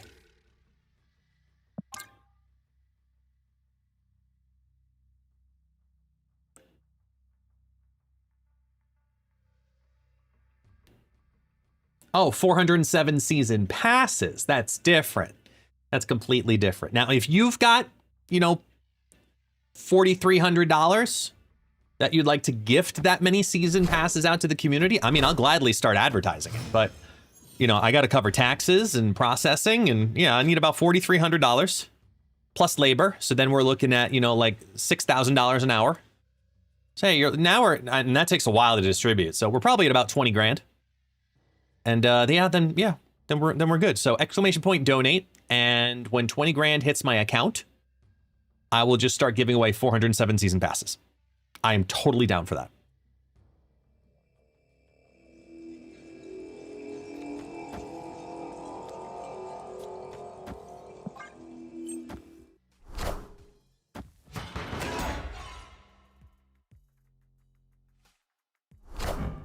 It hit the Cosmo. Am I going to do giveaways today? Oh, damn it. I might. I know I'll have some. But I'm always working on more, so.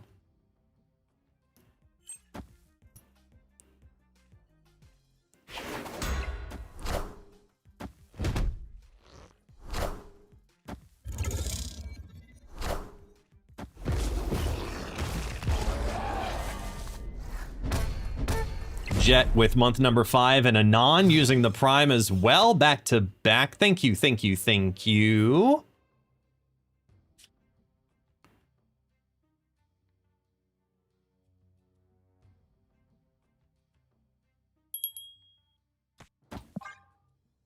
Hey, Zandal. Woo!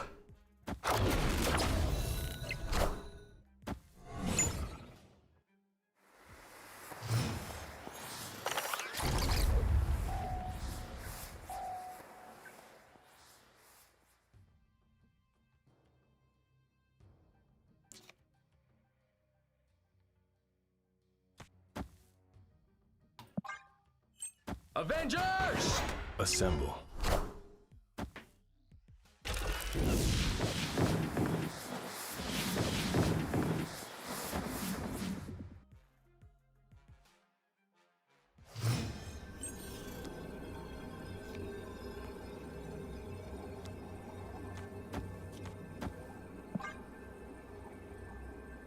Don't let him ignore the left. Let him feed left.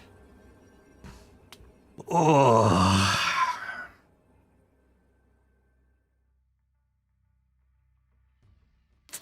Actually,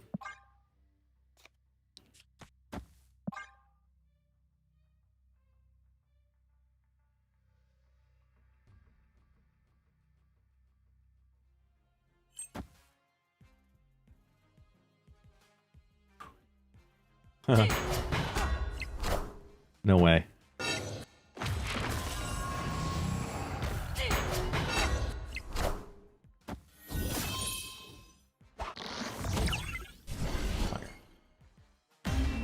I was right. No way.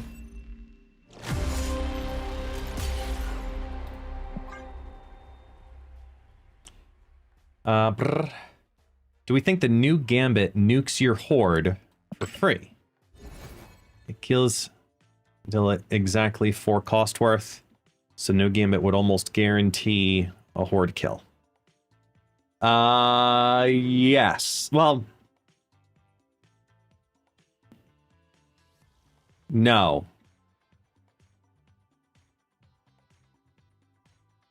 It's not a guarantee, no.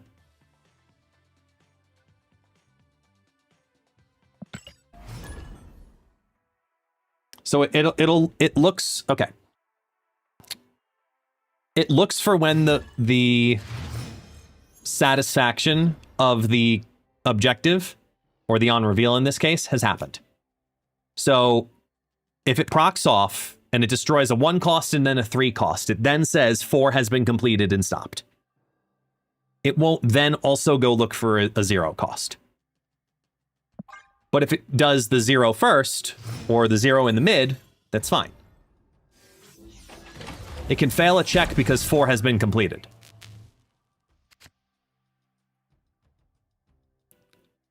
Opponent snapped.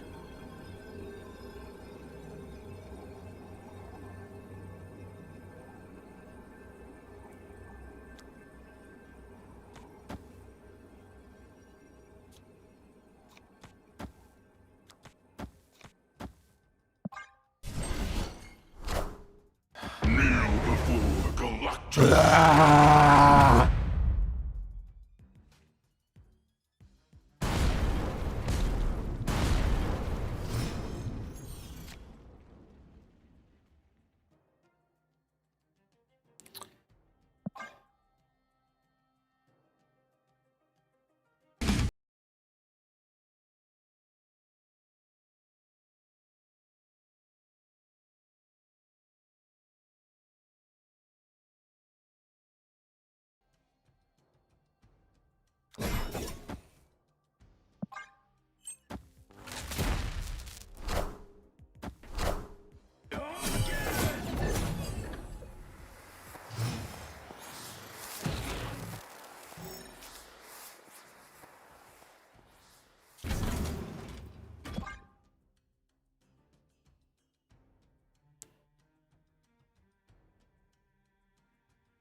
Like, we had it. That would have been the line.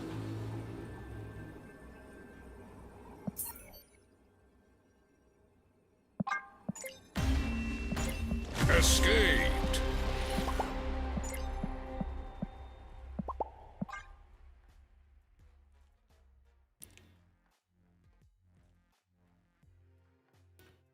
Goliath Mystique? No. How does that beat that?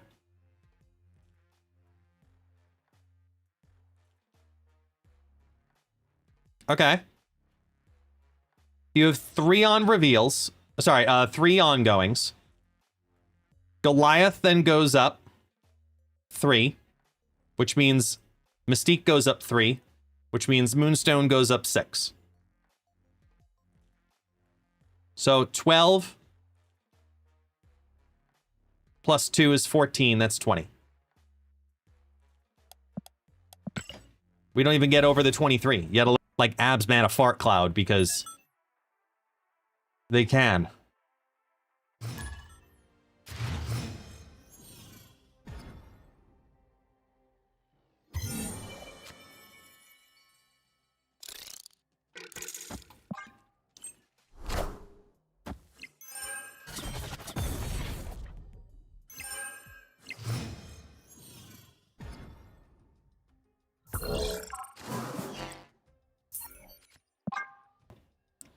Let's get out of it. Let's start.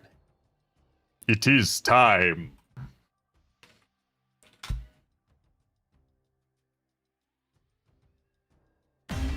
All right.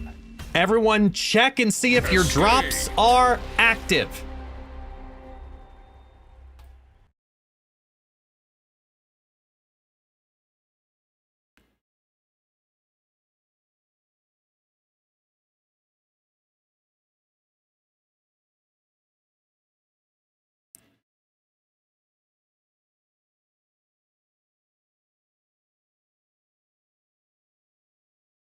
They're active! Woohoo!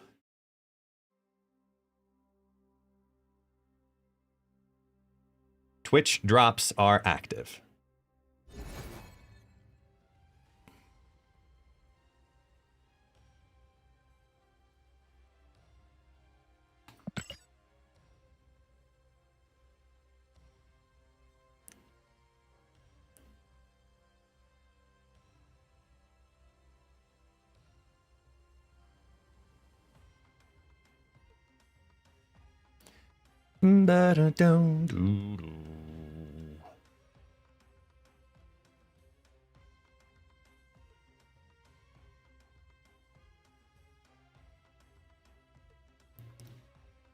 Make sure this goes.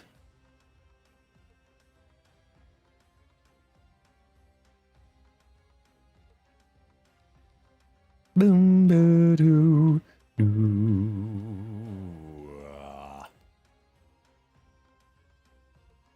Okay.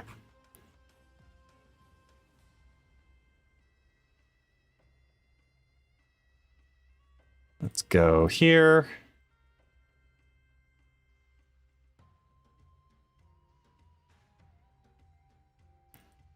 Okay.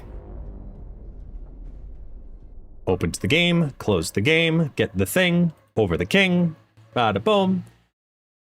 Drops progress. Swiftman with the 16 months, gotten back your sacks.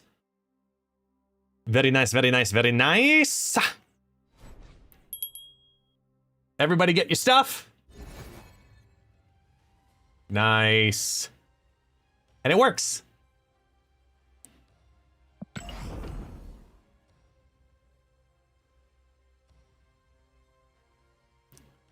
Ooh, did the dev interview post?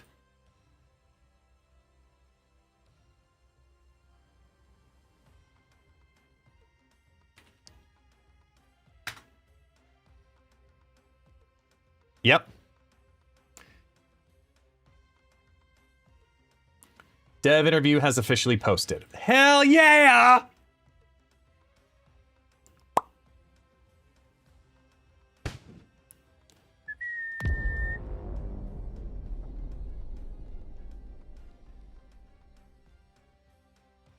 It happened. Objective keyword deep dive. Featuring ItsGuestGaming and KM Best.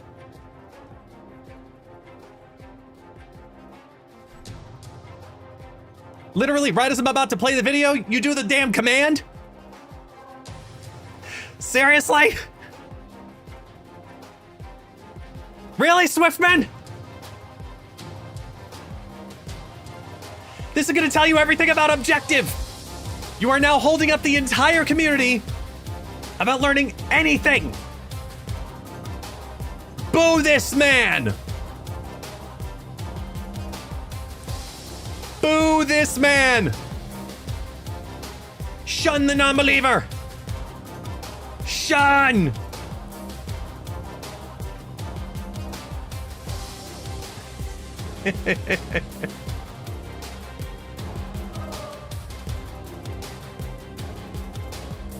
This is going to show you everything you need to know about objective.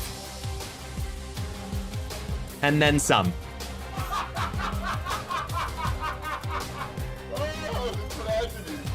Meanwhile, we can run boosters or not, so for Horsemen of War.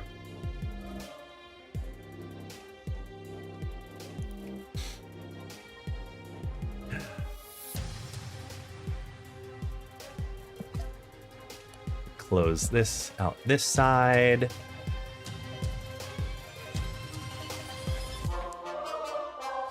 Run a video or nah. All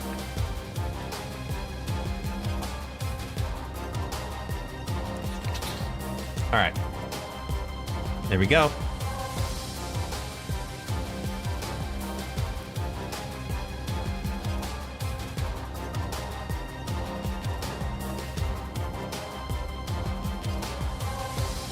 Remember, when you're doing the beginning of the season, if you're trying to purchase the pass online, you have to open your game, let the new season appear in your game first, then go to the Marvel Snap web shop, and then it will appear.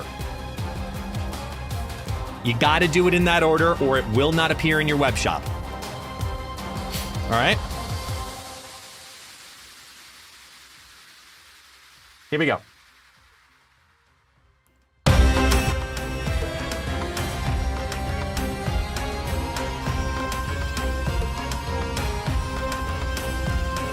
Hi, I'm ItsGuestGaming. I'm KM Best. And I'm Jules Robbins. And we are here to launch the March season and a brand new mechanic, Objective. So to do that, Jules, why don't you introduce a little bit more than just who you are and let us know how you integrate into this entire season specifically. I'm a principal game designer on Marvel Snap. I've been at Second Dinner for about 2 years. So I spend a lot of my time working on new cards, new season themes, new locations. I'm going to keep pausing at random points to point out the behind the scenes thing in the video. I had to ask about 6 times what that was, just to make sure it was okay to be in the, yeah. And I was the lead designer for this season. Let's go right into it and talk about Objective. Now, when Objective was being introduced as a new and original idea for Marvel Snap, what led to that idea that made the team say, I'm going to map this into the game in some way? And now here we are today. So walk us through that original idea journey. So we actually sort of came at this from 2 separate angles. On the one hand, we were starting on this X-Men Origin of Apocalypse season, and it would be really cool if we had some sort of through line about what it meant to be Horsemen of the Apocalypse. At the same time, we'd been spending a lot of iteration cycles on previous seasons trying to work with this space of cards 14-point swing, asking you to get to a very specific state or accomplish a specific goal. You've seen that in release on Spider-Man Noir and Phantom X. We were struggling with asks on that sort of space to make cards that really shine, and kept running into issues working with our existing mechanics. Now, the first thing that strikes me as really interesting about this mechanic is that these cards work at any time. You don't have to have the card see you complete the objective. If you complete the objective at any time over the course of the game and then draw and play the card, it will know that you have completed the objective. What was the design process behind making a card that plays in that way? Because that feels like a very unique functionality for a mechanic like this to have. Yes, I definitely intentionally modeled this to look exactly like the Marvel Snapcast broadcast. Yeah, it definitely wasn't our first instinct either. on some level, it's just more intuitive if the card is sitting in play or at least on the screen in your hand, tracking when stuff happens. Marvel Snap is so short with 6 turns and really hard to line things up so that you can have a satisfying objective to chase if you have this card early and it's not a complete blank when you draw it in one of the last few turns of the game. So we wanted to find a way to sort of bridge those gaps. So then when designing the full mechanic of objective, what was one of the goals that maybe you set very early on that would help make this feel naturally intuitive to any Marvel Snap player? I think our biggest early learning, and that really shaped this, was sort of how fervently you want to pursue the objective. Initially, we thought there was some pretty interesting gameplay space in objectives that cared a lot about the game state at the time, caring about the leftmost card in your hand, so that you might want to carefully tune when you're firing it and have very different outcomes each time. But we found this was pretty unsatisfying for a lot of players who saw the new thing and just wanted to pursue it. We ended up with a philosophy where we really wanted to make sure if you just pursue the objective from the outset, at least for this initial batch, that's going to turn out well for you. When you first pitched objective internally, what was the feedback from the team, and what was the biggest problem that you saw that you felt you needed to overcome? People were definitely excited about the promise of the mechanic right away. Having a quest to chase down, whether that's collecting 10 rat pelts in an RPG or something in Marvel Snap, it's just a beloved play pattern. Our early iterations had a lot of stumbling blocks for playtesters. Maybe most notably, we started thinking it would be most intuitive if the objective condition was met and fired the effect as soon as you had gotten there. But that ended up interrupting lots of other effects in ways that people were really surprised by in practice, especially when an objective condition was going to count unrevealed cards. And if you have Sabah Nur trying to swap stuff before you've even revealed the cards for the turn, it just didn't line up with what made sense to people, even though if you asked them exactly what it meant after they'd read it, they gave you the right answer. That balance of intuition and actual function feels like the most interesting thing about this mechanic to me, because it operates in such a similar but different way to other Marvel Snap mechanics. When you were designing these cards, how did you look towards the way in which they functioned as a way to express something about the character, something about the feel, something about the idea of being, for example, granted the power of one of Apocalypse's horsemen? Yeah, we were definitely looking for somewhat of a range here for how much the card is kind of looming over the game, promising an awesome thing that's going to give your opponent a state of fear up front, sort of the looming dread, knowing they're rampaging across the countryside and your city's next, versus the sort of exciting moments that can turn around a game that I think are such a compelling part of what makes Marvel Snap replayable and why people are excited to Odin over and over again, because you don't know if it's coming on the last turn. So we were definitely trying to bridge so that we could have some cards filling each of those roles, and sometimes even a card transitioning in which one it filled. So now you've pitched it to the team is looking at objective, and now you're testing it. How do you test this specifically to decide whether it's exciting or stressful? This was definitely something we struggled with a lot in testing. As we were starting out and trying to link the horsemen together, we thought maybe it would be cool if we could enable a deck where people might play all 4 horsemen in the same deck. Also, in the next episode of the Marvel Snapcast, I will be talking with KM about what we didn't air from this interview and have exclusive access and rights to be able to showcase some of those parts also. And thought about trying to set up objectives so that, you know, accomplishing one, its output would help fulfill the conditions for another and form this sort of loop. And playtesters were tearing their hair out trying to track all of these different things going on in the game. We knew that that was beyond the pale, and where we sort of landed learning was the big differentiator there is feeling like you can tackle the task. So we wanted to make sure our first outing of objectives had a lot of conditions that once you built around a little bit, playing your game somewhat normally, you can clearly build some progress towards whether or not that's actually going to be enough to consistently accomplish the objective. You can see what you need to do to get there. So what's the thing that you expect to learn the most from players playing this as opposed to like a fairly limited testing team?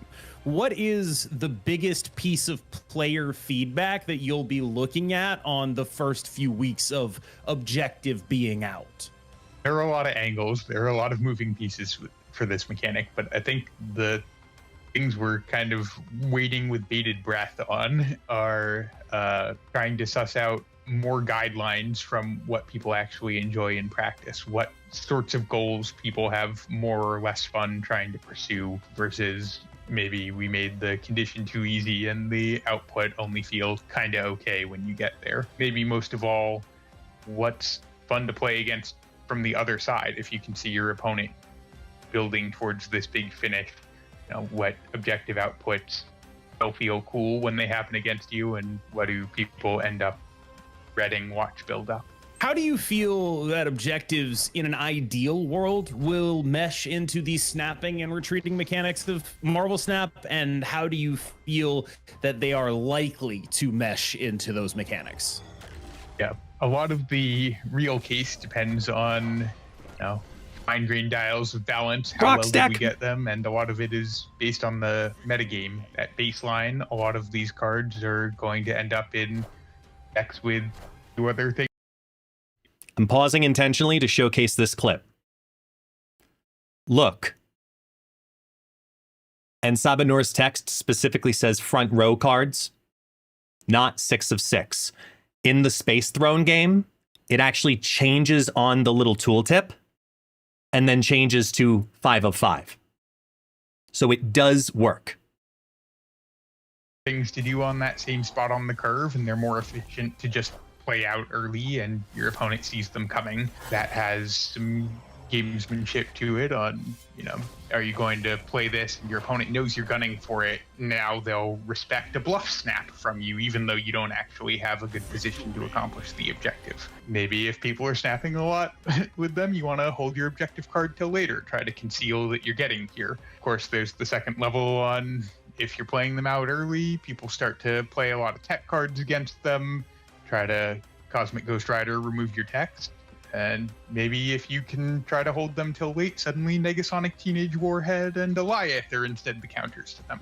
So a lot of our hope is this will be dynamic and changing over time, and your decks with objective cards aren't going to just keep playing out the same way. So now with the players interacting with objective, and now they're trying to build their decks with this brand new mechanic, how can specifically objective reward creativity and not punish it? Yeah, it's definitely a fine line here. You know, we want to make objective conditions that are clear enough in what they're asking the player for to not just leave people lost with no idea how to pursue them. A lot of this was just iteration on the specifics, trying to make sure that there are obvious paths, but also lots of different branches off from there on ways to accomplish the objectives. I'm really excited to see what sort of creative approaches players on the outside find, and probably they will find decks around these cards that we hadn't even dreamed of. So now the player base is going to have the card. They have Sabah Nur as the first ever objective card. Why Sabah Nur?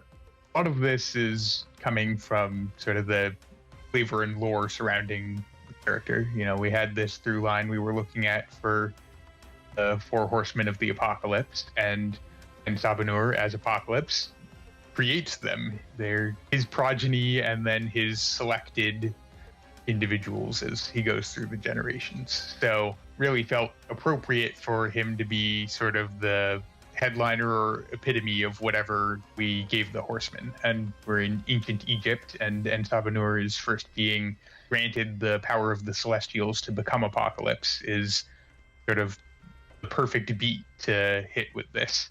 Did it ever occur to you in the process of creating a new Apocalypse card just how quest objective-y the previous Apocalypse card was? Is that sort of serendipity? Because I remember when I first started playing this game, that was my favorite card because of the way it functioned to herald itself. Were there any influences from the current Apocalypse that landed in this one? Subconsciously, we were ultimately wary of trying to lean too heavily into discard and sort of both silo this character who's a huge part of Marvel lore into this one narrow band and also make him compete with himself. We'd rather let more people who love Apocalypse play with Apocalypse versus saying you've got to love both Apocalypse and discard decks for this character to ever be for you. When building Sabah Nur, you mentioned the grandeur, you mentioned his stature.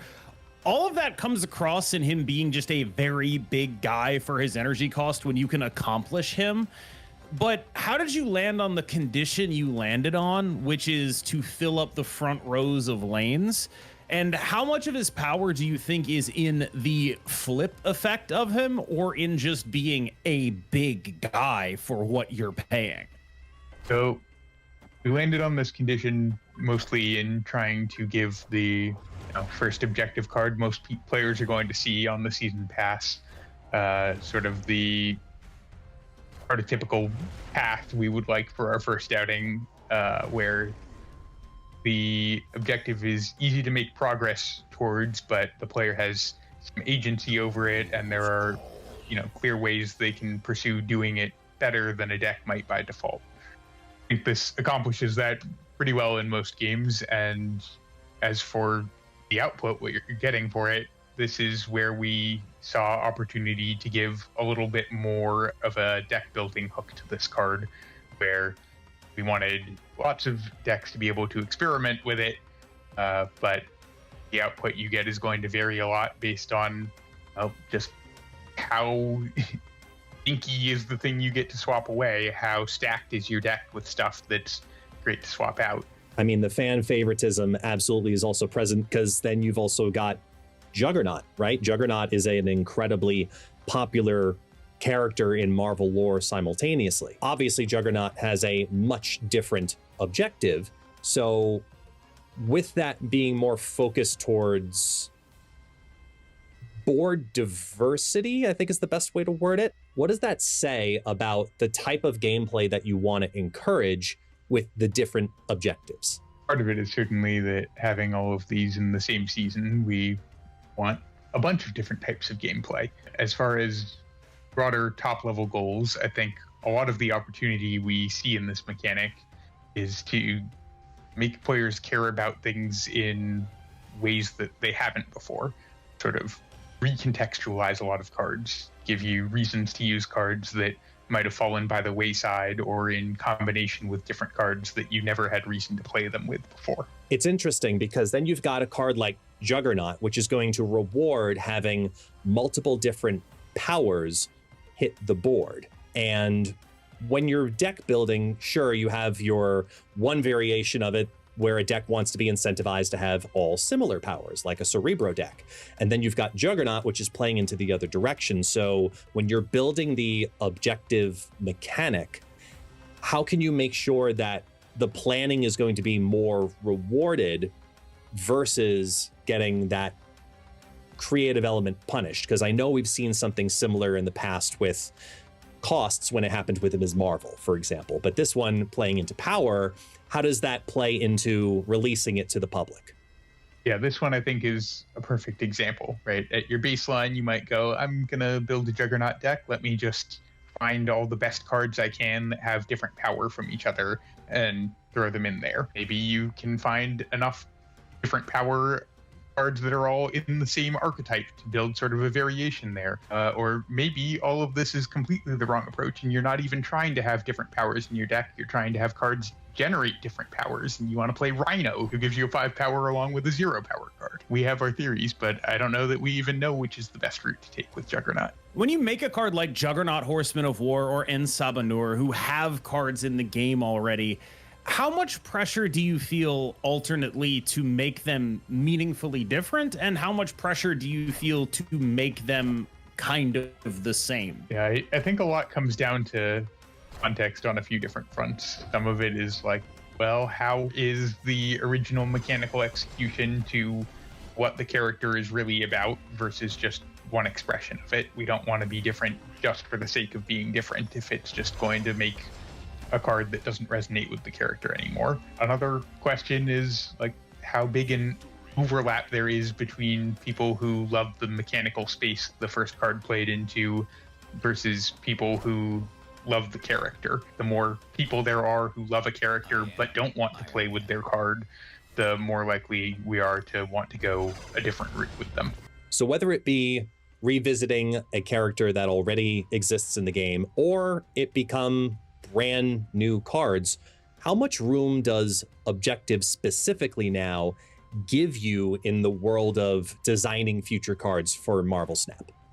I think this mechanic opens up really a lot of space. There's both the sort of combinatorics on having this input-output pair means that even objective cards with a pretty similar condition or a pretty similar result to another objective card can end up playing out very differently because of the different contexts they're going to land themselves in. More so, it's kind of broadening what we get to care about easily in Marvel Snap. There are a lot of things that happen way too frequently over the course of the game for us to give you a meaningful reward every time you do them, but Objective can sort of conglomerate those into a bunch of triggers for one big output instead of needing a tiny one that scales. It can care about things that happen early in the game in a way that cards that already need to be in play can't care about, and use that for effects that need to happen at a particular time, versus before we could mostly only do that on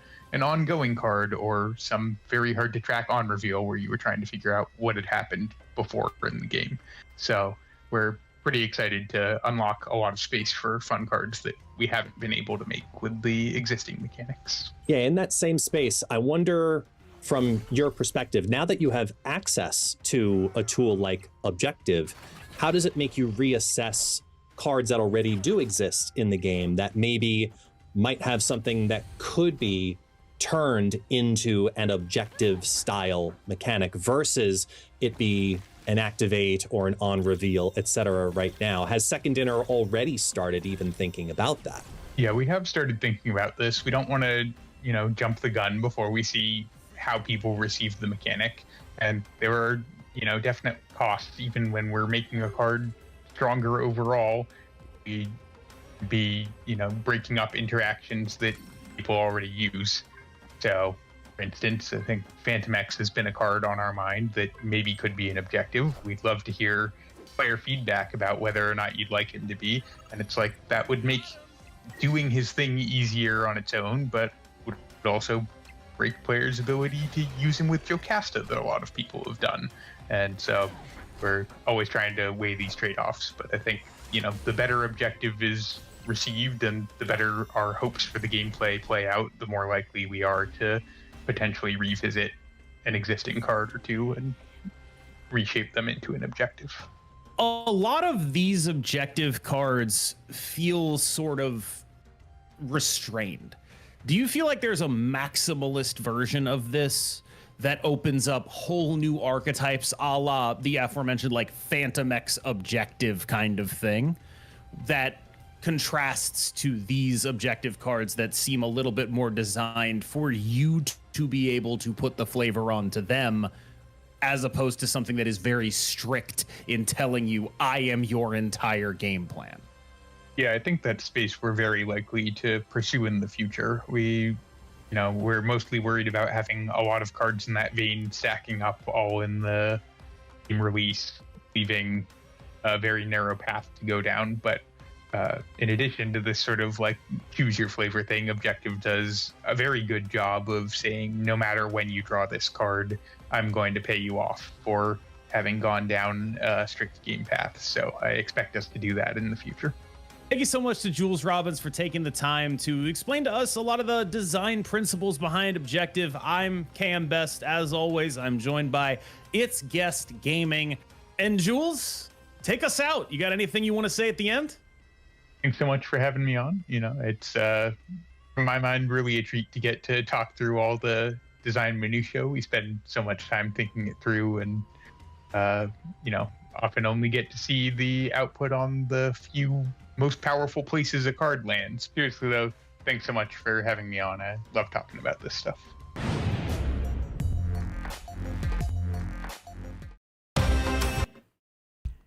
There you go. We did a thing.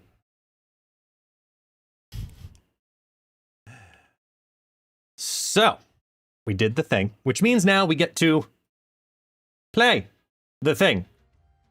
We get to unlock the thing. And see if the 54% of you are right that I'm going to end up getting boosters.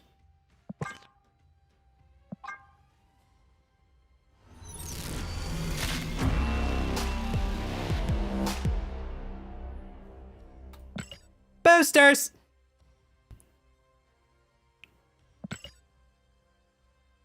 Juggernaut! With the 5K!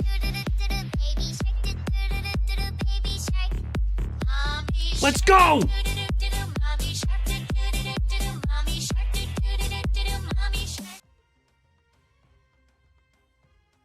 What? Objective completed!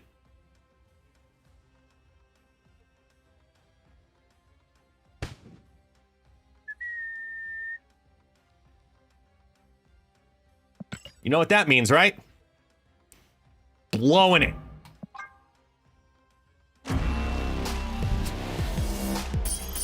Because I've wanted this for too long now.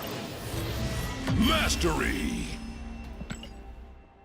All right. We're going to start with Sabah Nur. Juggernaut. Oh, I gotta actually grab it from the track. Wait.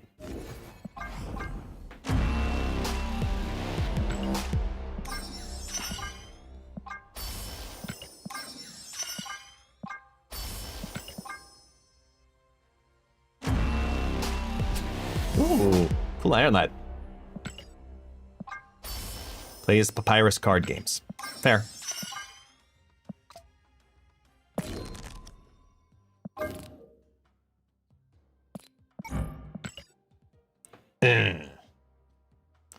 Wait, what do I have as...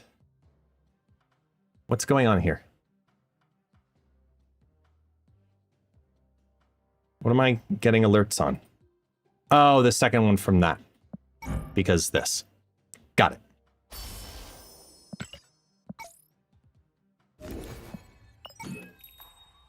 Let's go collect things. Whoa. Yo, these...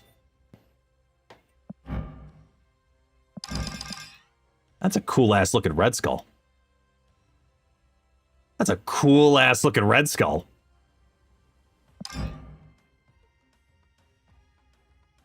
I like it. Cyberpunk Star-Lord. An actual decent cable. This is like Iron Man and Star-Lord had a baby with Ironheart.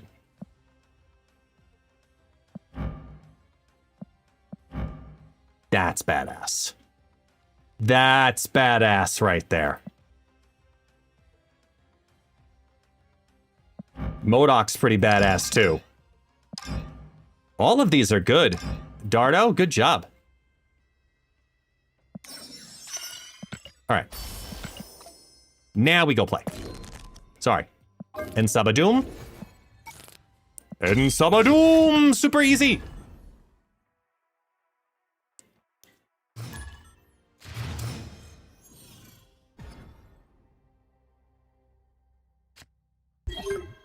So as you see on the bottom, the tooltip pops up, which is an accurate lifetime reflection of the objective down below. And it will keep up to date too.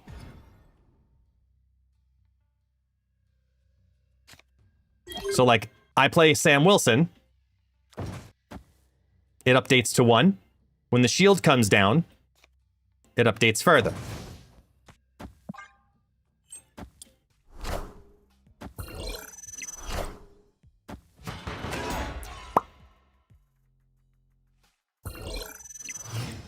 So now 2 are in the front row.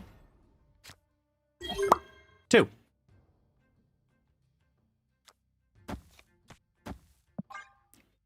Three as we go, 4 as we go.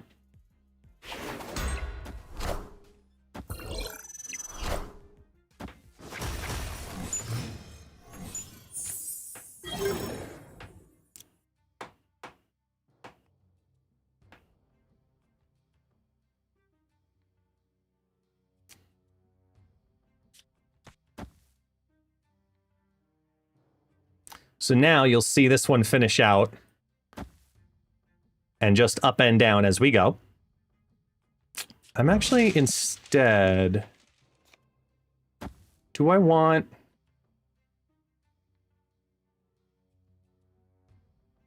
yeah, no, we still do it. Hey, Gregor. What's going on, Gregor? How you doing? That way, if it pulls Dragon Lord, I don't feel too bad about it.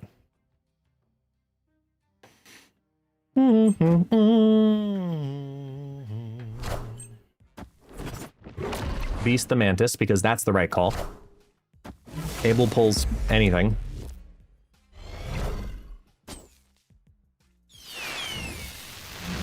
Doom! Objective completed. See, now it says 6 of 6. So, watch this sequence with cloning vats, folks. Okay? Watch carefully and learn.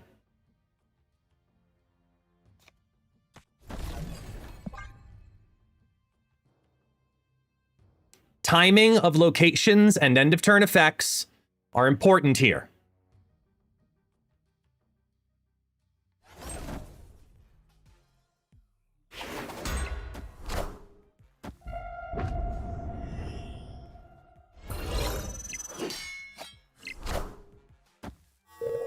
Okay.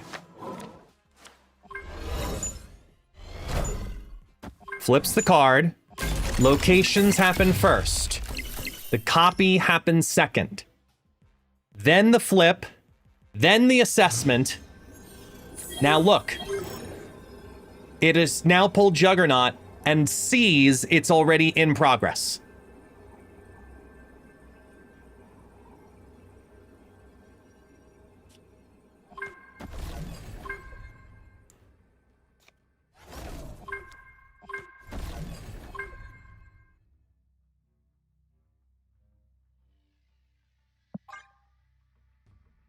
Just to showcase it, we'll do it again.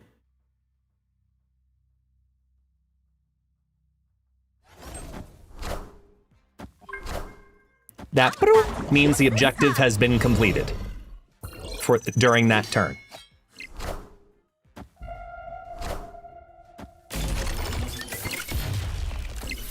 Card, card, card.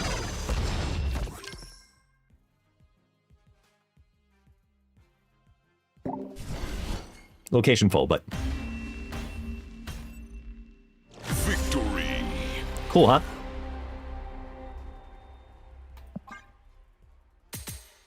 So you can see now it works as an end of turn, but a separate category of end of turn. That's the easiest way to explain it.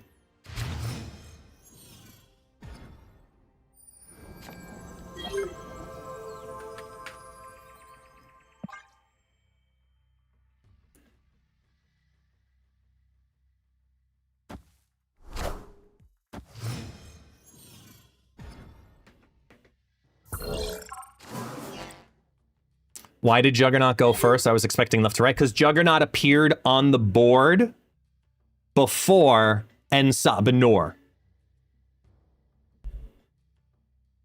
It does not work with Invisible Woman because that's end of game. End of game happens after end of turn. So Juggernaut being revealed, for example, under an Invisible Woman will not work.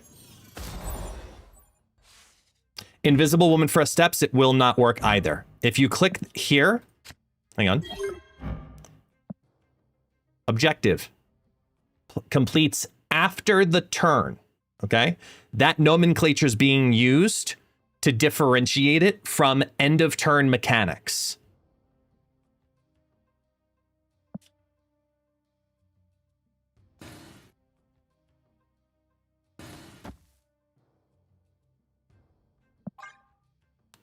Correct. It's not a transform into an end of turn. It's transforming into an on reveal, right? Assemble.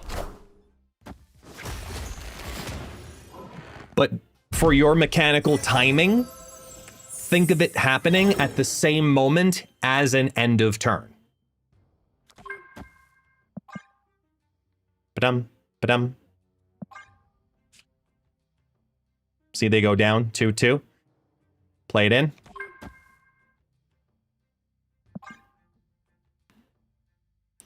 I spent hours getting B-roll footage to use for the video.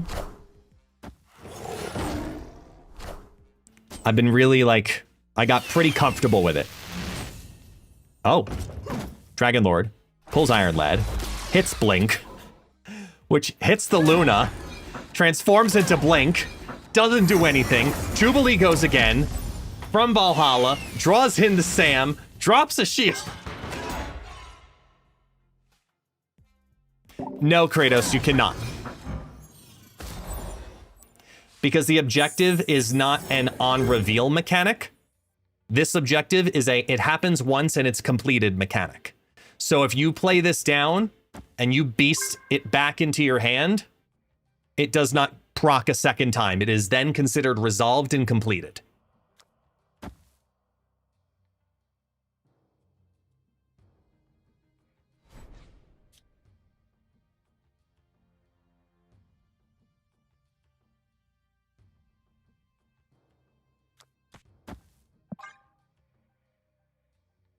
Here. Wait. So this is... Okay. I'm going to play this in this order in particular, specifically for you. Okay? I'm playing Juggernaut first on the right.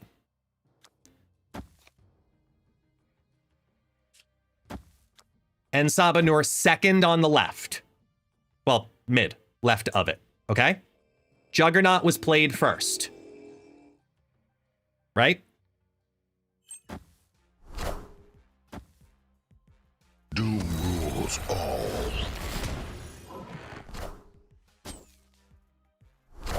Juggernaut goes down first, and Sabah Nur goes down second.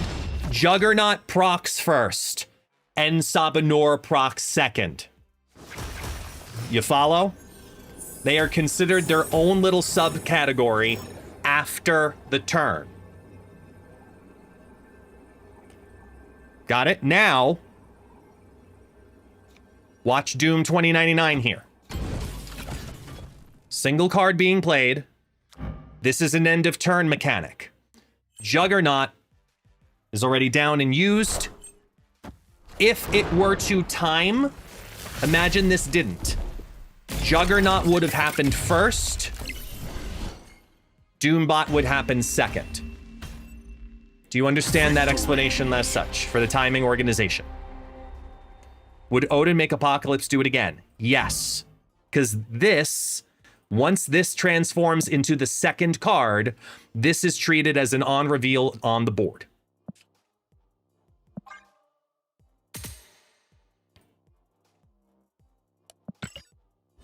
For example, if Sabah Nur is on the board and it transforms in a Wong lane, the effect will happen twice.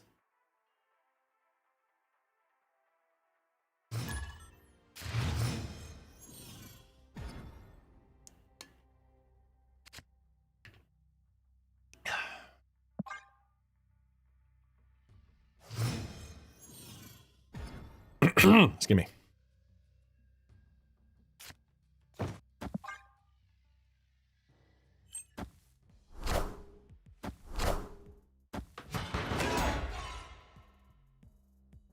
Good old fast drops.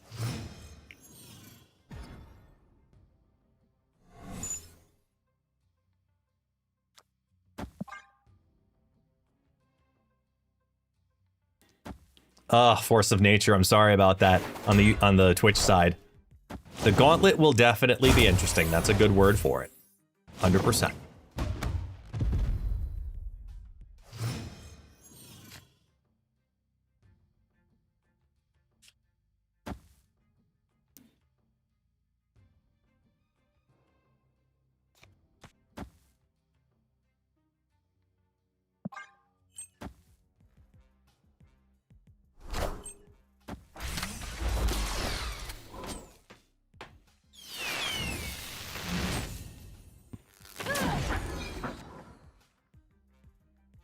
Doom rules all.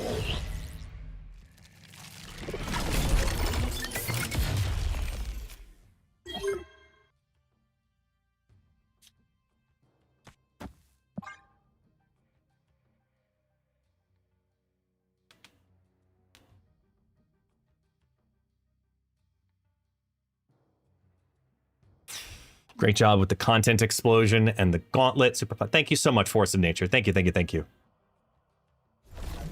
Yeah, the last week, appearing on 4 different podcasts, definitely added up. Plus the gauntlet at the end of this week. There is a lot happening there.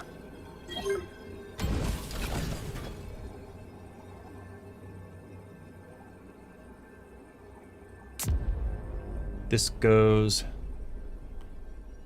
2, 4, 6.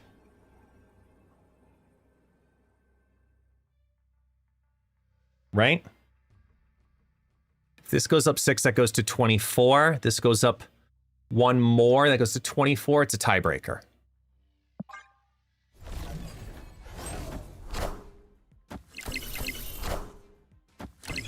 Doom rules all.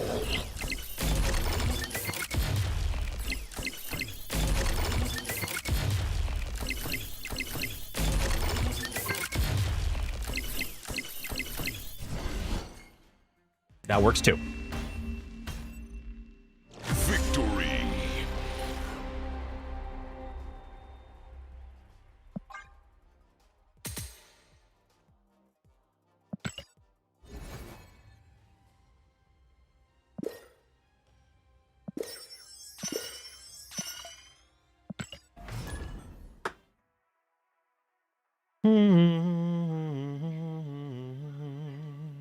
Doo doo doo doo.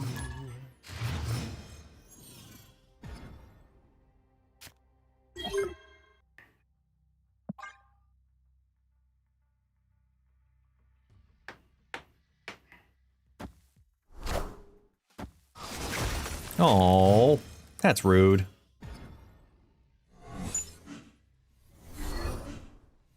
I got rid of your Hydra Bob. You got rid of my White Tiger.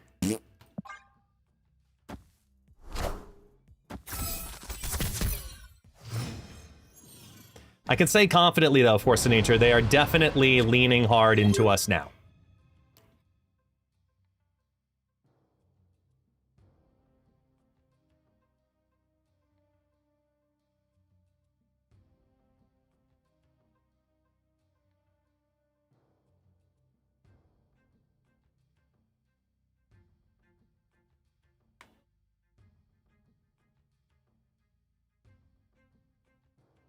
Hmm.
Nice.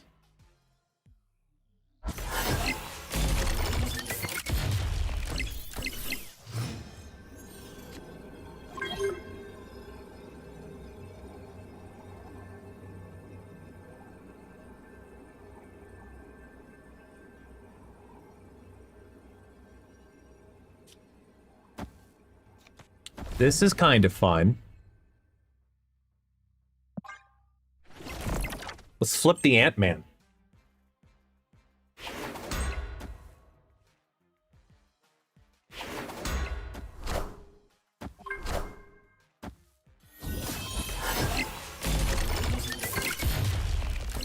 End of turn. And Sabah Nur. Doom rules all. Damn.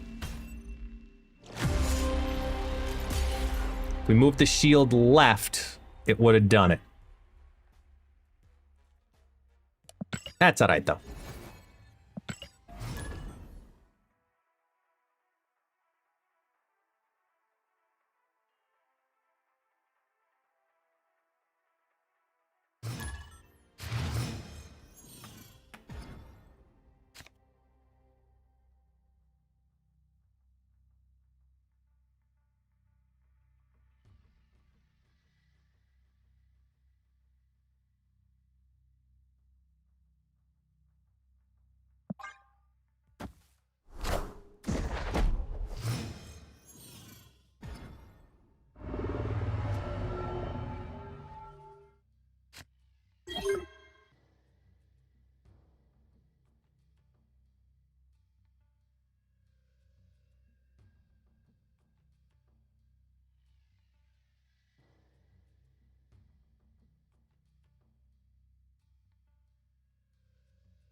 Hmm.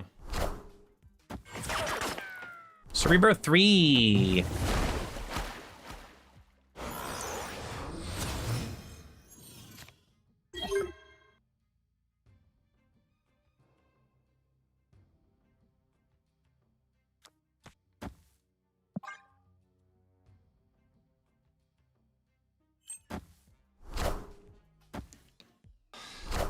Really? Really?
No.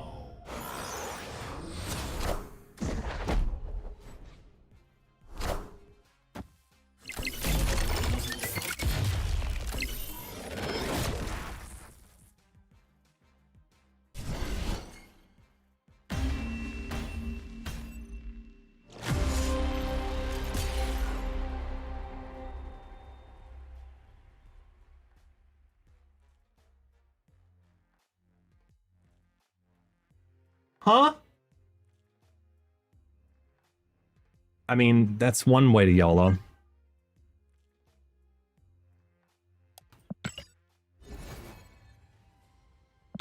Ads. Yeah, okay.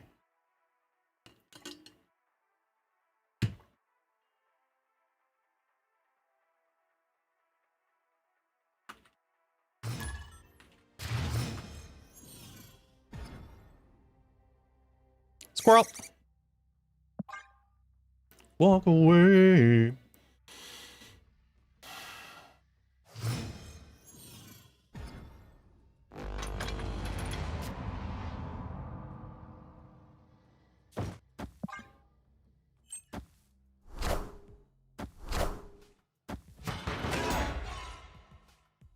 You want to see the Doom variant? Sure.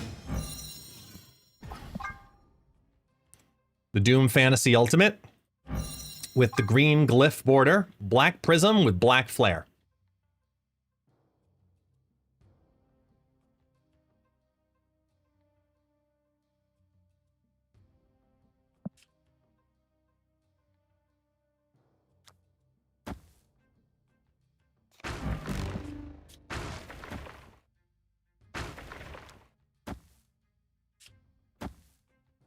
Opponent snapped.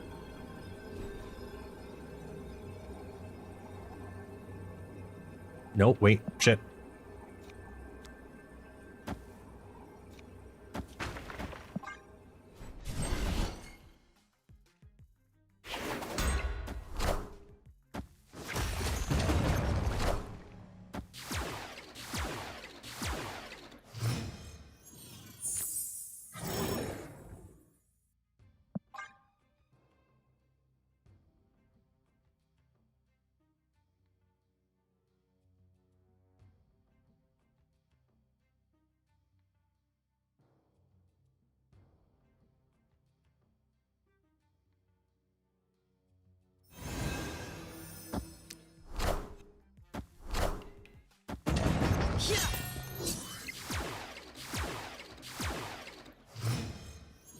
Hello! Hello!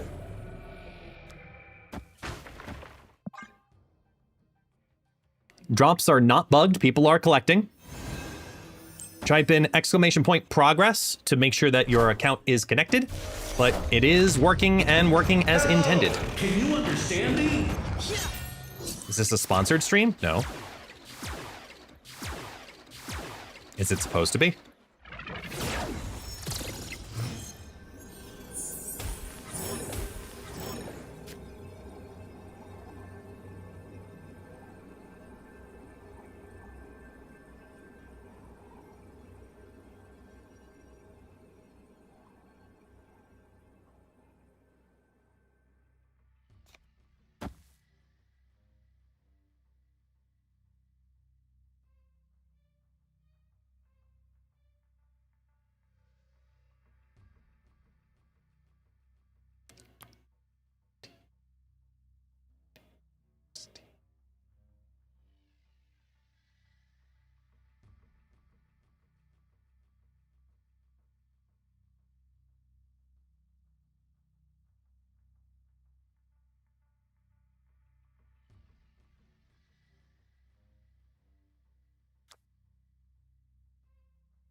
The only way to get it, I think, in that play would have been Wave.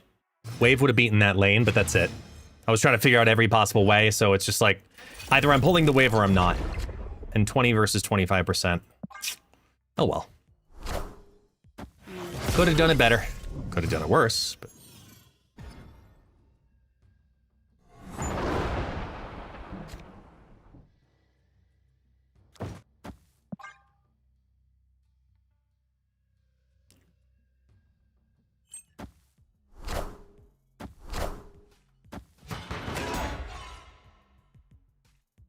Chavez, Sunspot.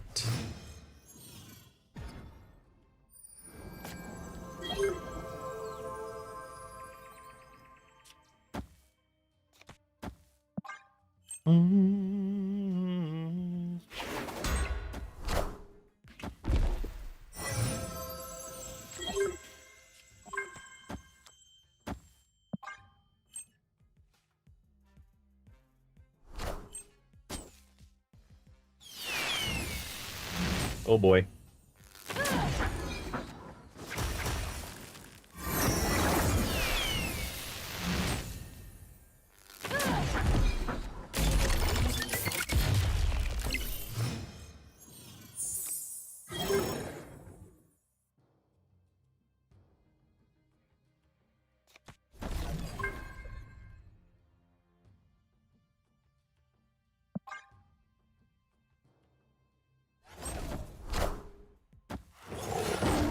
Hello! So happy!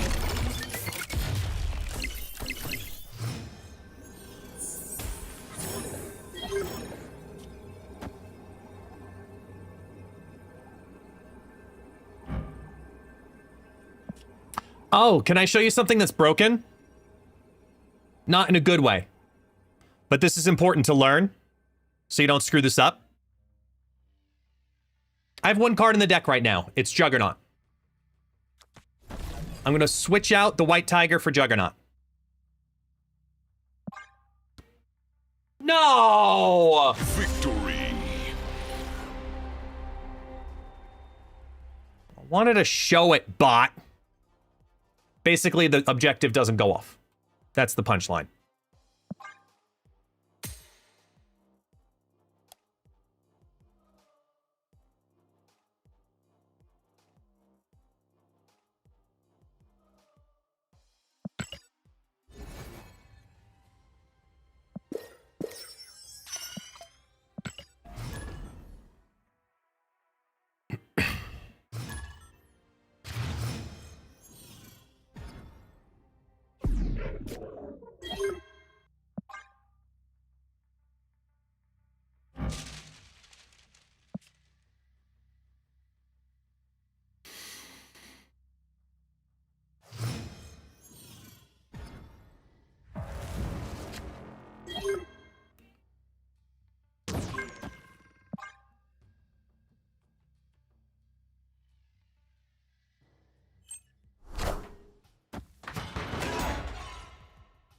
Taxi.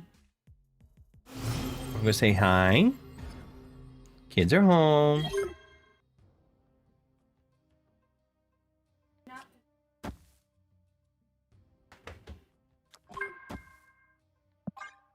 Hang on. I'll give them to you. Hang on. Come on, Taxi. Ugh.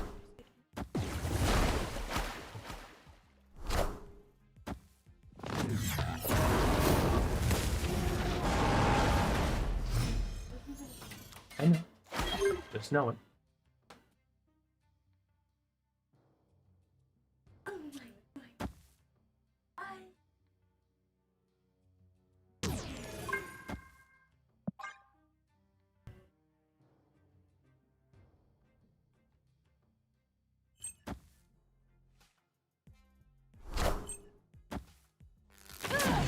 Hey, dude. Doom rules all. The bing? Mm-hmm. There's all messy. Yeah. Thank you for the code. You're welcome.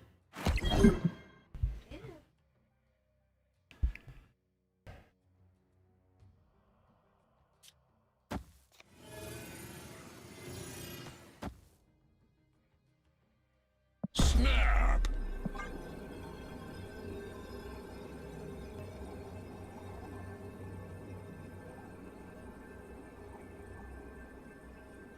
Yes. The smaller version, correct.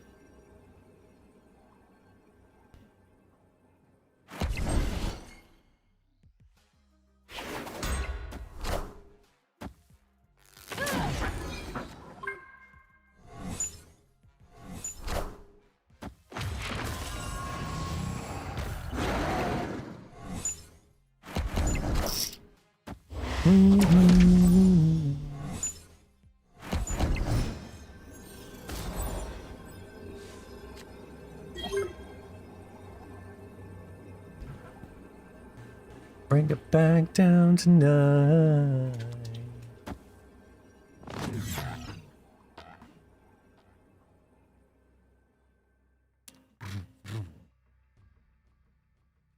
Boyfriend looks like a girlfriend that I had in February last year. And Sabah Nur counts itself as a front row card then? Yes. It does.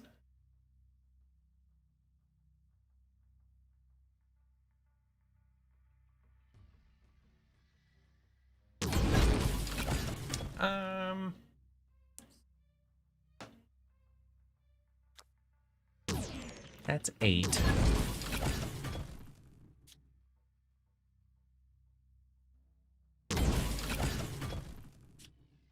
I mean, it's 6 of one, half a dozen of the other, but we'll do it here. Me. Victory. And he's back.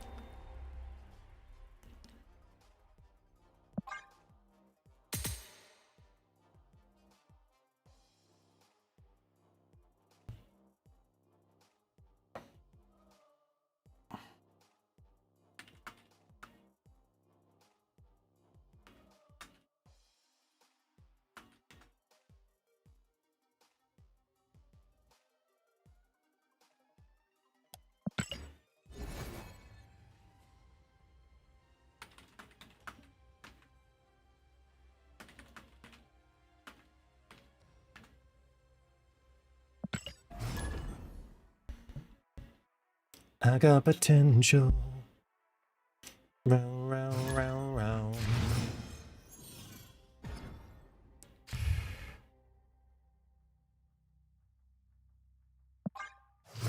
This is oddly an easy deck to pilot.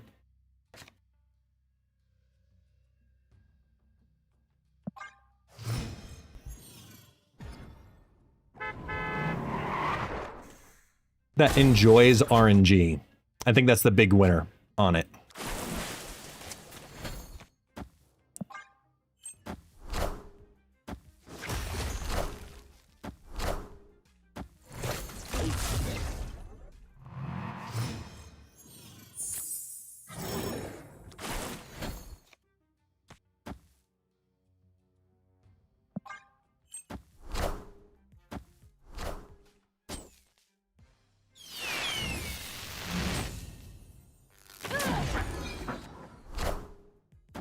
Nice. Clear for takeoff.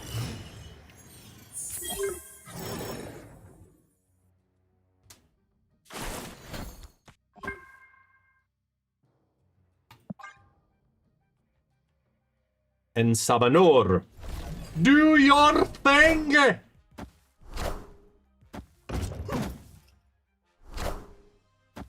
Doom rules all.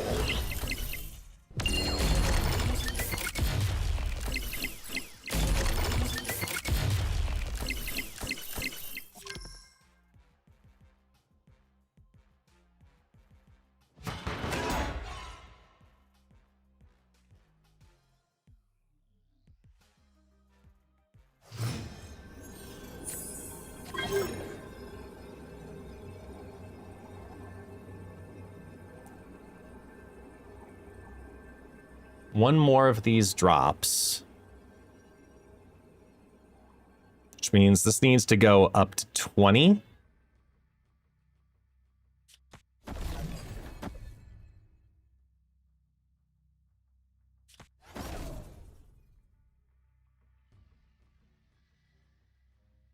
Opponent snapped.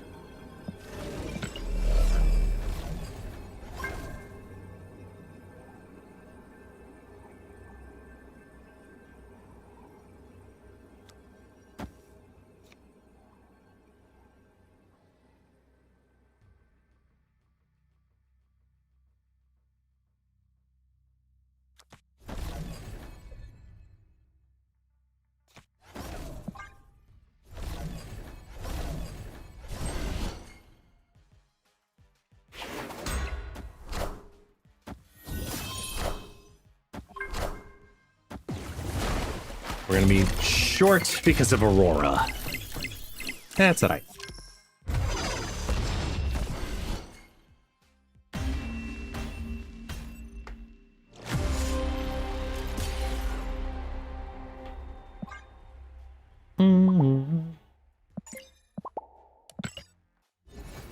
Oh, we finally get the things. There they are. 10. Shadow King boosters. Credits. Powered by pyramids. Credits. Credits. And...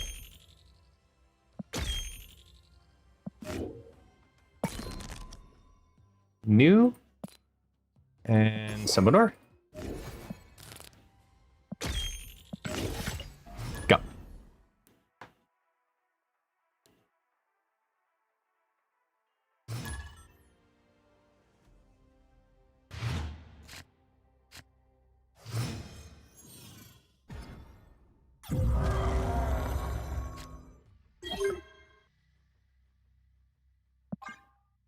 When now Sabah Nur transforms, does he keep any added power? I believe so. That I don't remember if he does, but I believe so. I mean, we can find out here, but...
Legionnaire, with cards rewarding multiple locations having at least 2 cards. Do you think Ms. Marvel makes a comeback and becomes relevant? That's honestly really tough to say.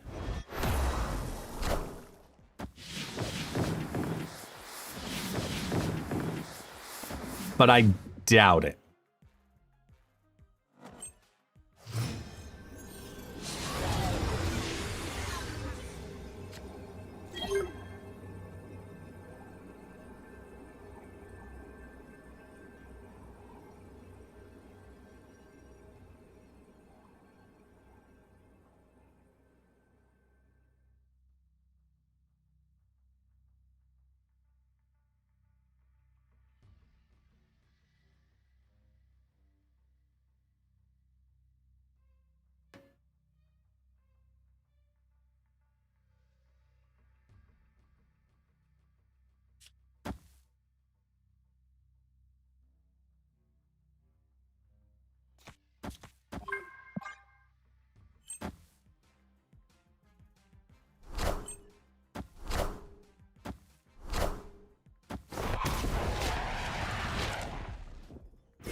Well, that backfired.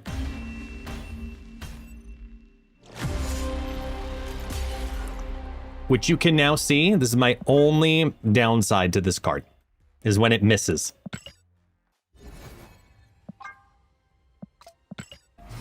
When it pulls down.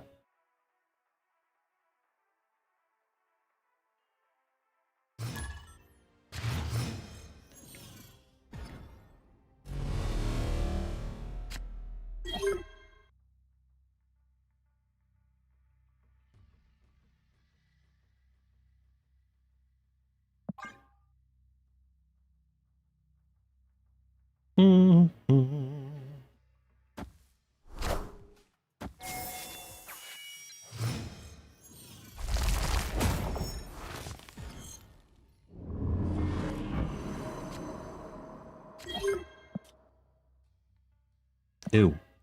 Awful start. Very, very mid pull here.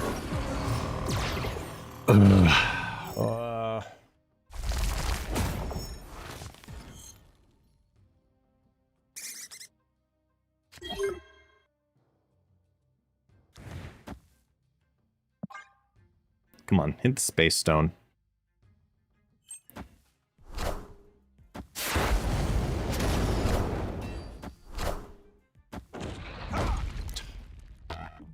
Right angle, you just overshot.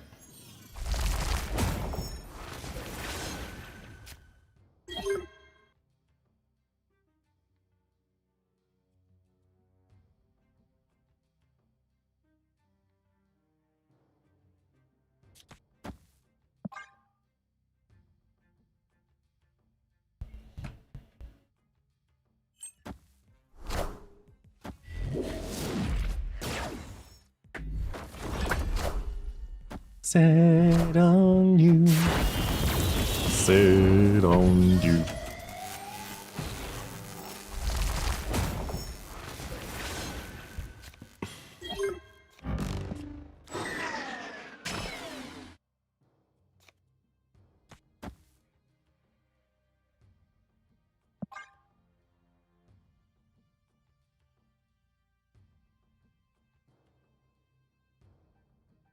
Let the squirrel get hit.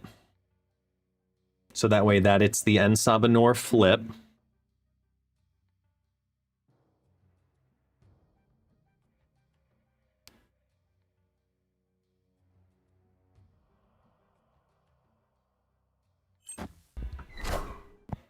Taking aim.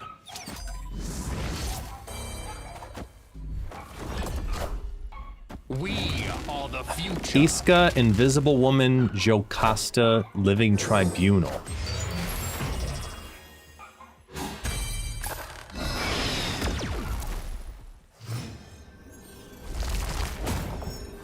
That's an interesting idea. Like, really interesting. Hang on. Bastion, Cap, Hood. Ew. Double.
I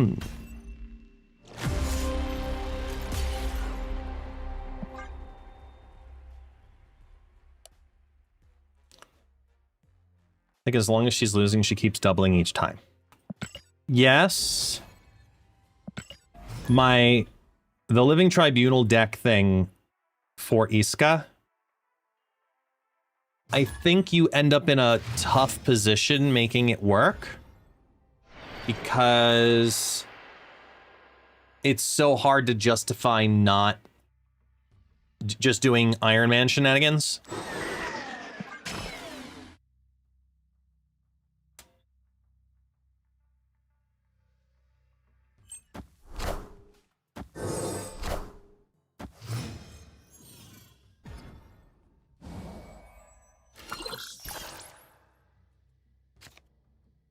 That is correct, Home Gaming.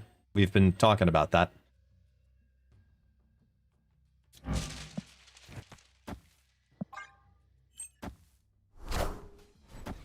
Moira.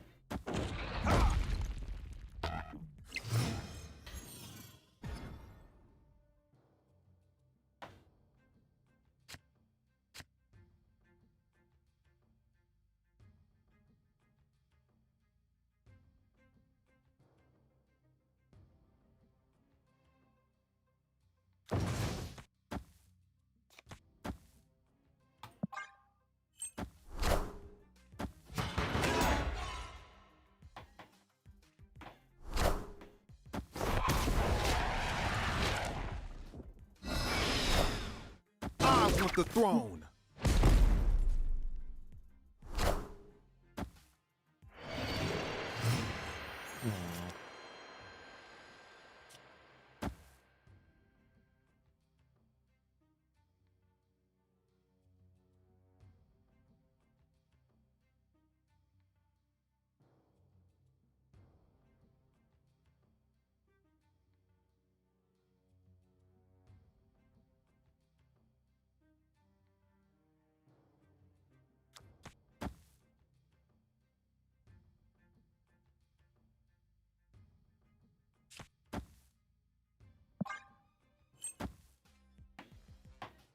Deadpool?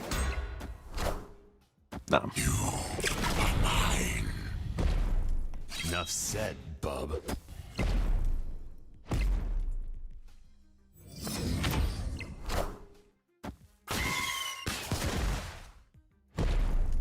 Enough said, bub.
Victory. Yeah. Sorry. Frigadeath.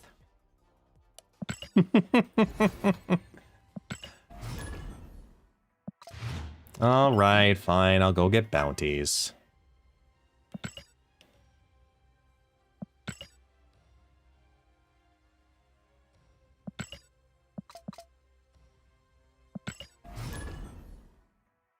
Fine.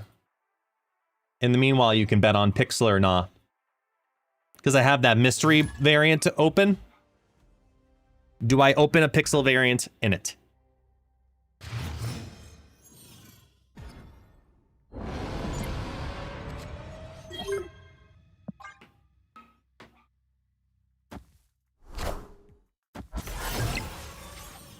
Eesh.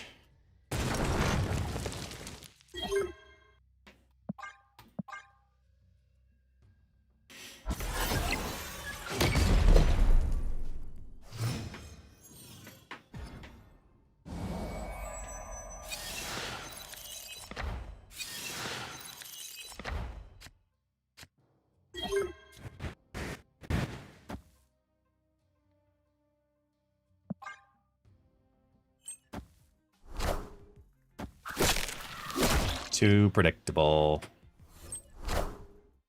It's too tempting not to do it.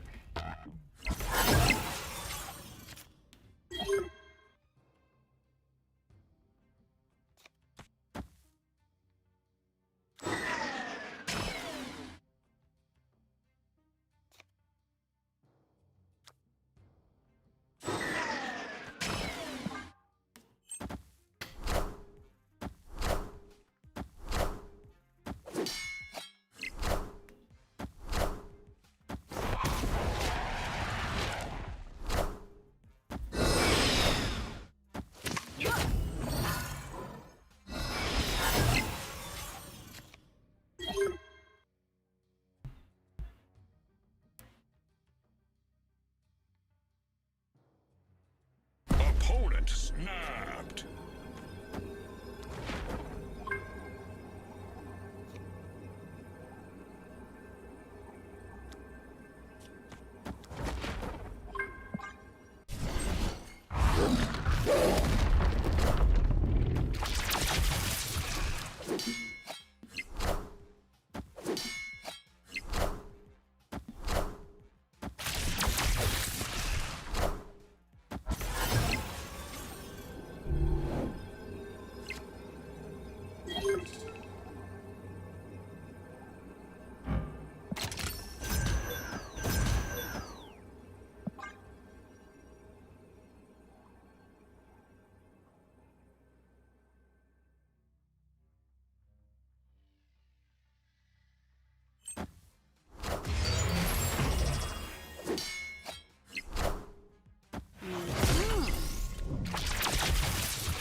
APOC keeps the power. Brega makes it a tiebreaker, but we still lose no matter where Mysterio is. Yeah.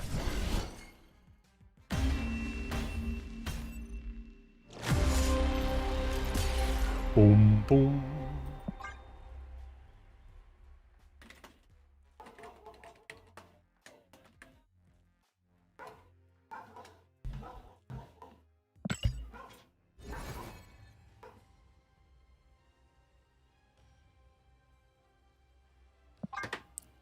%84% of you say nah, it ain't gonna be a pixel.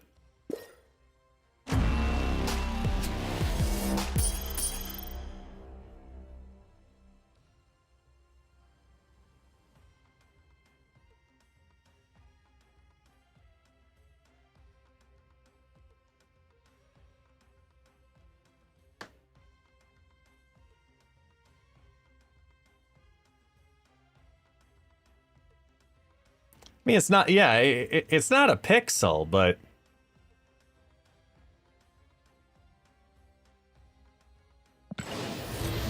Mastery! Okay. That's just not a... There's a lot of no happening there. Right?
Ooh, I wonder.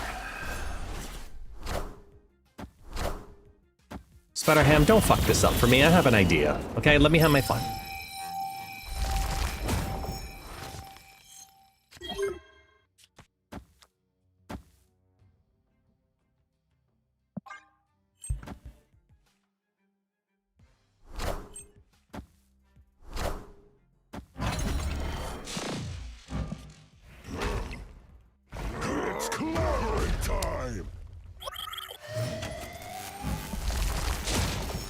Infinity Ultron got pigged. Opponent snapped.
Nah.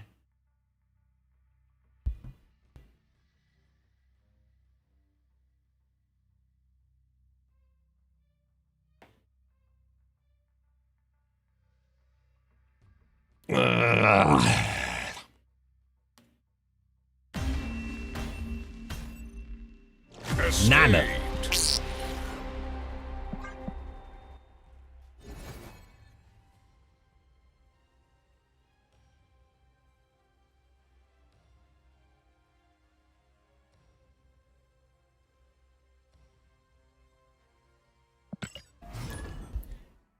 We do have a giveaway happening in a little bit. Just waiting on... There we go.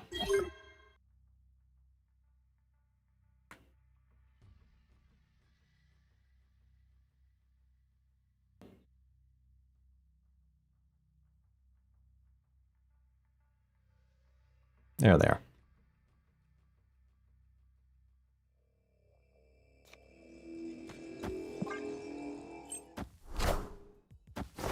Already calling dibs? Sorry. You know what we should play? We should play the Patriot deck. I just realized. This is a little adventurous, but we should be going with the Patriot. I need caffeine. I don't have an addiction. I am just mildly addicted.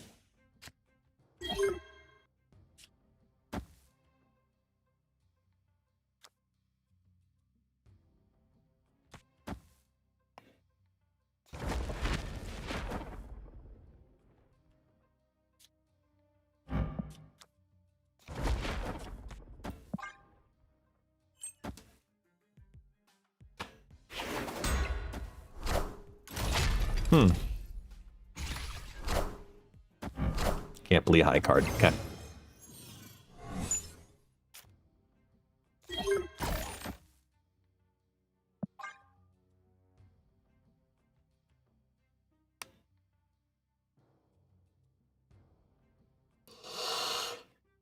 Everybody stretch.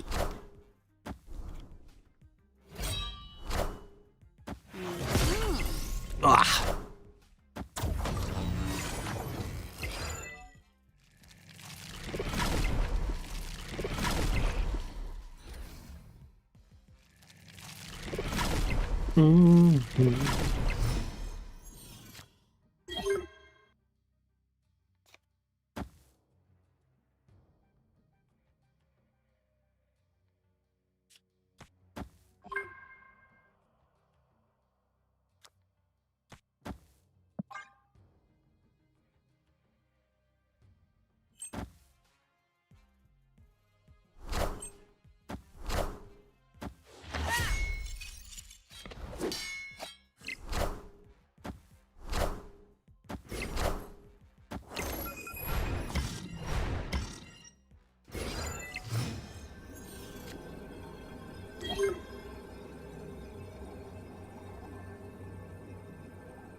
Agram, thank you so much for the Prime once again. 3 months on in now, moving up to the bronze tier. Appreciate you.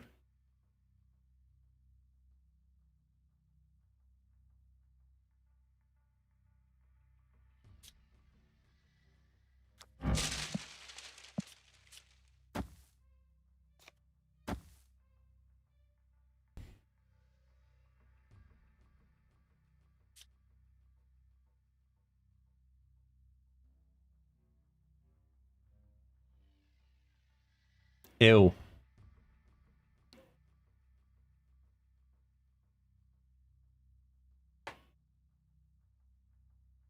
$17.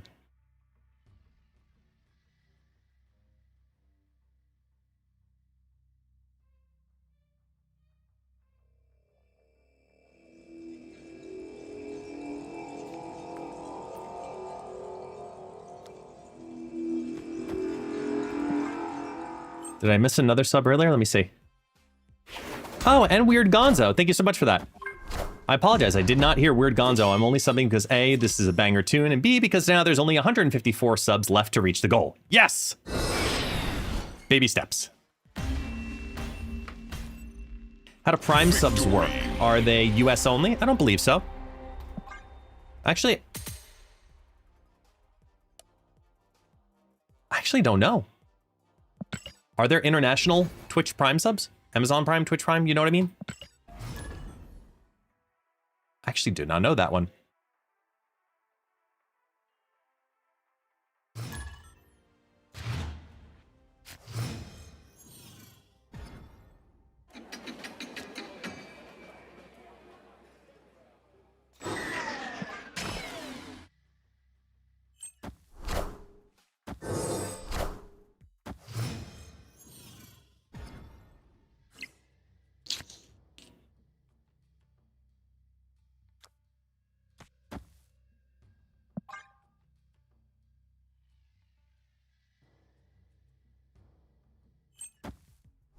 Mm.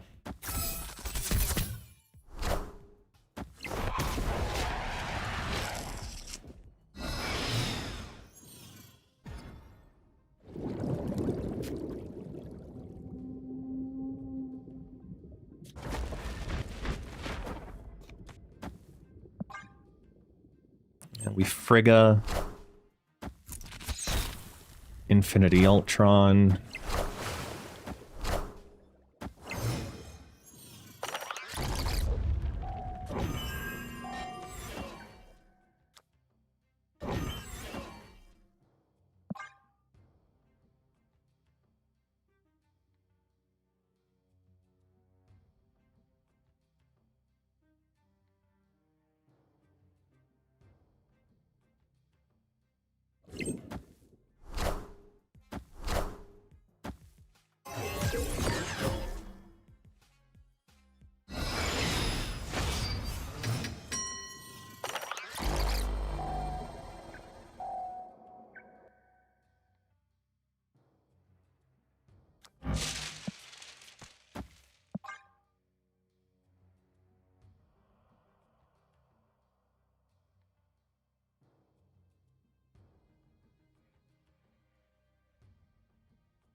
Hmm.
This could be fun or awful. I'm not sure.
I got nothing. I got nothing. I don't know. I don't know. I don't know.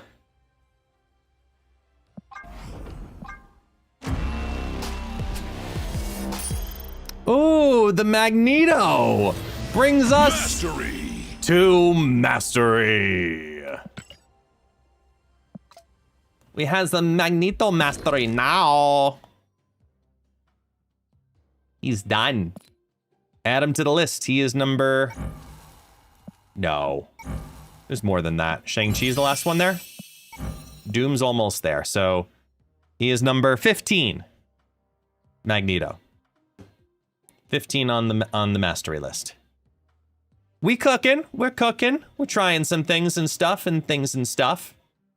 Are the things and stuff the best things and stuff? No, but they are things and stuff. We're trying different things and stuff. I want to go over here. I think this might actually be a little bit easier.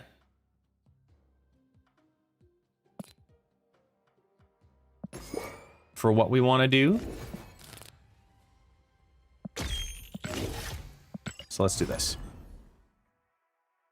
Right, all the things and stuff. Because if we can't do the things and the stuff, how are we going to be able to do any of the stuff with the things?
Yeah.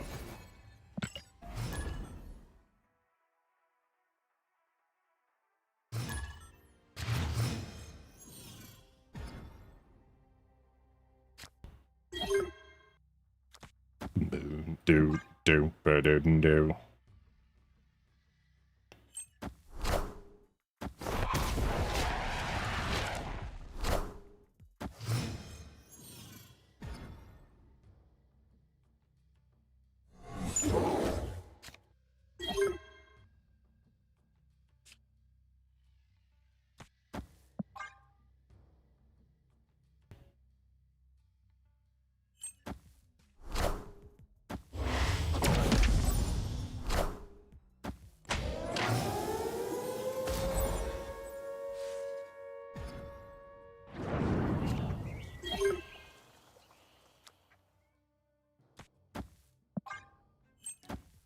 What did you learn about Isca?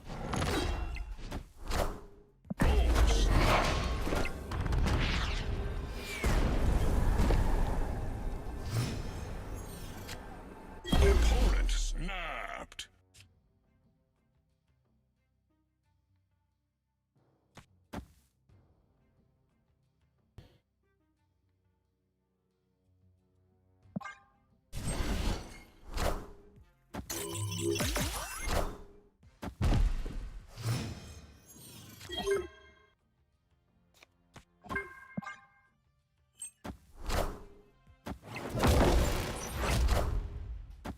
am Iron Man.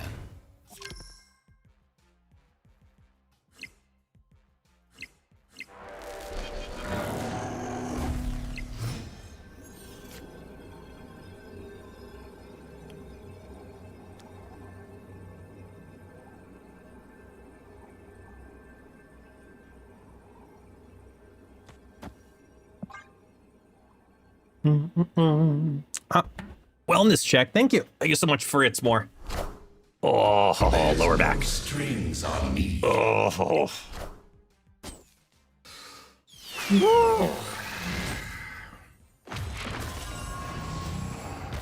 I am Iron Man. Okay. Victory.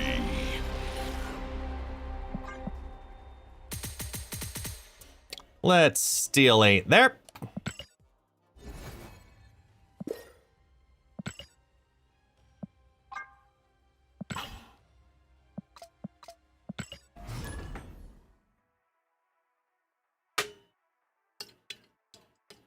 It's very empty.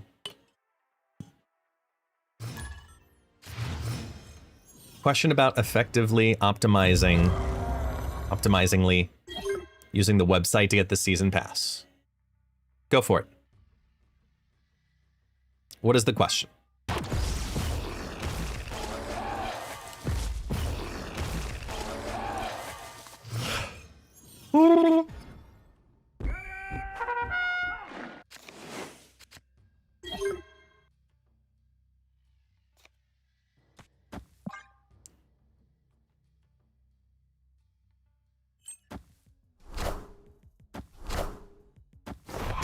This on 2? I wonder what they're playing. I do not have any idea what they are playing.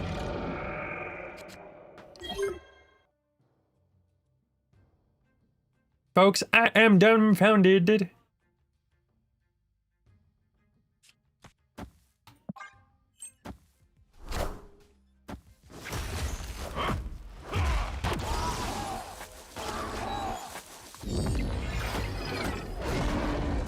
Behold my mighty hand.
It's fine.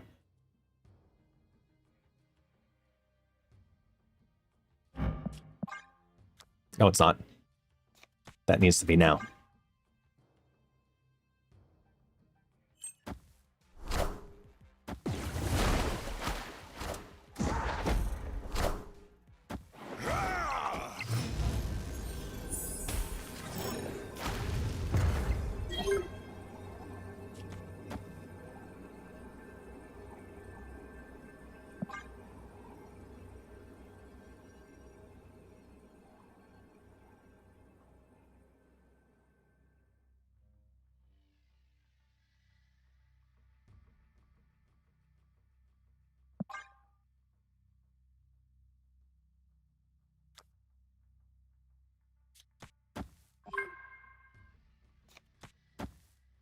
Opponent snapped.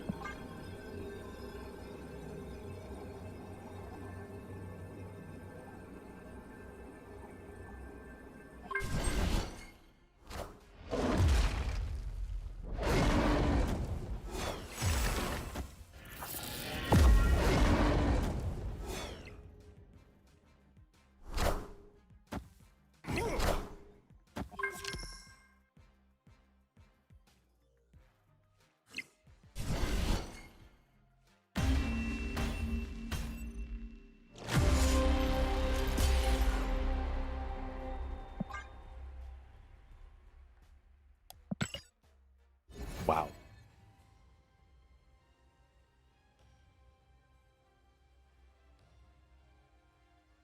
Did he randomly generate a foam? No, that was from the location.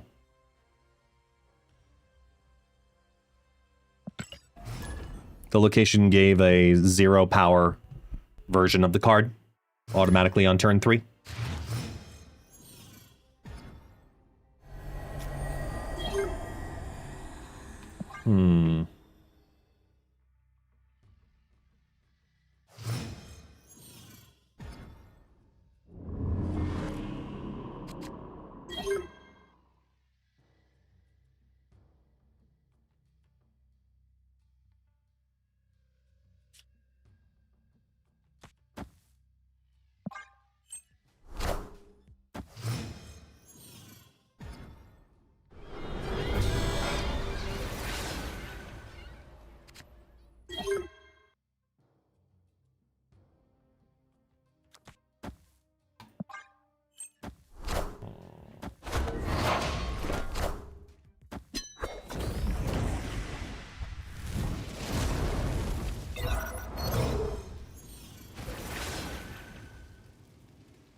Cut off one head, 2 more shall take its place.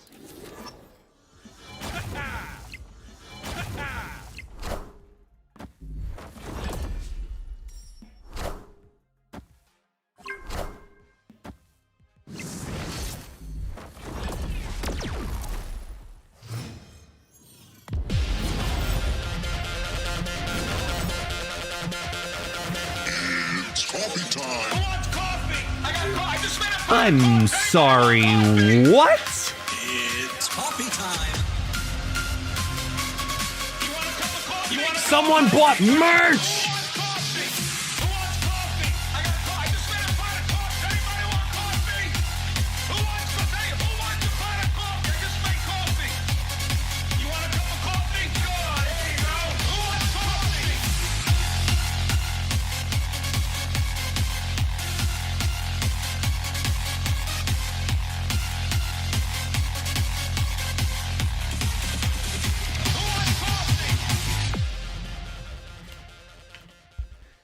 Thank you.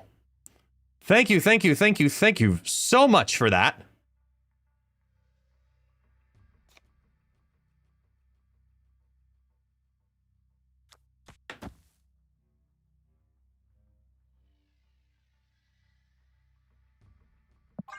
Let's go see, because it doesn't list it automatically.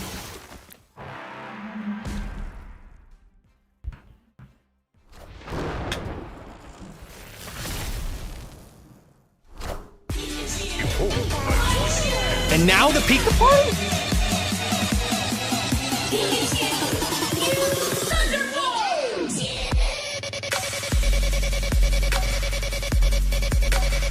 All right, we're waking up.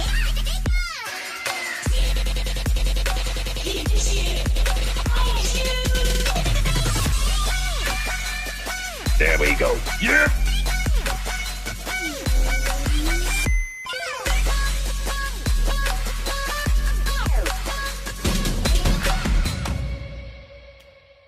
Let me play the final turn.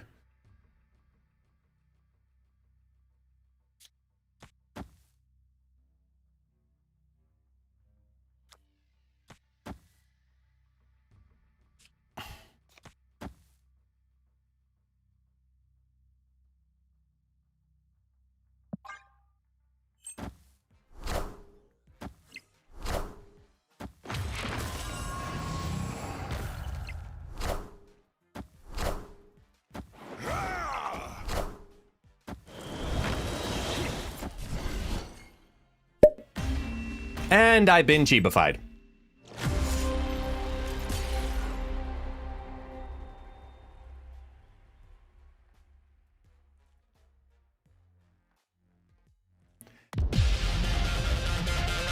Wait! Wait! Hold on! Wait! How are we? Are we really? Wait! Is it really Chibi coffee time? How is this happening?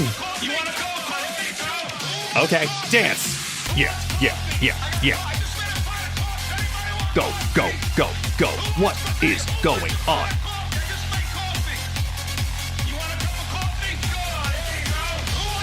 What?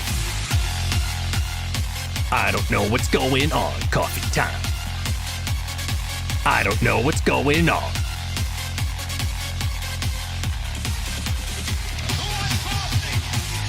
I'm just Chibi with coffee. Back to back. The first item was initials LS. I don't want to dox anybody. And they got the played all day in a Snap tournament, and all I got was this stupid mug. Oh, it was you, Lucky. Okay, good. I don't want to dox anything. I don't know. The second one, the initials are IM, and they bought the Yummy. Jeff the Baby Land Shark swimming in the coffee mug. So thank you so much for the support, everybody. Thank you. Lucky, thank you. IM, thank you.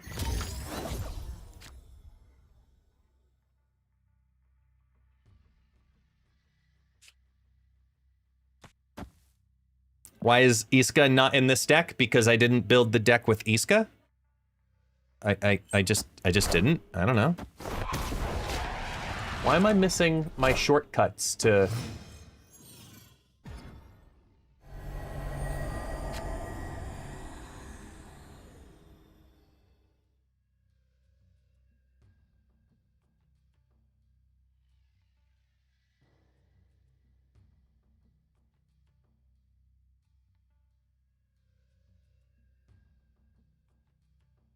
It's so weird. My other expressions aren't working.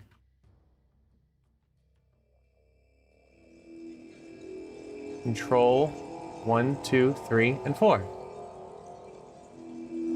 I don't understand why it's not working. I don't understand. Huh?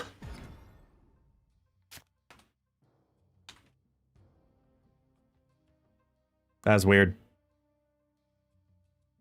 I mean, it is what it is, so. Either way, the Xsola or Google Pay, right.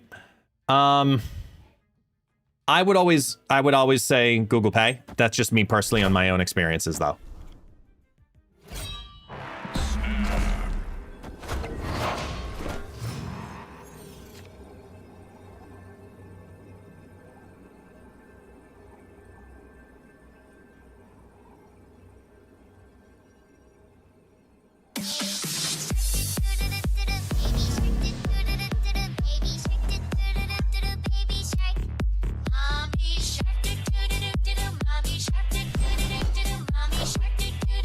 Wind, aid my hand.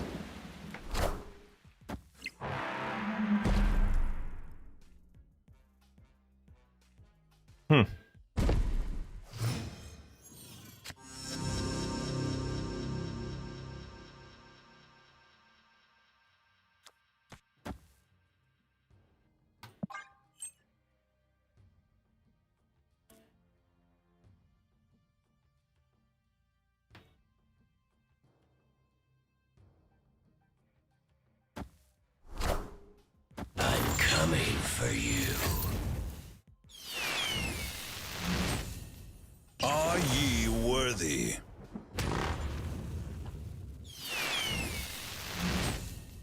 We are the future.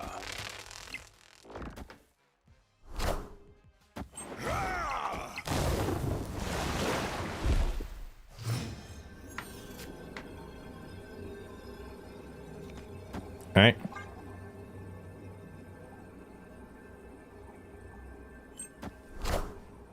There's no strings on me.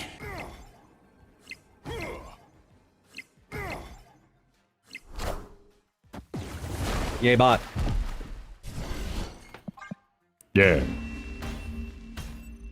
Under pressure. Under pressure. Hey, J4RO using the Prime. Thank you, thank you, thank you. Somebody refund Pharaoh, please. Not day one, man. Please, no. Please, no. Oh, I don't wanna. Oh, don't make me do it. No, no. Ah, you've got me stuck in the Mickey voice now. God damn it.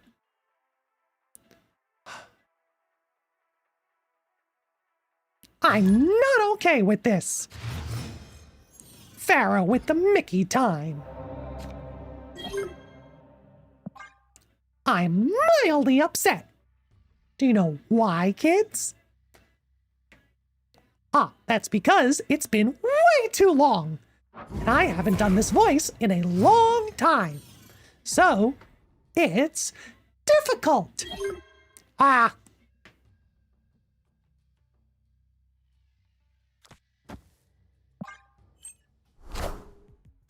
Oh, thank you, Agent Smith. Thank you.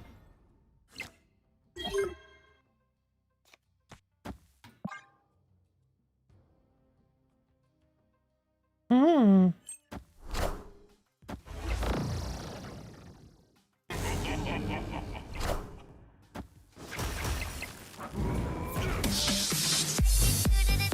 Ah, fuck. Ah, again? All right. Hot dog. Here we go. Asshole.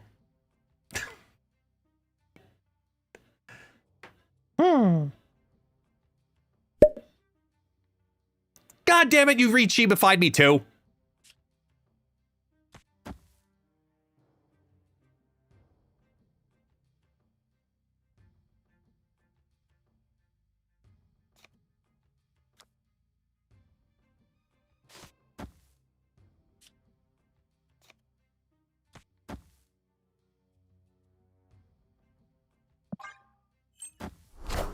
Ah, yeah, my Mickey voice even changed. Ah, it's going away slowly. Uh-oh. Can you spell Galactus? I know I can!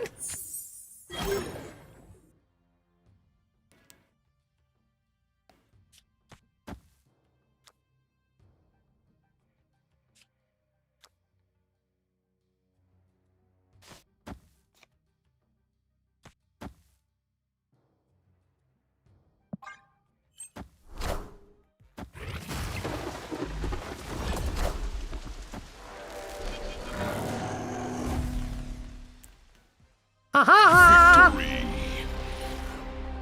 That's a Galactus that failed. Ah.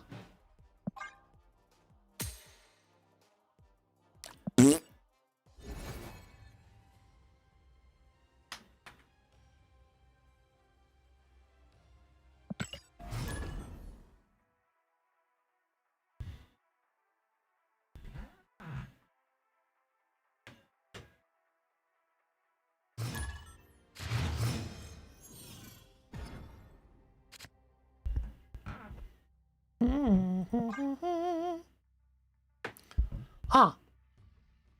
Dick.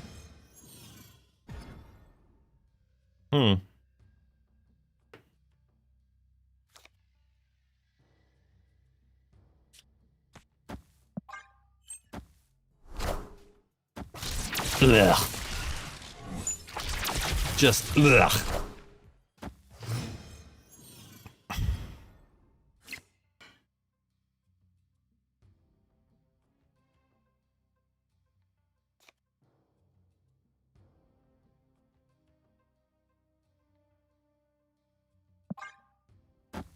Gotta hold it.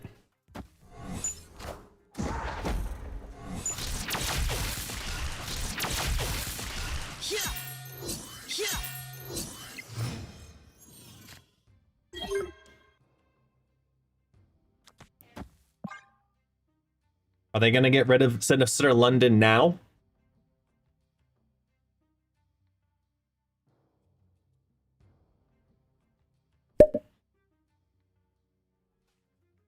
Yep. It's a smart call.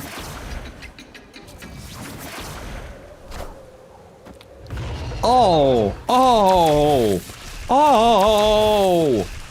Oh!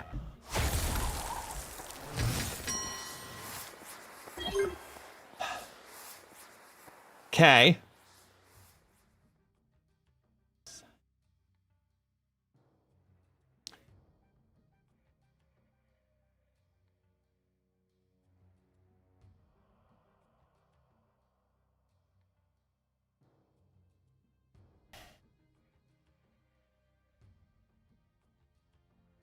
Opponent snapped.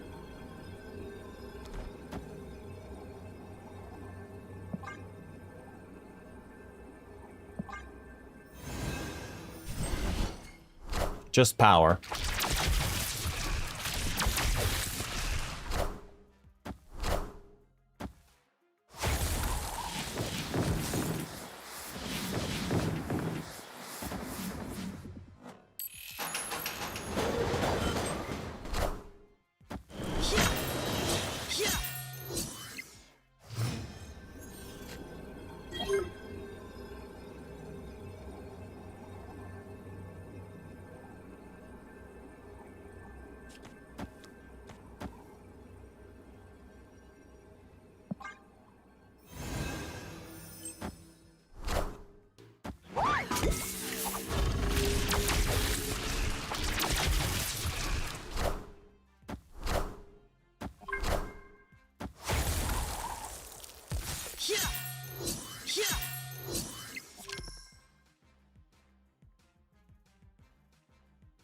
There's no strings on me.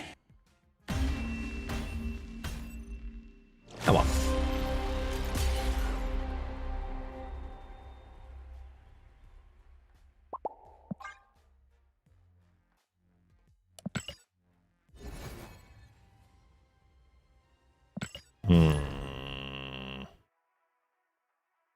Is it just me, or does it look like the Snap logo is censoring en Sabah Nur? Huh?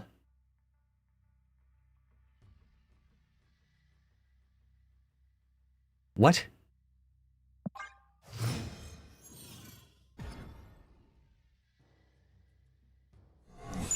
Oh, on the main page.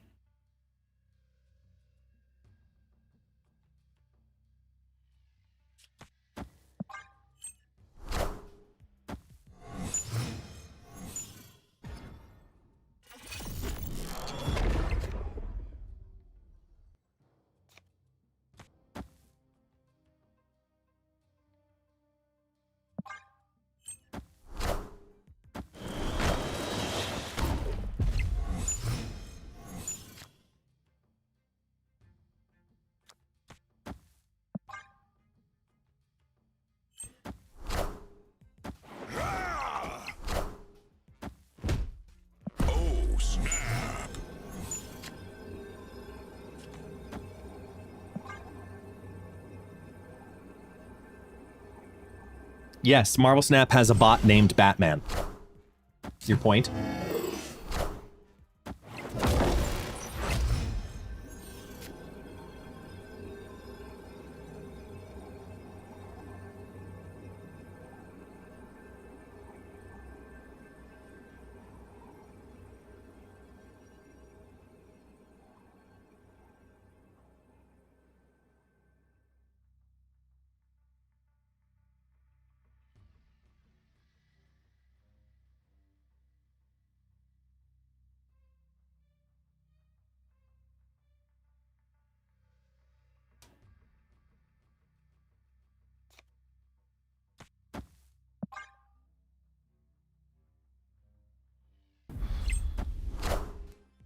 There's no strings on me.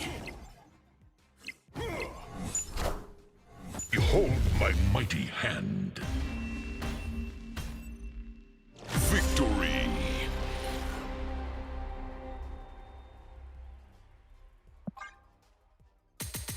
hang on. Does the Marvel Snap logo look like it's censoring in Sabah Nur? I mean, kinda.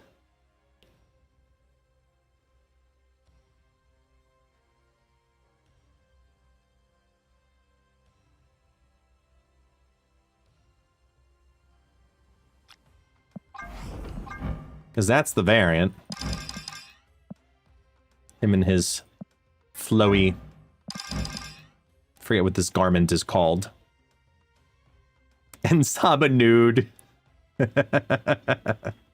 Okay, I like that one. I like that one. And Sabah nude.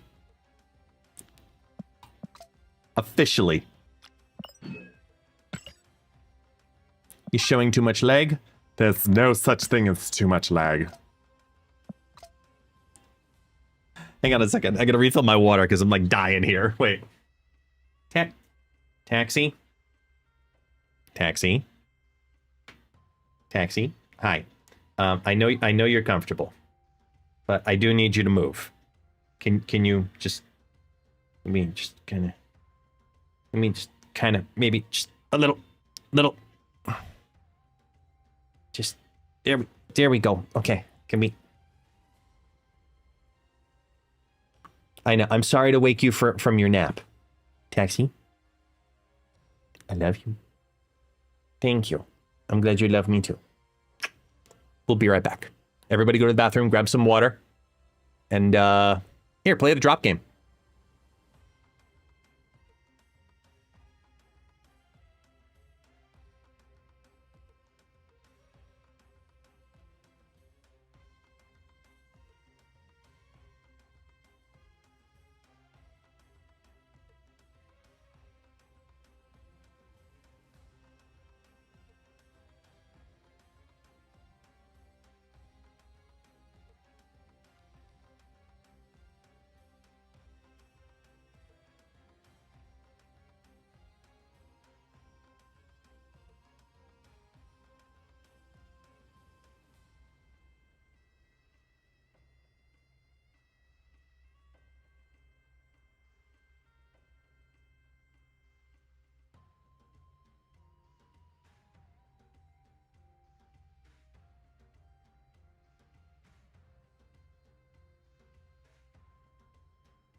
doggy. Hey. Battle. Oh, nope. As we were. No, let's go with...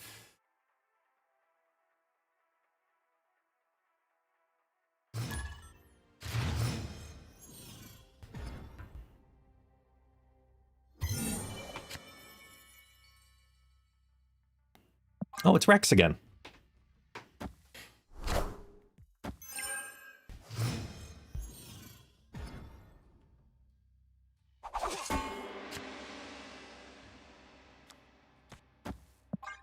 Question, I'm playing Thanos, and if Ironland copies a stone, does that count as one of the 6? No.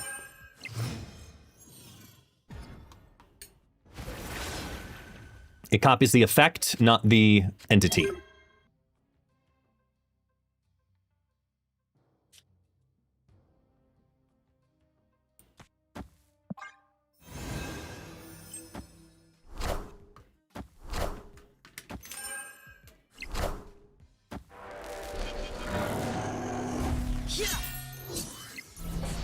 You can go, Tasty.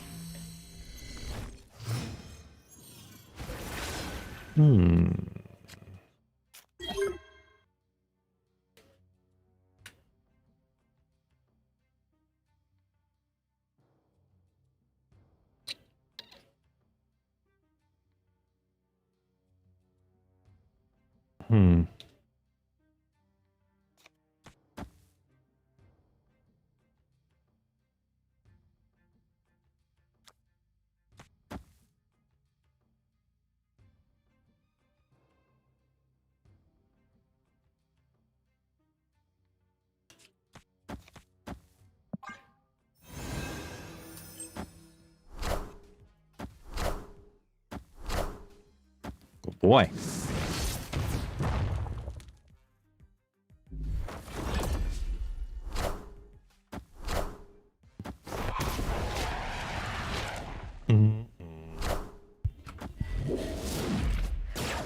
Let's see.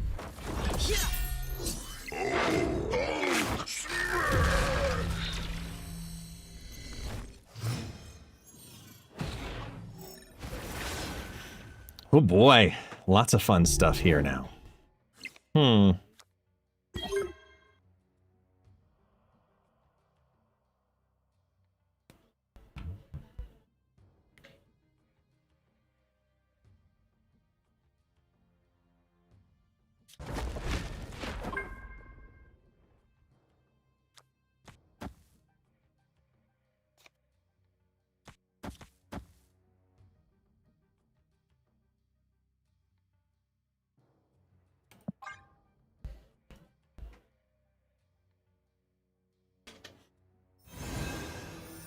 This isn't perfect, but hopefully it's good enough.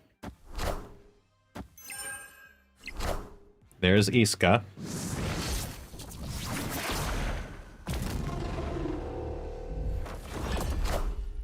Behold my mighty hand.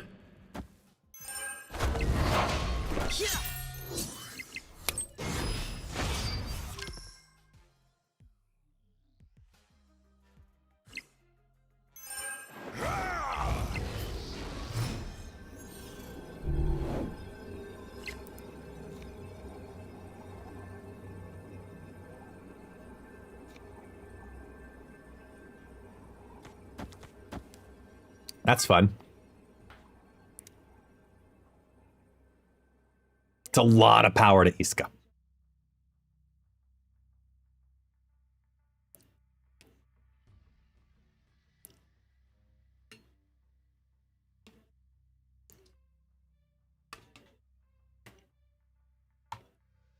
Isca on a Dracula lane? That's just rude.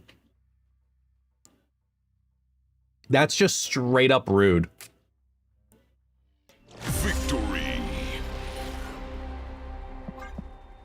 Isca has been beaten! She officially has a false title. Just saying.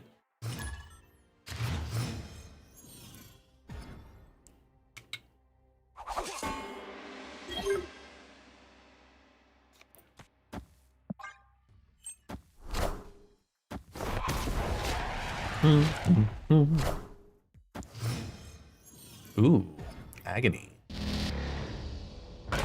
We're discarding. They got rid of Isca. We got rid of Annie.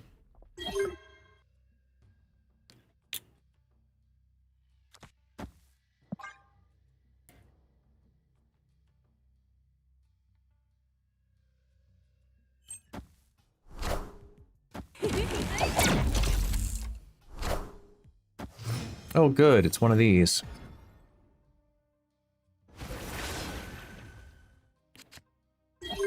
We're going to do some really stupid things, by the way, here.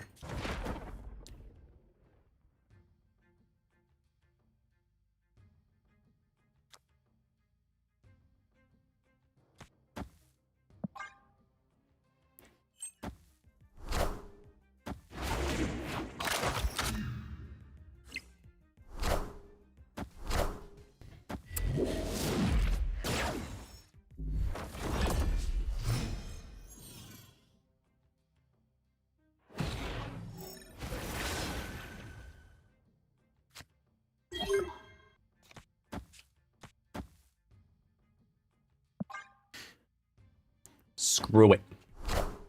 We all know that's coming. So let's play interference.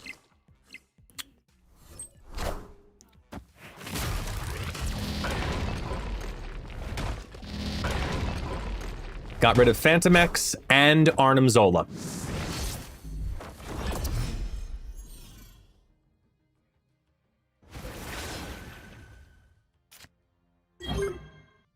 Snap!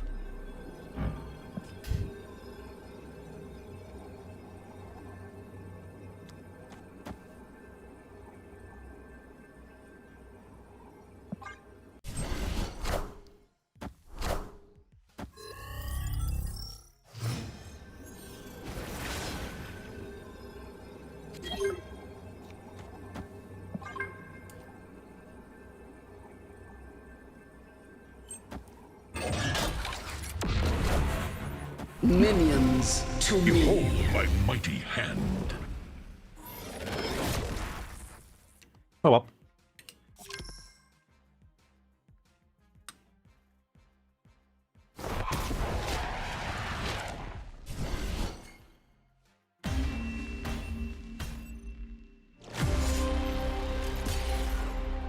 Did not have luck fully go on our side.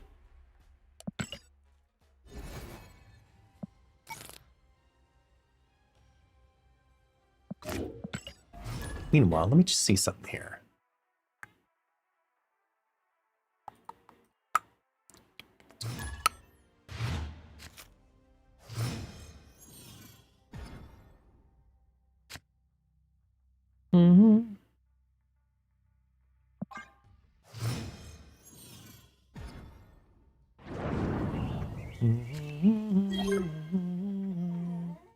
Taxi? What? Relax, Taxi. Relaxy.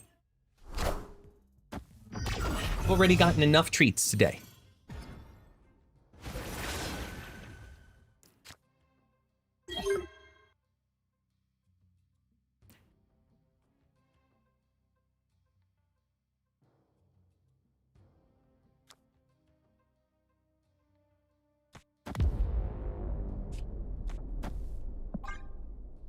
Yo, Bude! With the 3 years, moving up to the yellow logo officially, man. 3 years of chaos. How you doing, Bude? The writer of the official last article, ladies and gentlemen. The last ever Snap Fan article. Sad day. But I get it.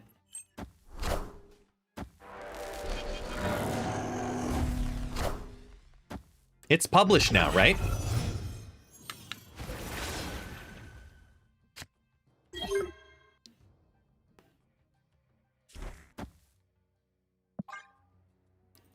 Wait.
Good stats, just not enough to get over the top there.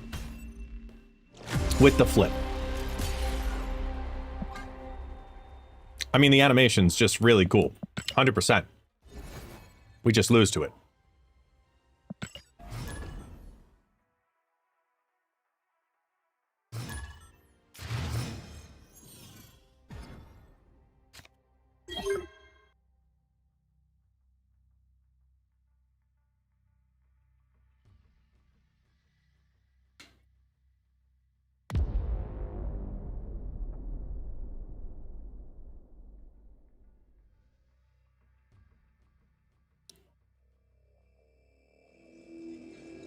Huh.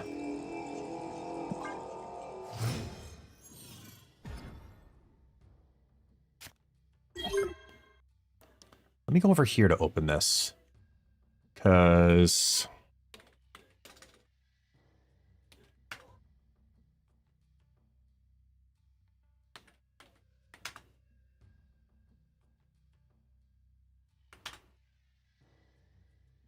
this is cool news if this works. Hold on here.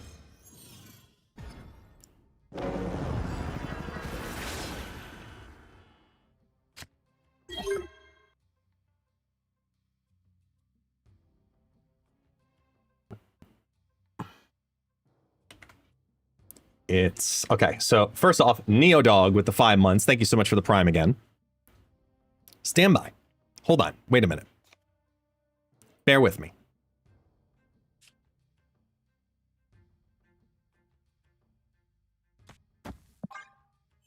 I gotta get this to load here, but it's where's the second half?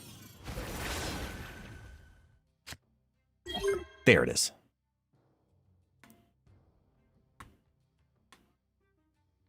Okay. So the link in there right now, that's in the Twitch chat. I'll also put it in the YouTube chat. To celebrate 3 years of Marvel Snap and Untapped.gg working together, they have now put Untapped at half price.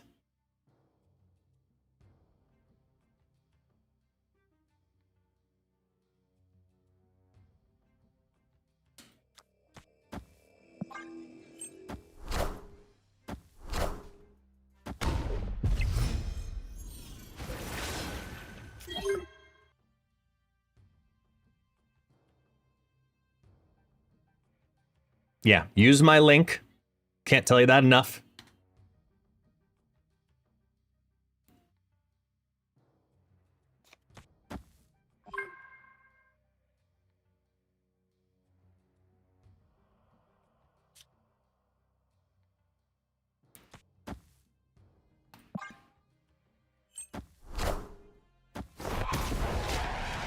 Yeah, Untapped is now 50% off. Behold my mighty hand.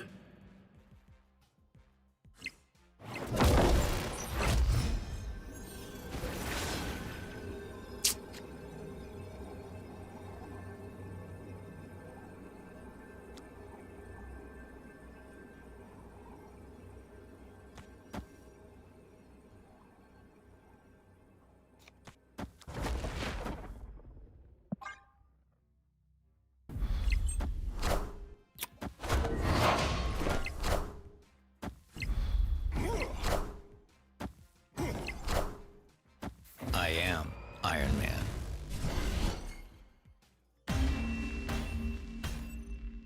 Victory.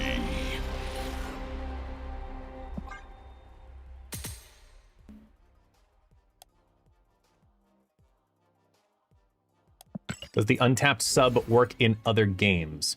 I believe this one is specific to Marvel Premium for Snap. Not their entire site, it's Premium for Snap. Okay.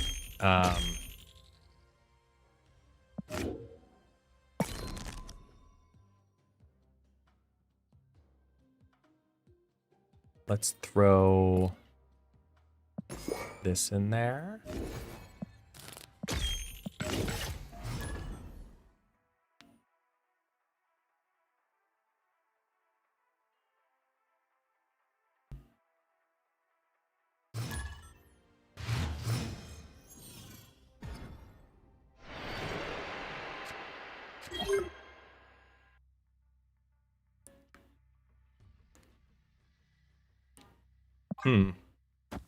Well, now's the time we see how broken the game can potentially be.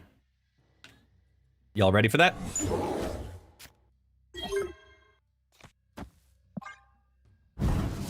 It's Mysterio time.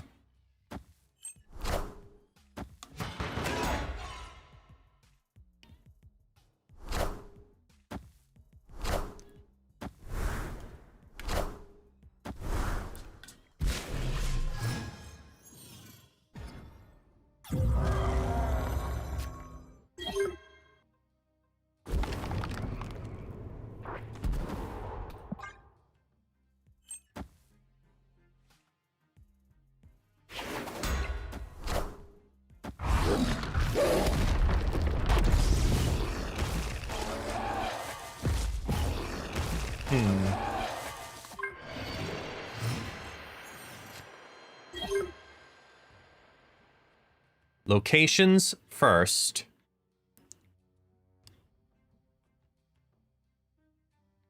So that won't proc.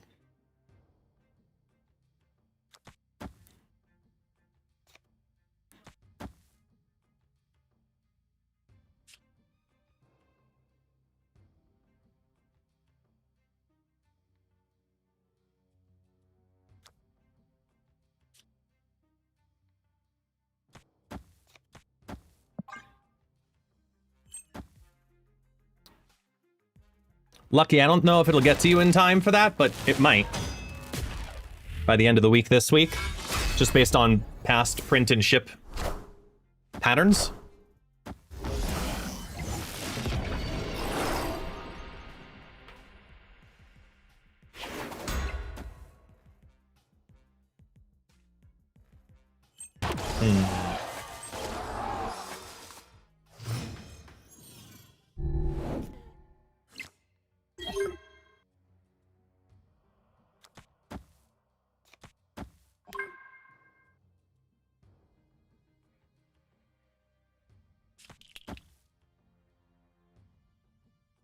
And then we just do kitty shoe. Well, shoe kitty.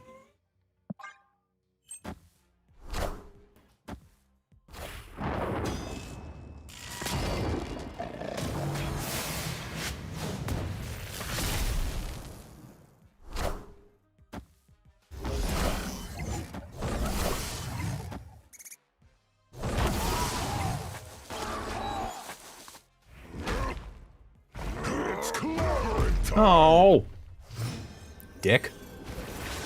That's just rude.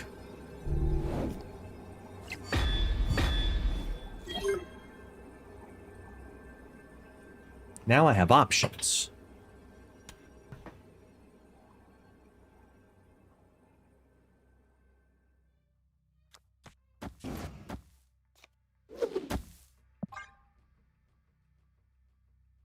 I'd love to play on Sabah Nur right now, but I can't take that risk with Hood in the deck. How much do you need to win the mid buy?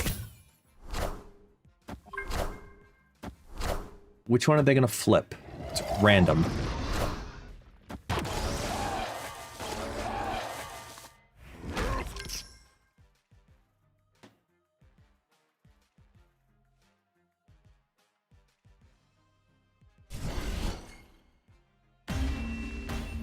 Wah, wah. It's okay. Ew, taxi. Ew. Why'd you fart?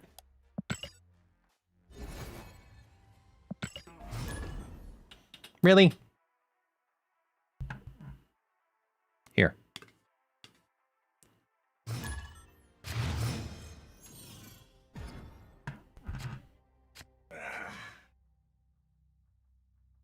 His absolute favorite.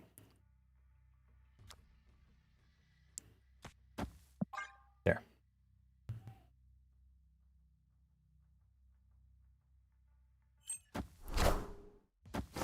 The yogurt container. Absolute favorite snack of his.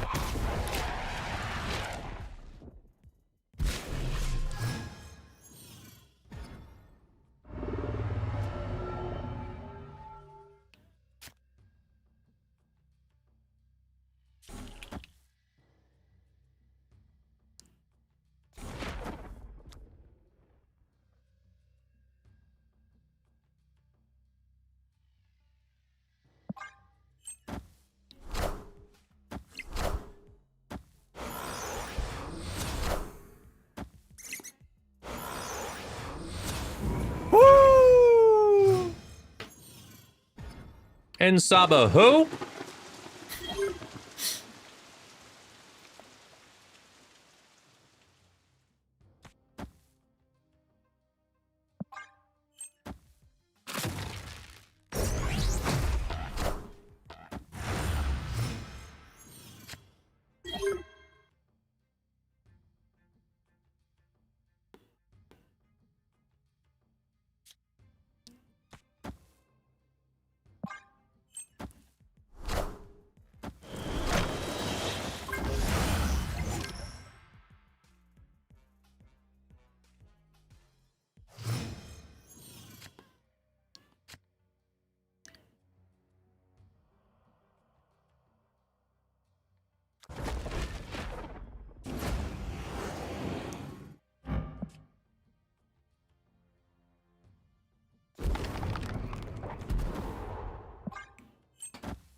Flip the rock. No, flip the hood.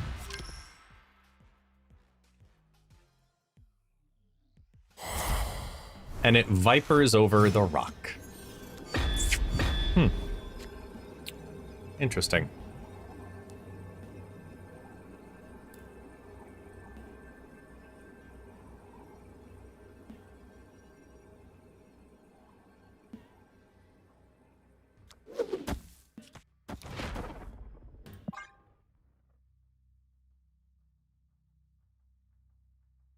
Yeah, I like that.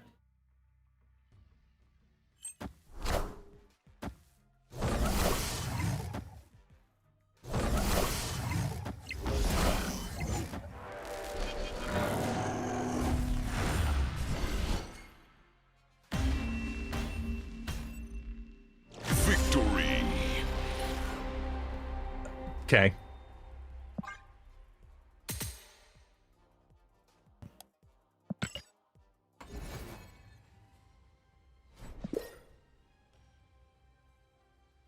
Not complaining. We gotta get some A-cubers, though, to move up a bit. Or a A-cuber, I should say. Because that'll knock out both of those. Boop. Hey.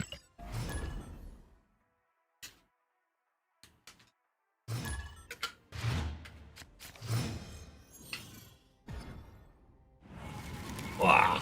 This just in.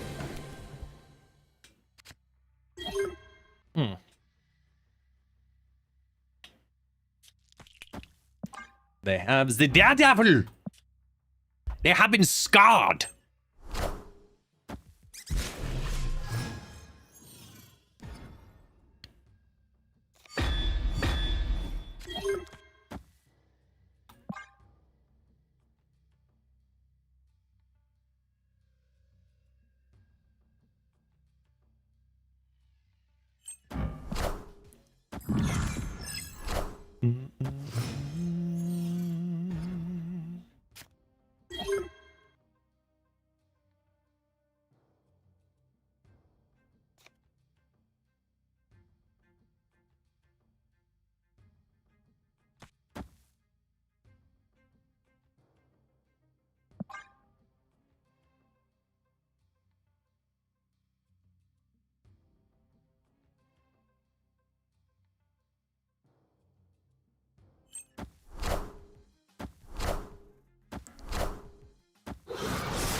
I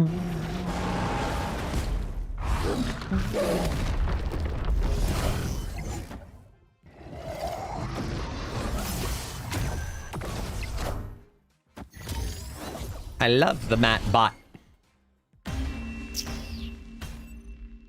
Victory.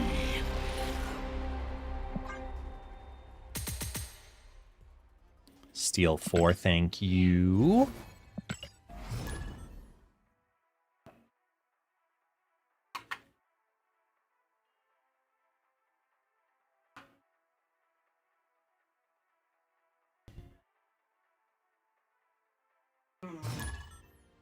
Please tell me the microphone picked up that sound.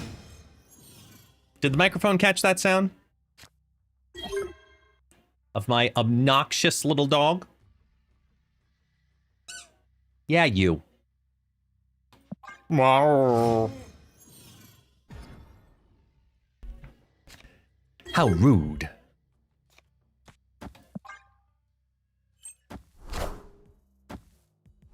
No. I have no more things here for you. All done. It's all done. No. All done.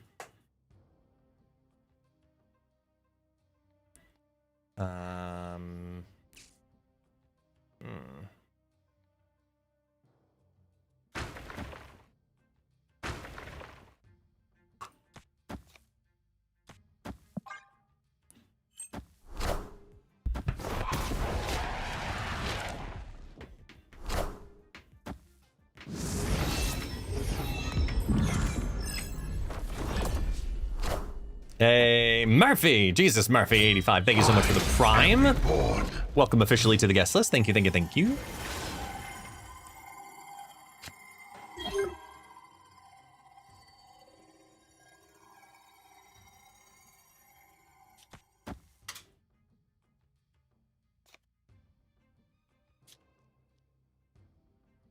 Opponent snapped. This is not going to be able to fulfill the condition, because left is going to explode. But at least it fills something to the right. And get a head start.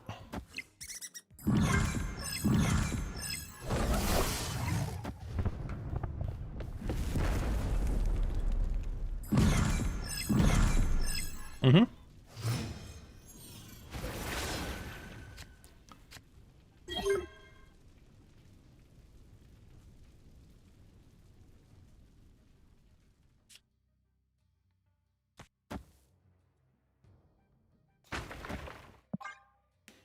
There's really anything but MODOK for me. You won't need this anymore.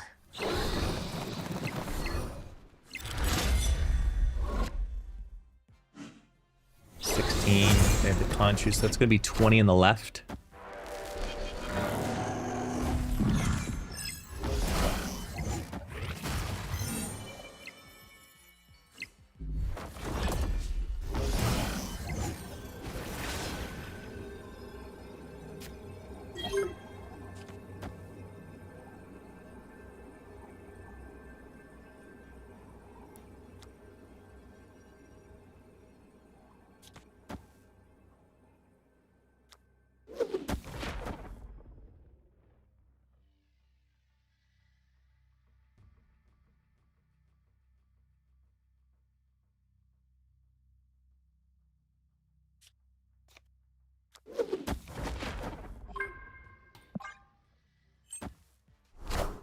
Ugh.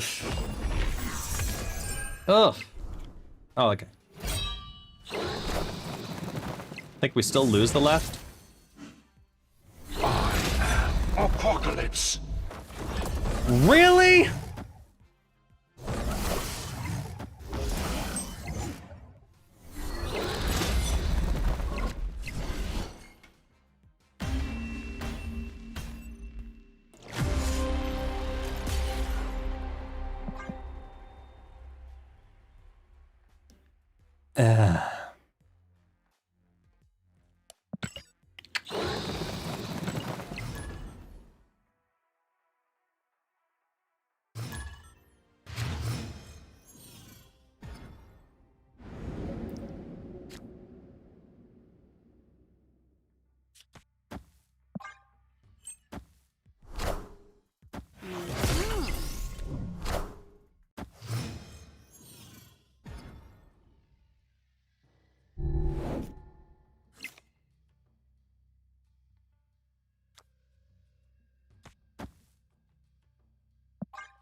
Taxi, come on.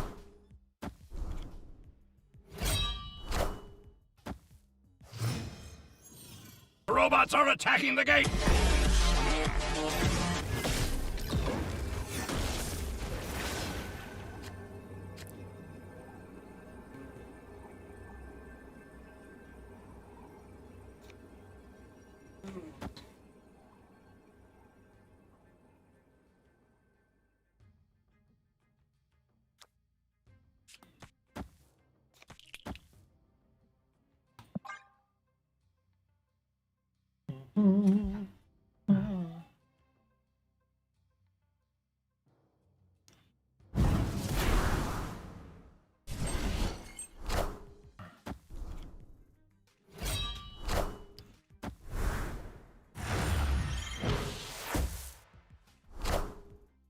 Hi, Taxi.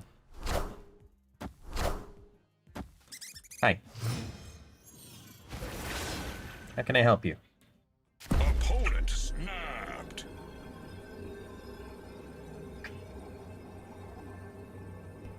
Hey, Maddock.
There.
Victory. Is the Okoye buff applied to Mysterio clones? Yes.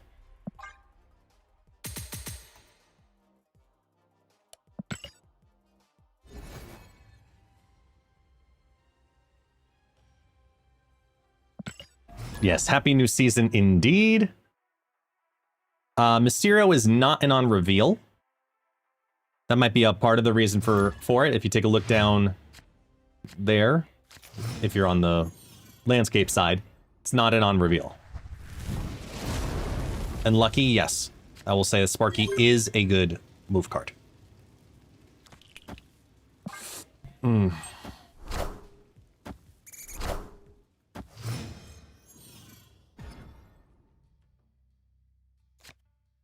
Oh, sorry, I misread what you wrote there. Gotcha. Okoye and Shu. Got it.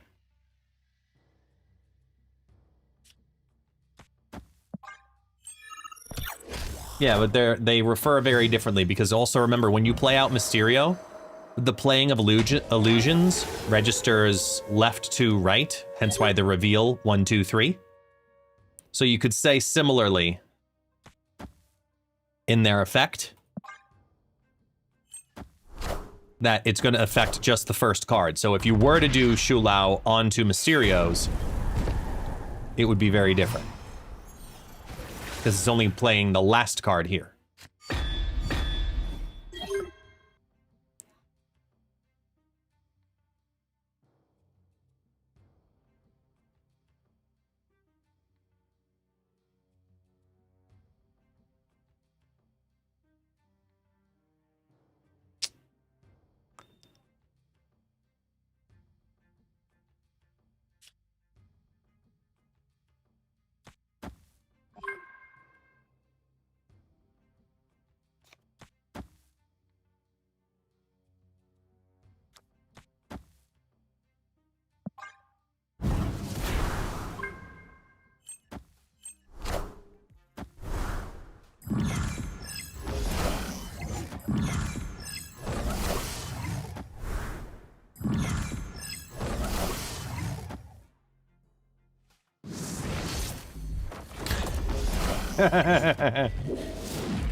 All 3 count as played, but not at the same time. They count consecutively. Just like how you saw the Mysterios go left, mid, right, the right would be considered the last one played.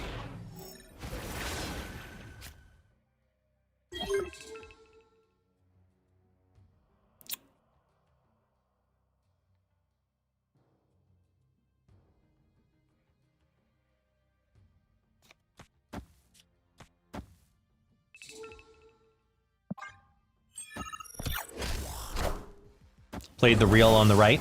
It doesn't matter if you play the real on the left, right, or mid. They reveal as left, mid, right. It does not matter. That's just what happened with mine, right? Whoop. It's swapped in for one of the clones. I got a clone bug. Don't act like you don't know it.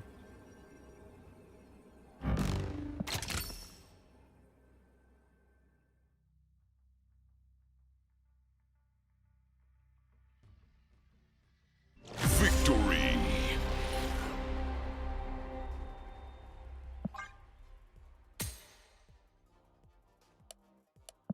I know, Destructive. Who would have thought? Never forecasted that. Oh, no.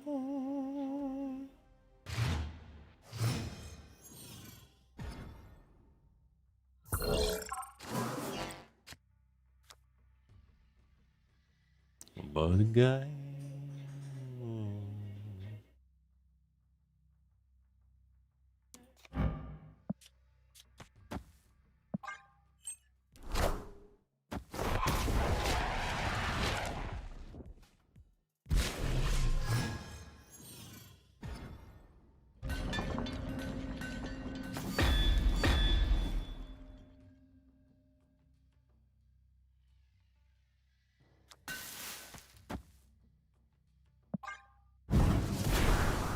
Ow. Ow.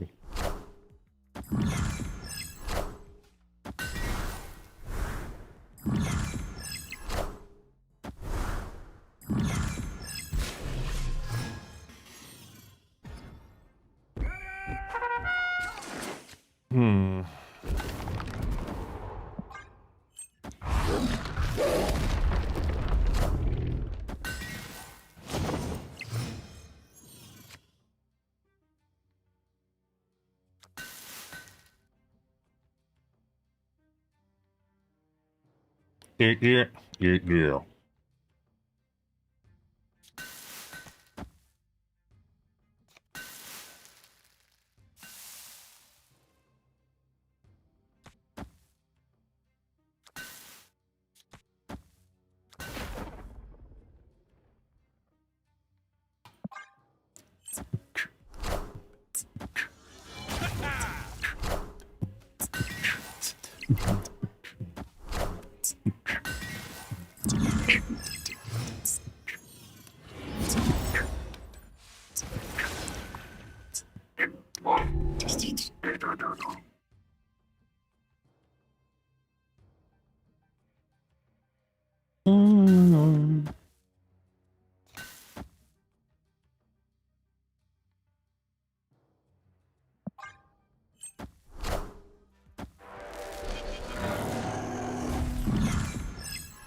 Cut off one head, two more shall take its place.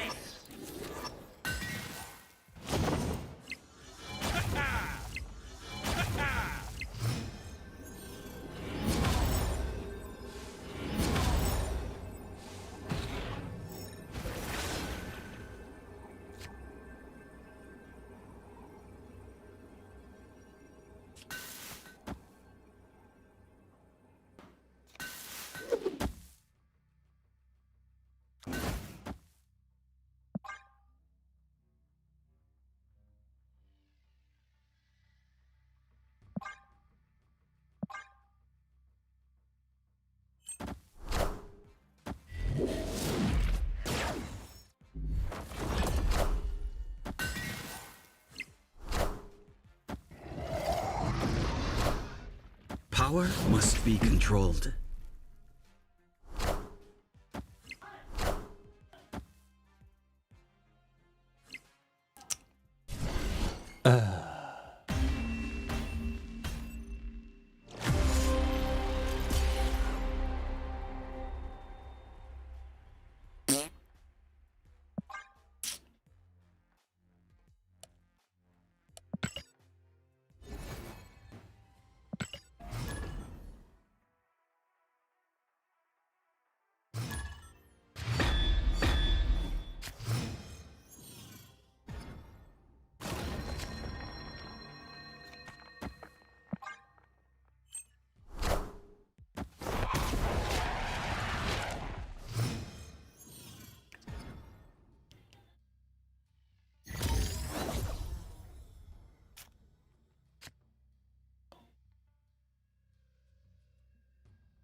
Hold.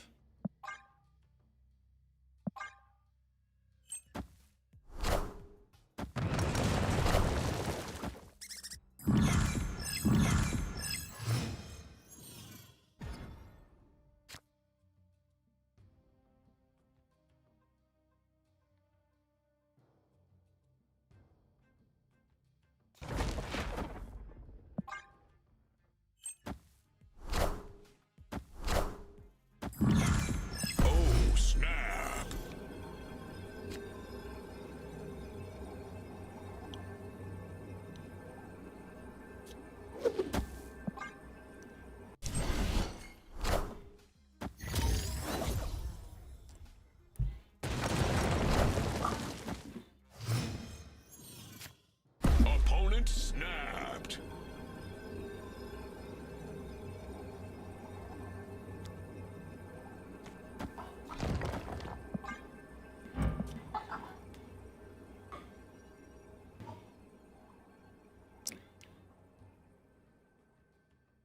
Wait, shit. I just realized I did it backwards. Fuck. Oh, we're okay. Wait, no, I did do it right. Okay. I thought I played them in the wrong order for a minute. As you can well see.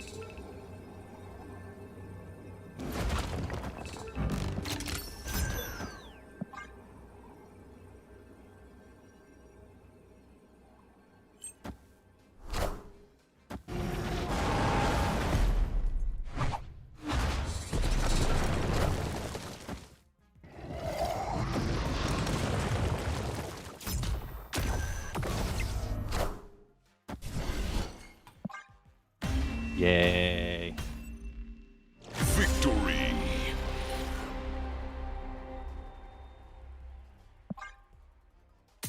Thank you, a Cuber bot, which gives me a bunch of achievements. I mean, not achievements, what the hell are they called?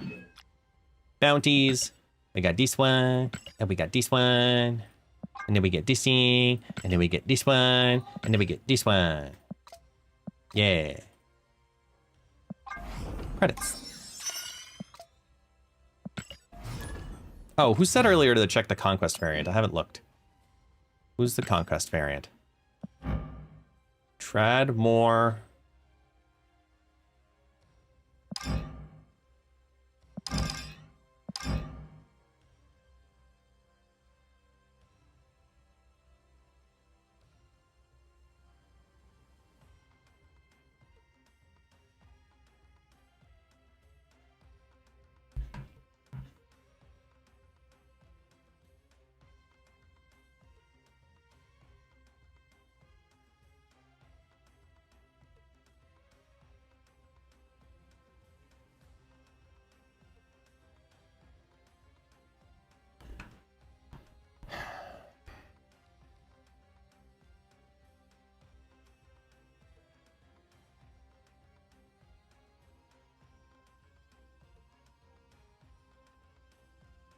Okay. I think it's his hands and his lips.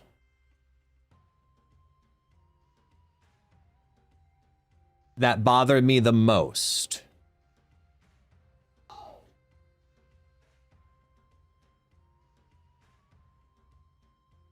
Now, that's not to discount how much of the other stuff I don't like. But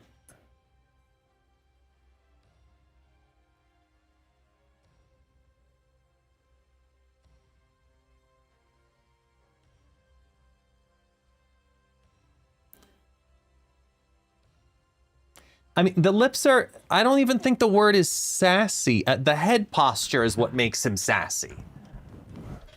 You know, the head posture is very much like, Sorry, it's in the camera, it's the other way. It's like, yeah, what? Huh? I'm gonna laser you. Hang on, let me. Push this all the way over here. Then the hand to be like really pressing into the button there. On that side. And then this hand, which is just like aiming. Like, I don't know why this hand is up here like this. Like, you know, and I salute. Like, or I don't know what. Why is this, and why was this part right here was stung by a bee? Right here. Like he put his hand down on the picnic table and bzz, ow.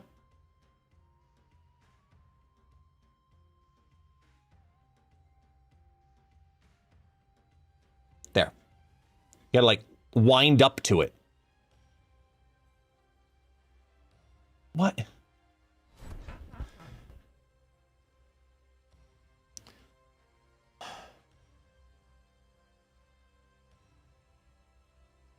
It just... Trad.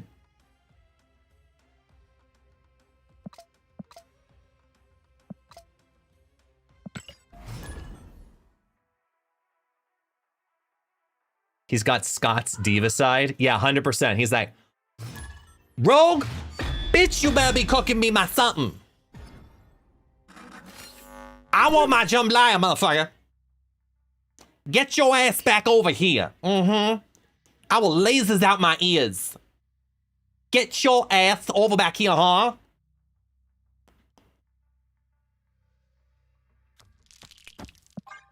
It's a weird variant.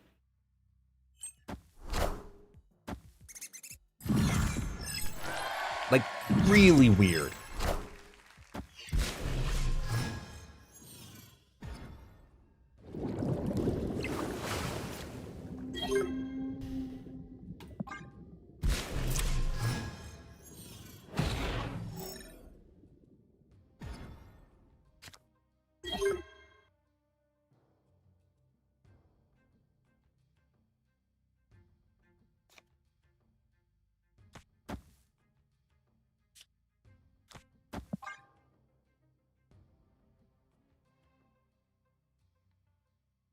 $12-pack of abs. I think you undercounted there.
Wakanda forever!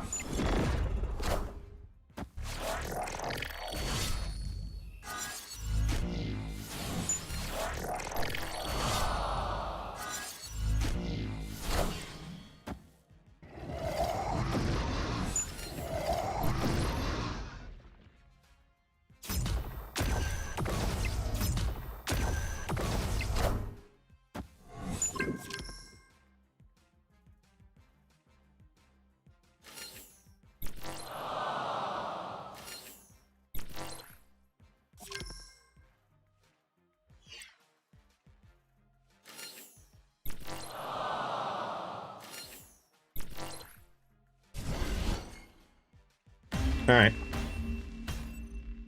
Victory.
Yeah, let's go with that.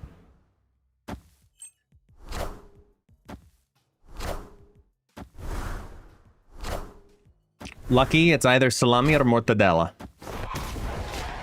It's a tough call.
Nada. Hmm.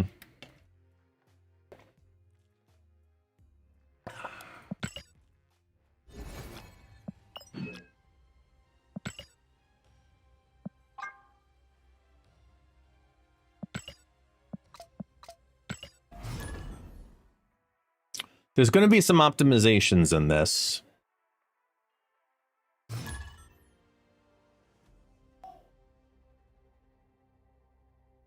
Not much, though.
Hmm.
Airshim got nothing. Hey, Kaichu, raiding on in. Thank you so much for the raid. Welcome on in. Were you playing Snap? You were playing Snap today. Very nice. How was the stream today, darling?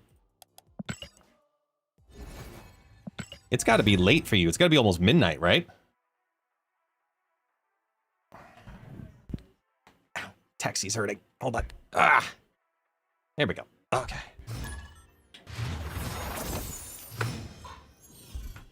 Hey, dragon.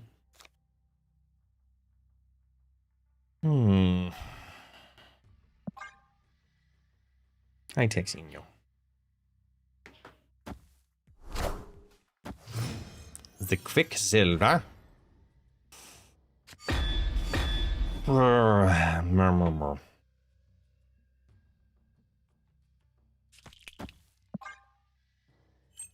There's the rings.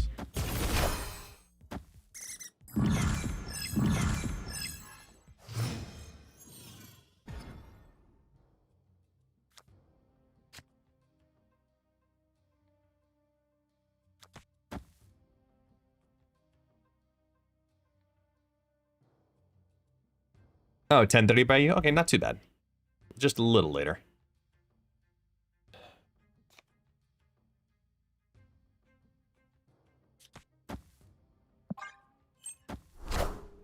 Mm-hmm.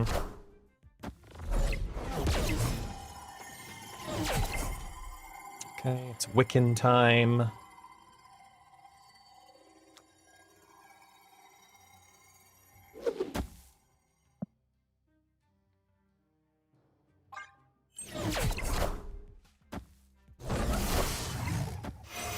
Oh.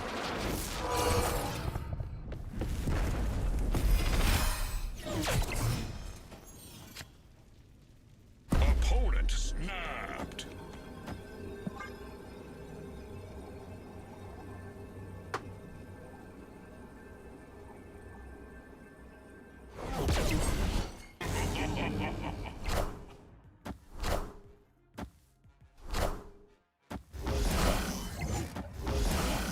All systems go.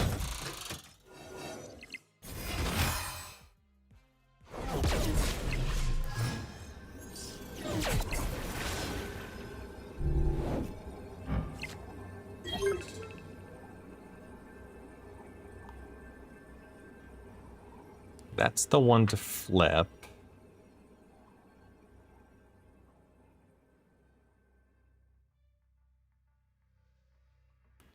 Eight, 12. If I activate, goes to 16. It's gonna be just short.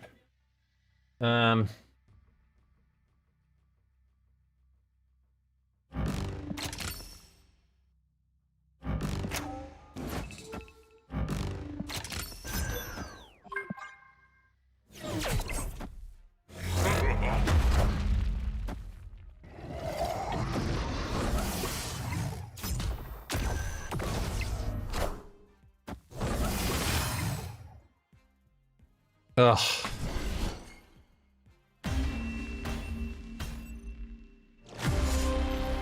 By the power of Galactus's +2.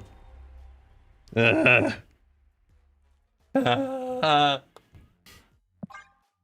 Yeah.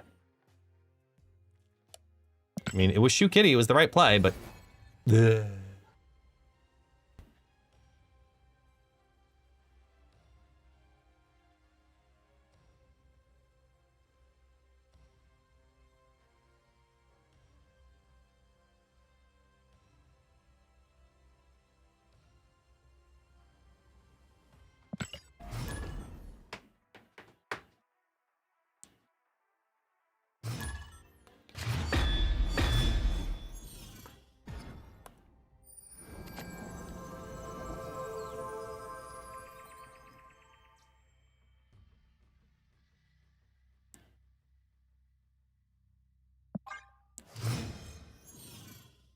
Easy, taxi. Easy. Oh, look, raptors.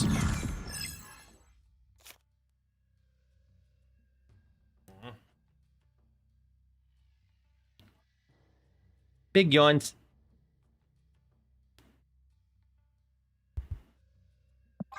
I know. I know. I know. Here, switch. Oh, now what? Now you're standing. Now what? Now what do you do? You're stuck.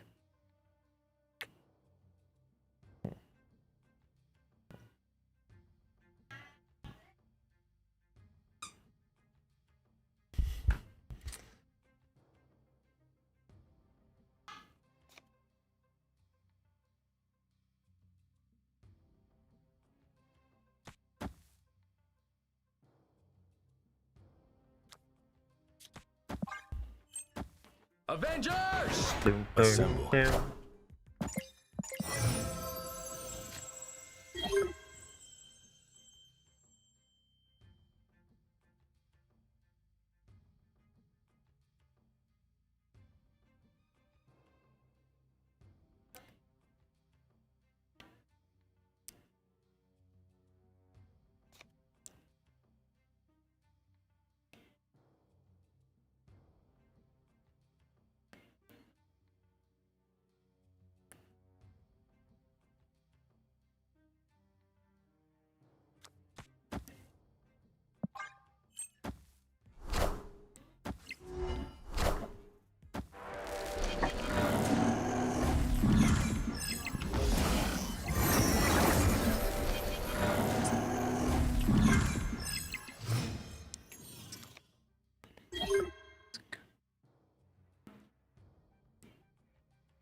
Knowledge is power.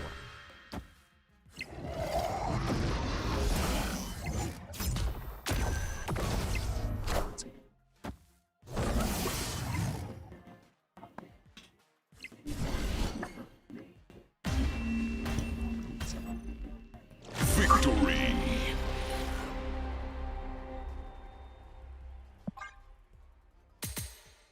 Sometimes you just need a little 2000s boy band. Changes your whole attitude.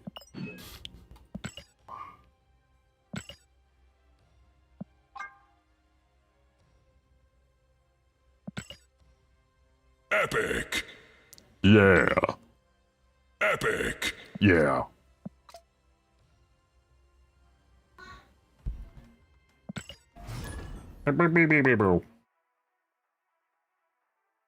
Hmm.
Hmm. Come on, still shangraching.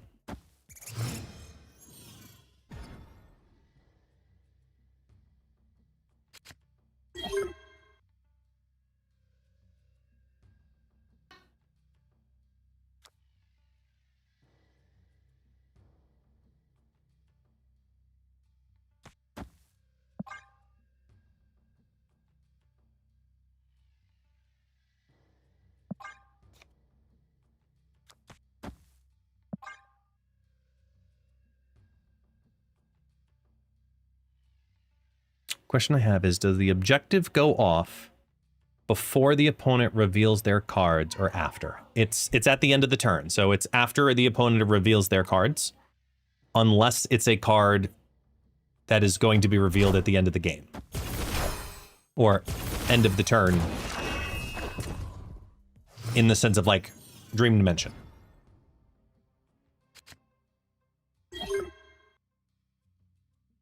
Hmm.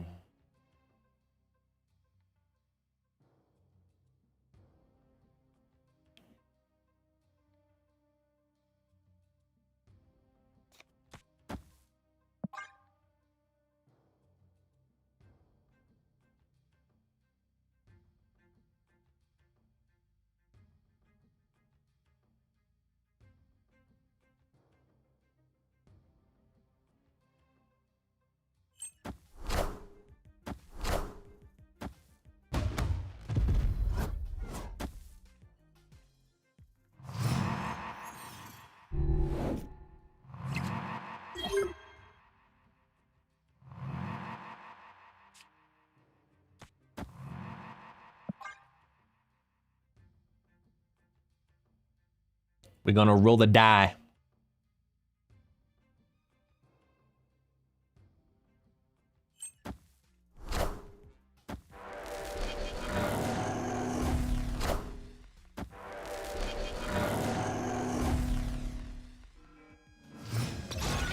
Huh.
I'm really proud of this thing.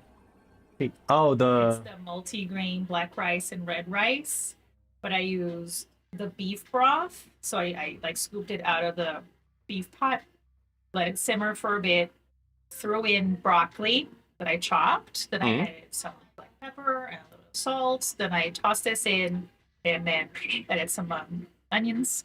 It is really delicious. that sounds amazing. Hold on, wait.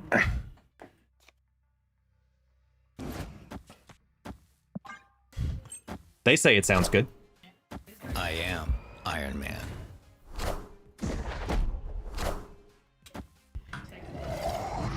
Ah. Black and red rice. Black and red rice, beef broth, onion, quinoa, broccoli. White quinoa. There's like 7 grains in that rice. Also, That is really good. beef broth is kind of like a risotto. Yeah. No, that's really, because it's not salt. I thought it would be saltier, just because of those mixes, but like, it's not. They would like to know, is there enough for them too? Did you bring enough for the class, is what they asked. Ha ha. Get down here.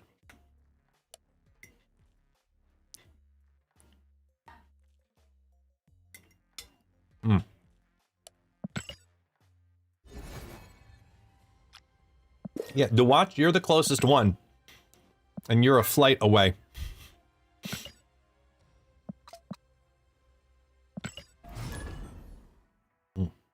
It's really good.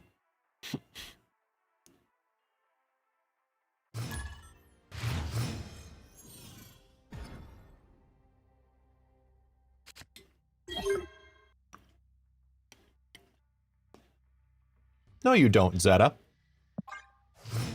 No, you don't. I refuse to believe that.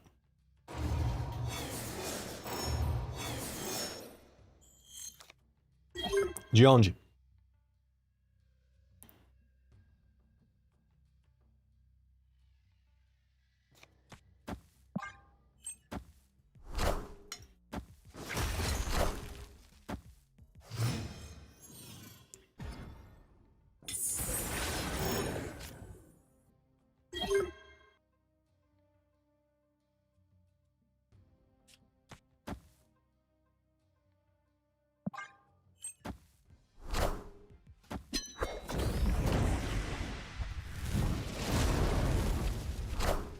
Ah.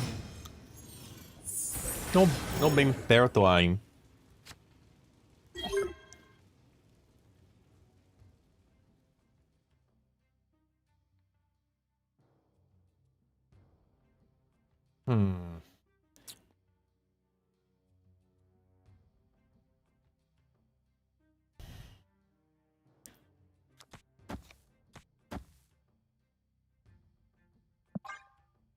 Gotta be careful here.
Just take the 2.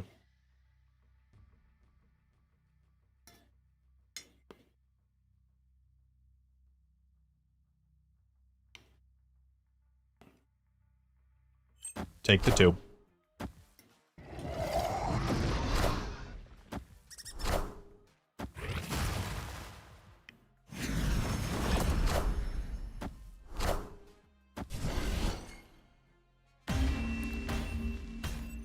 Got him. Victory.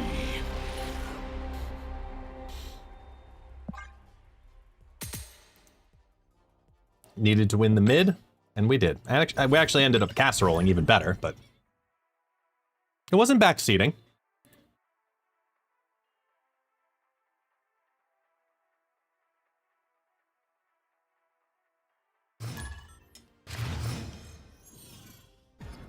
We both had similar ideas. We just got to them in different ways.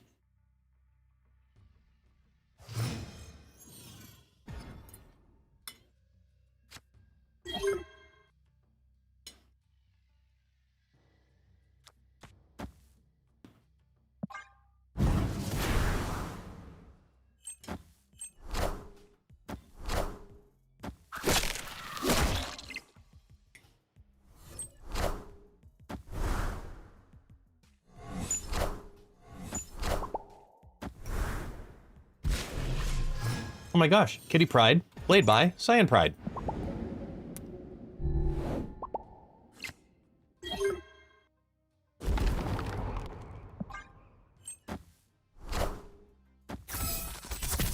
Bishop. I guess we can get on Boloji Fuba and similar Sonjuol sweets. I mean, Boloji Fuba is delicious.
Oh well.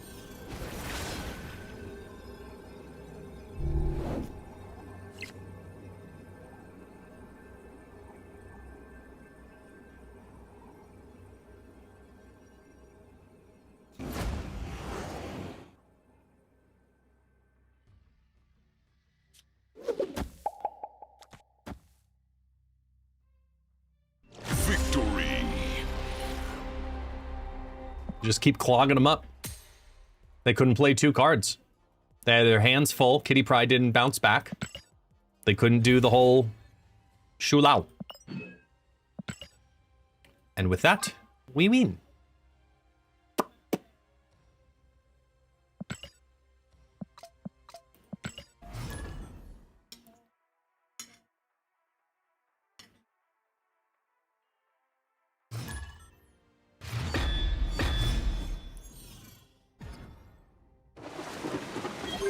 I want to give that Victoria hand deck one more shot.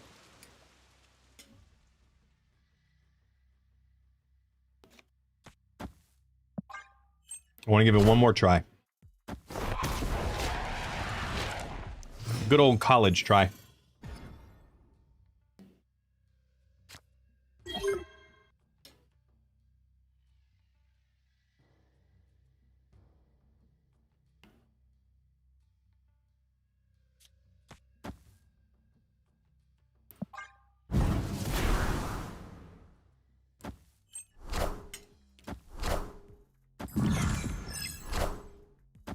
super good. Like, really, really good.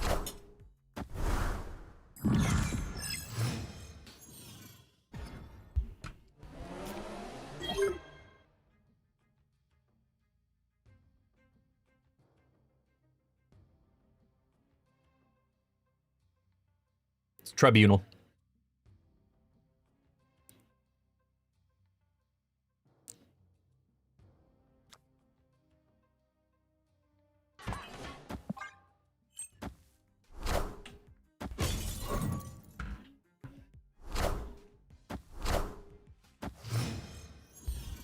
No? Hmm.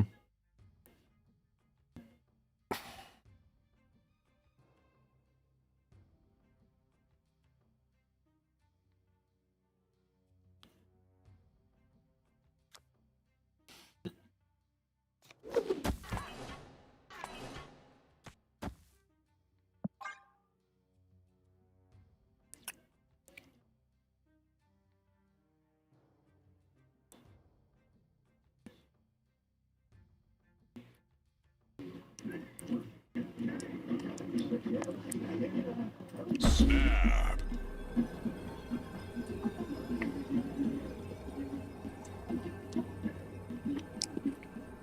Agony, Awesome Andy, Magus.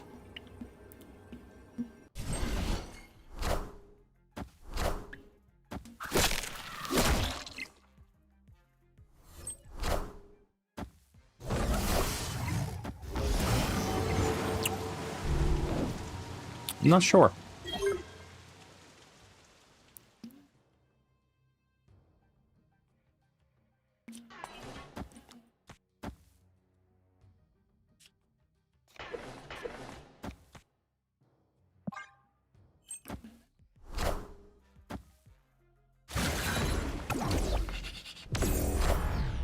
Oh my god, I know what they're doing.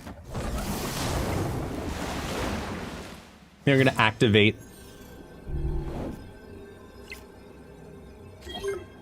I've been saved. Actually, no, I haven't. How much they activate that as G-Man?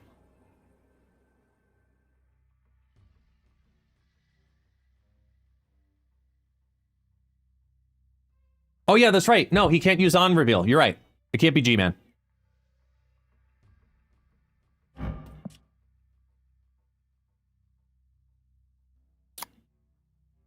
To play it safe, though?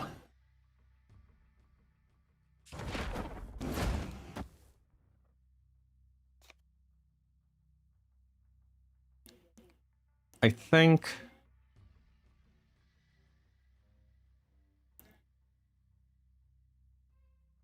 Because even if they activate it into Isca... Are ye worthy? Oh, no, they just did points.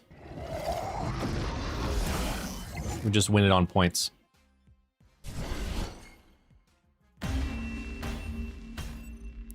Victory. No, they would have had to play only a 2-cost card. And then activate on Isca. They must have maybe drawn Isca.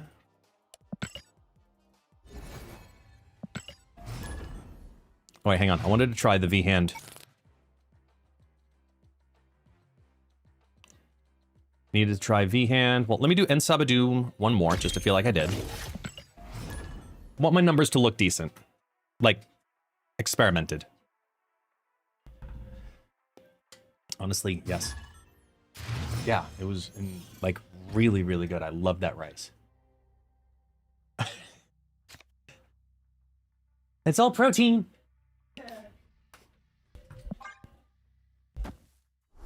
They are playing Thanos. Okay.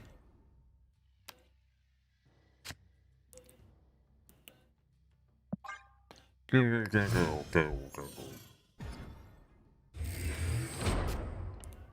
gonna eat feijoada tomorrow with your dad? Nice.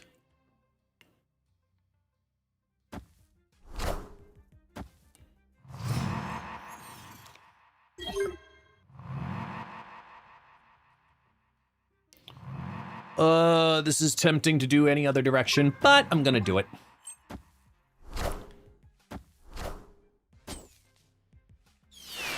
Why? Oh, okay. I'm following.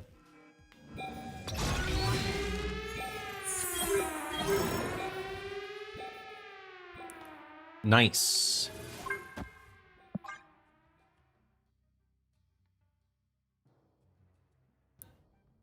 Let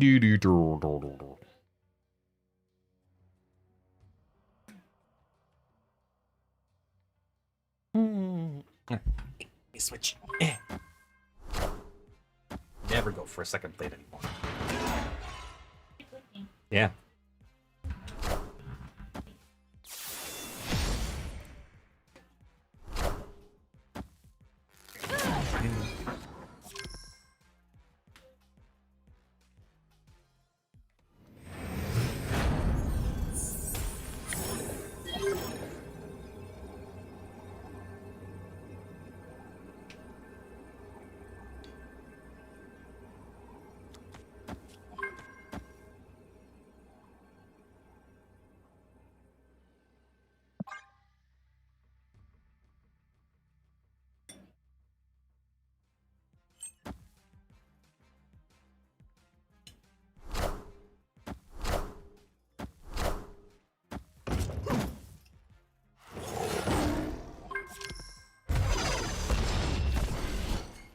Damn.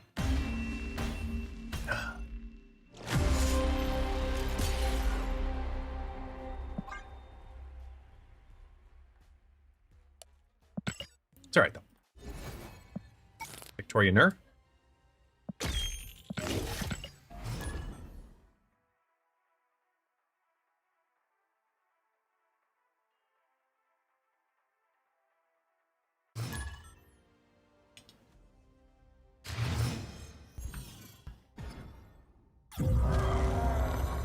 Am I supposed to know who this is?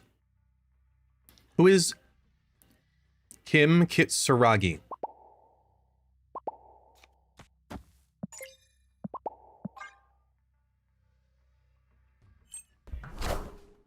They're their #1 fan, clearly. I just don't know who Kim is.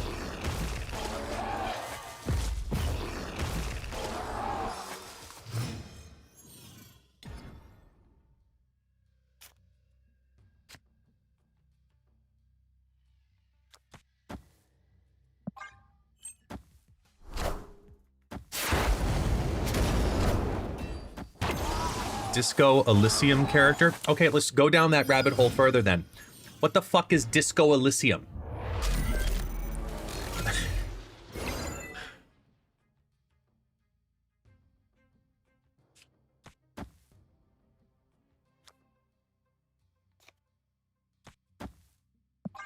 An RPG game. Got it, okay. SMF, a level of the material you've been putting out? Thank you. Thank you so much. Very proud of what we've been able to do over the last couple of months, specifically.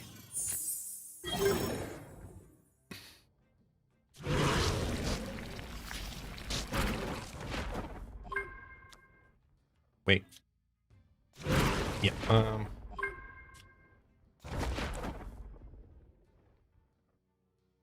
Yeah.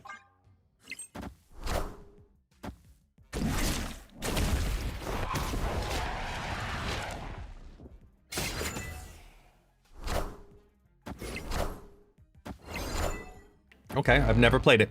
I don't know it, I'm not familiar with it.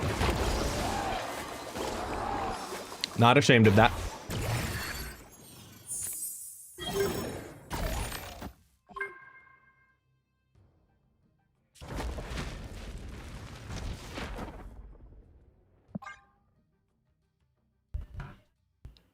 You gotta remember, my full-time job is this game, sorta.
Yay.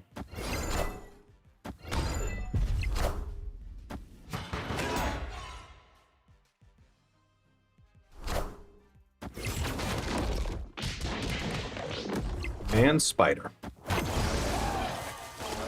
Nice Triskelion card.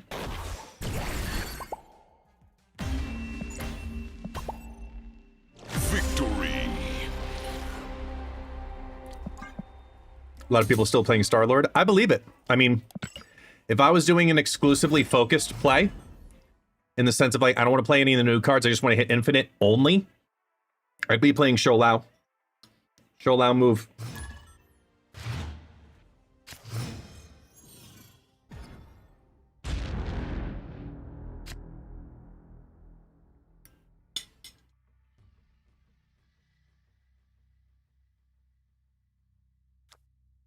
This is true too. Star-Lord does farm bots.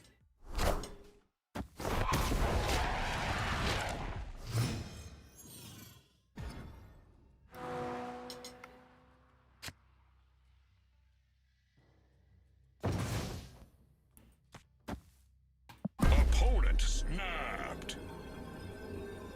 Enjoy your energy.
I know I was hungry when I ate 2 portions.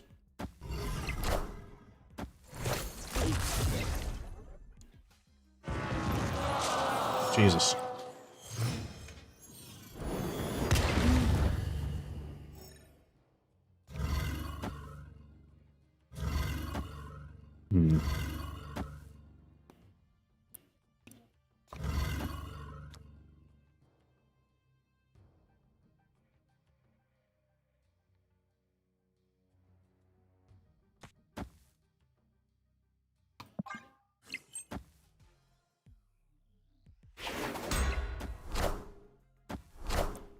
Oh, that's unfortunate.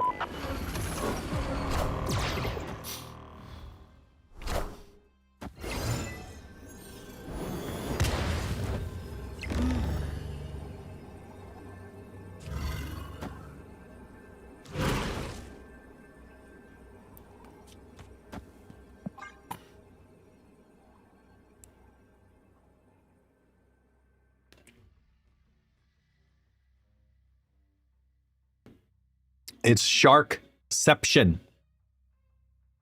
Cosmo and Jeff. Yes.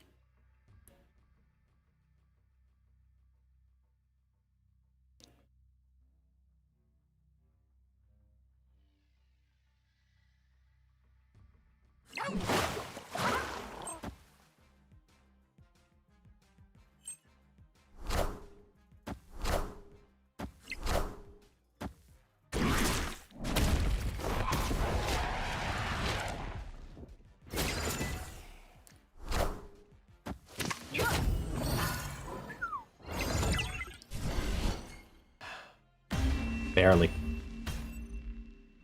Damn, barely. By 1. I knew it was going to raise, but Ugh.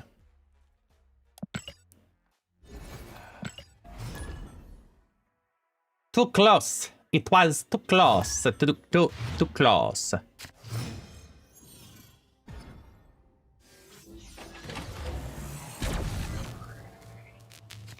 Which variant? Because it's too confusable.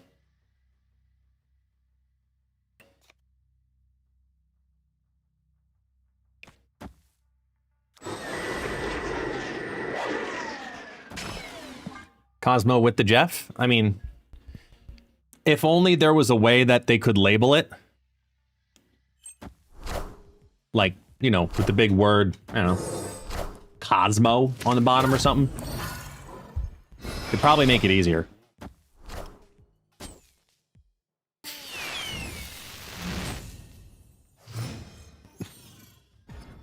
Taxi. No. Oh,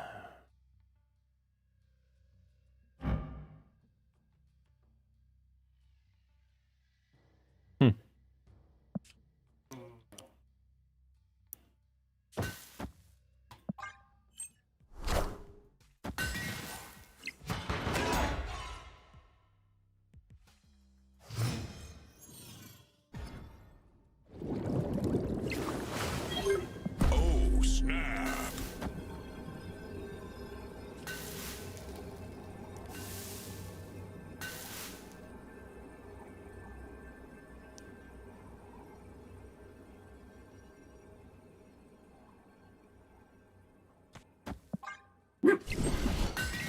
What's he barking at? There's no one here.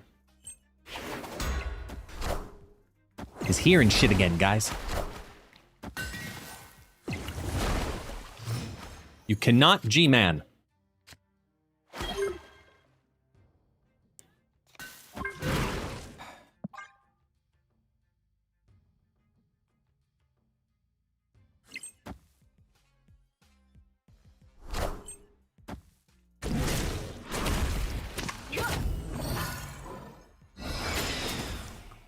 Face the might of Isca. Mjolnir.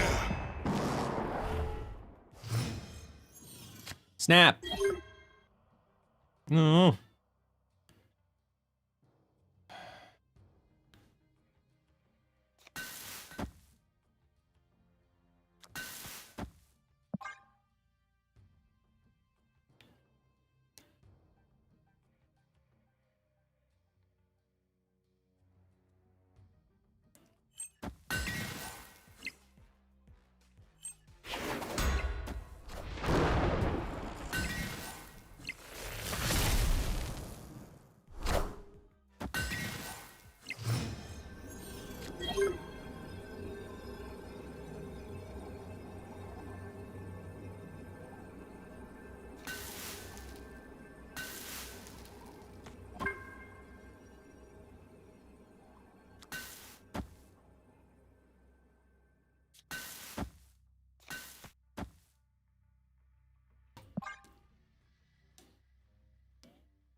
Mjolnir, to me!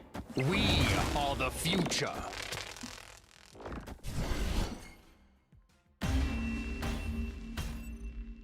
Victory!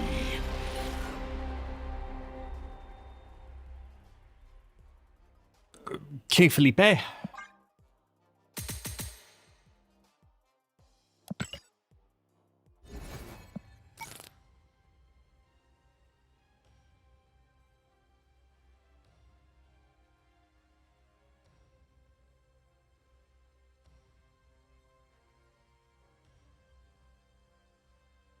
Okay.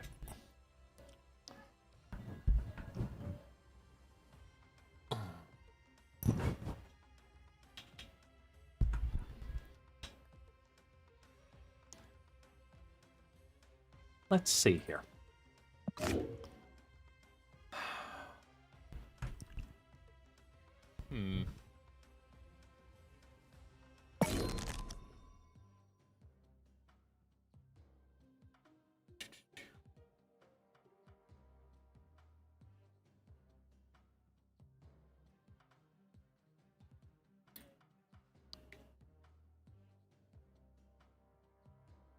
Let me go full screen a second here.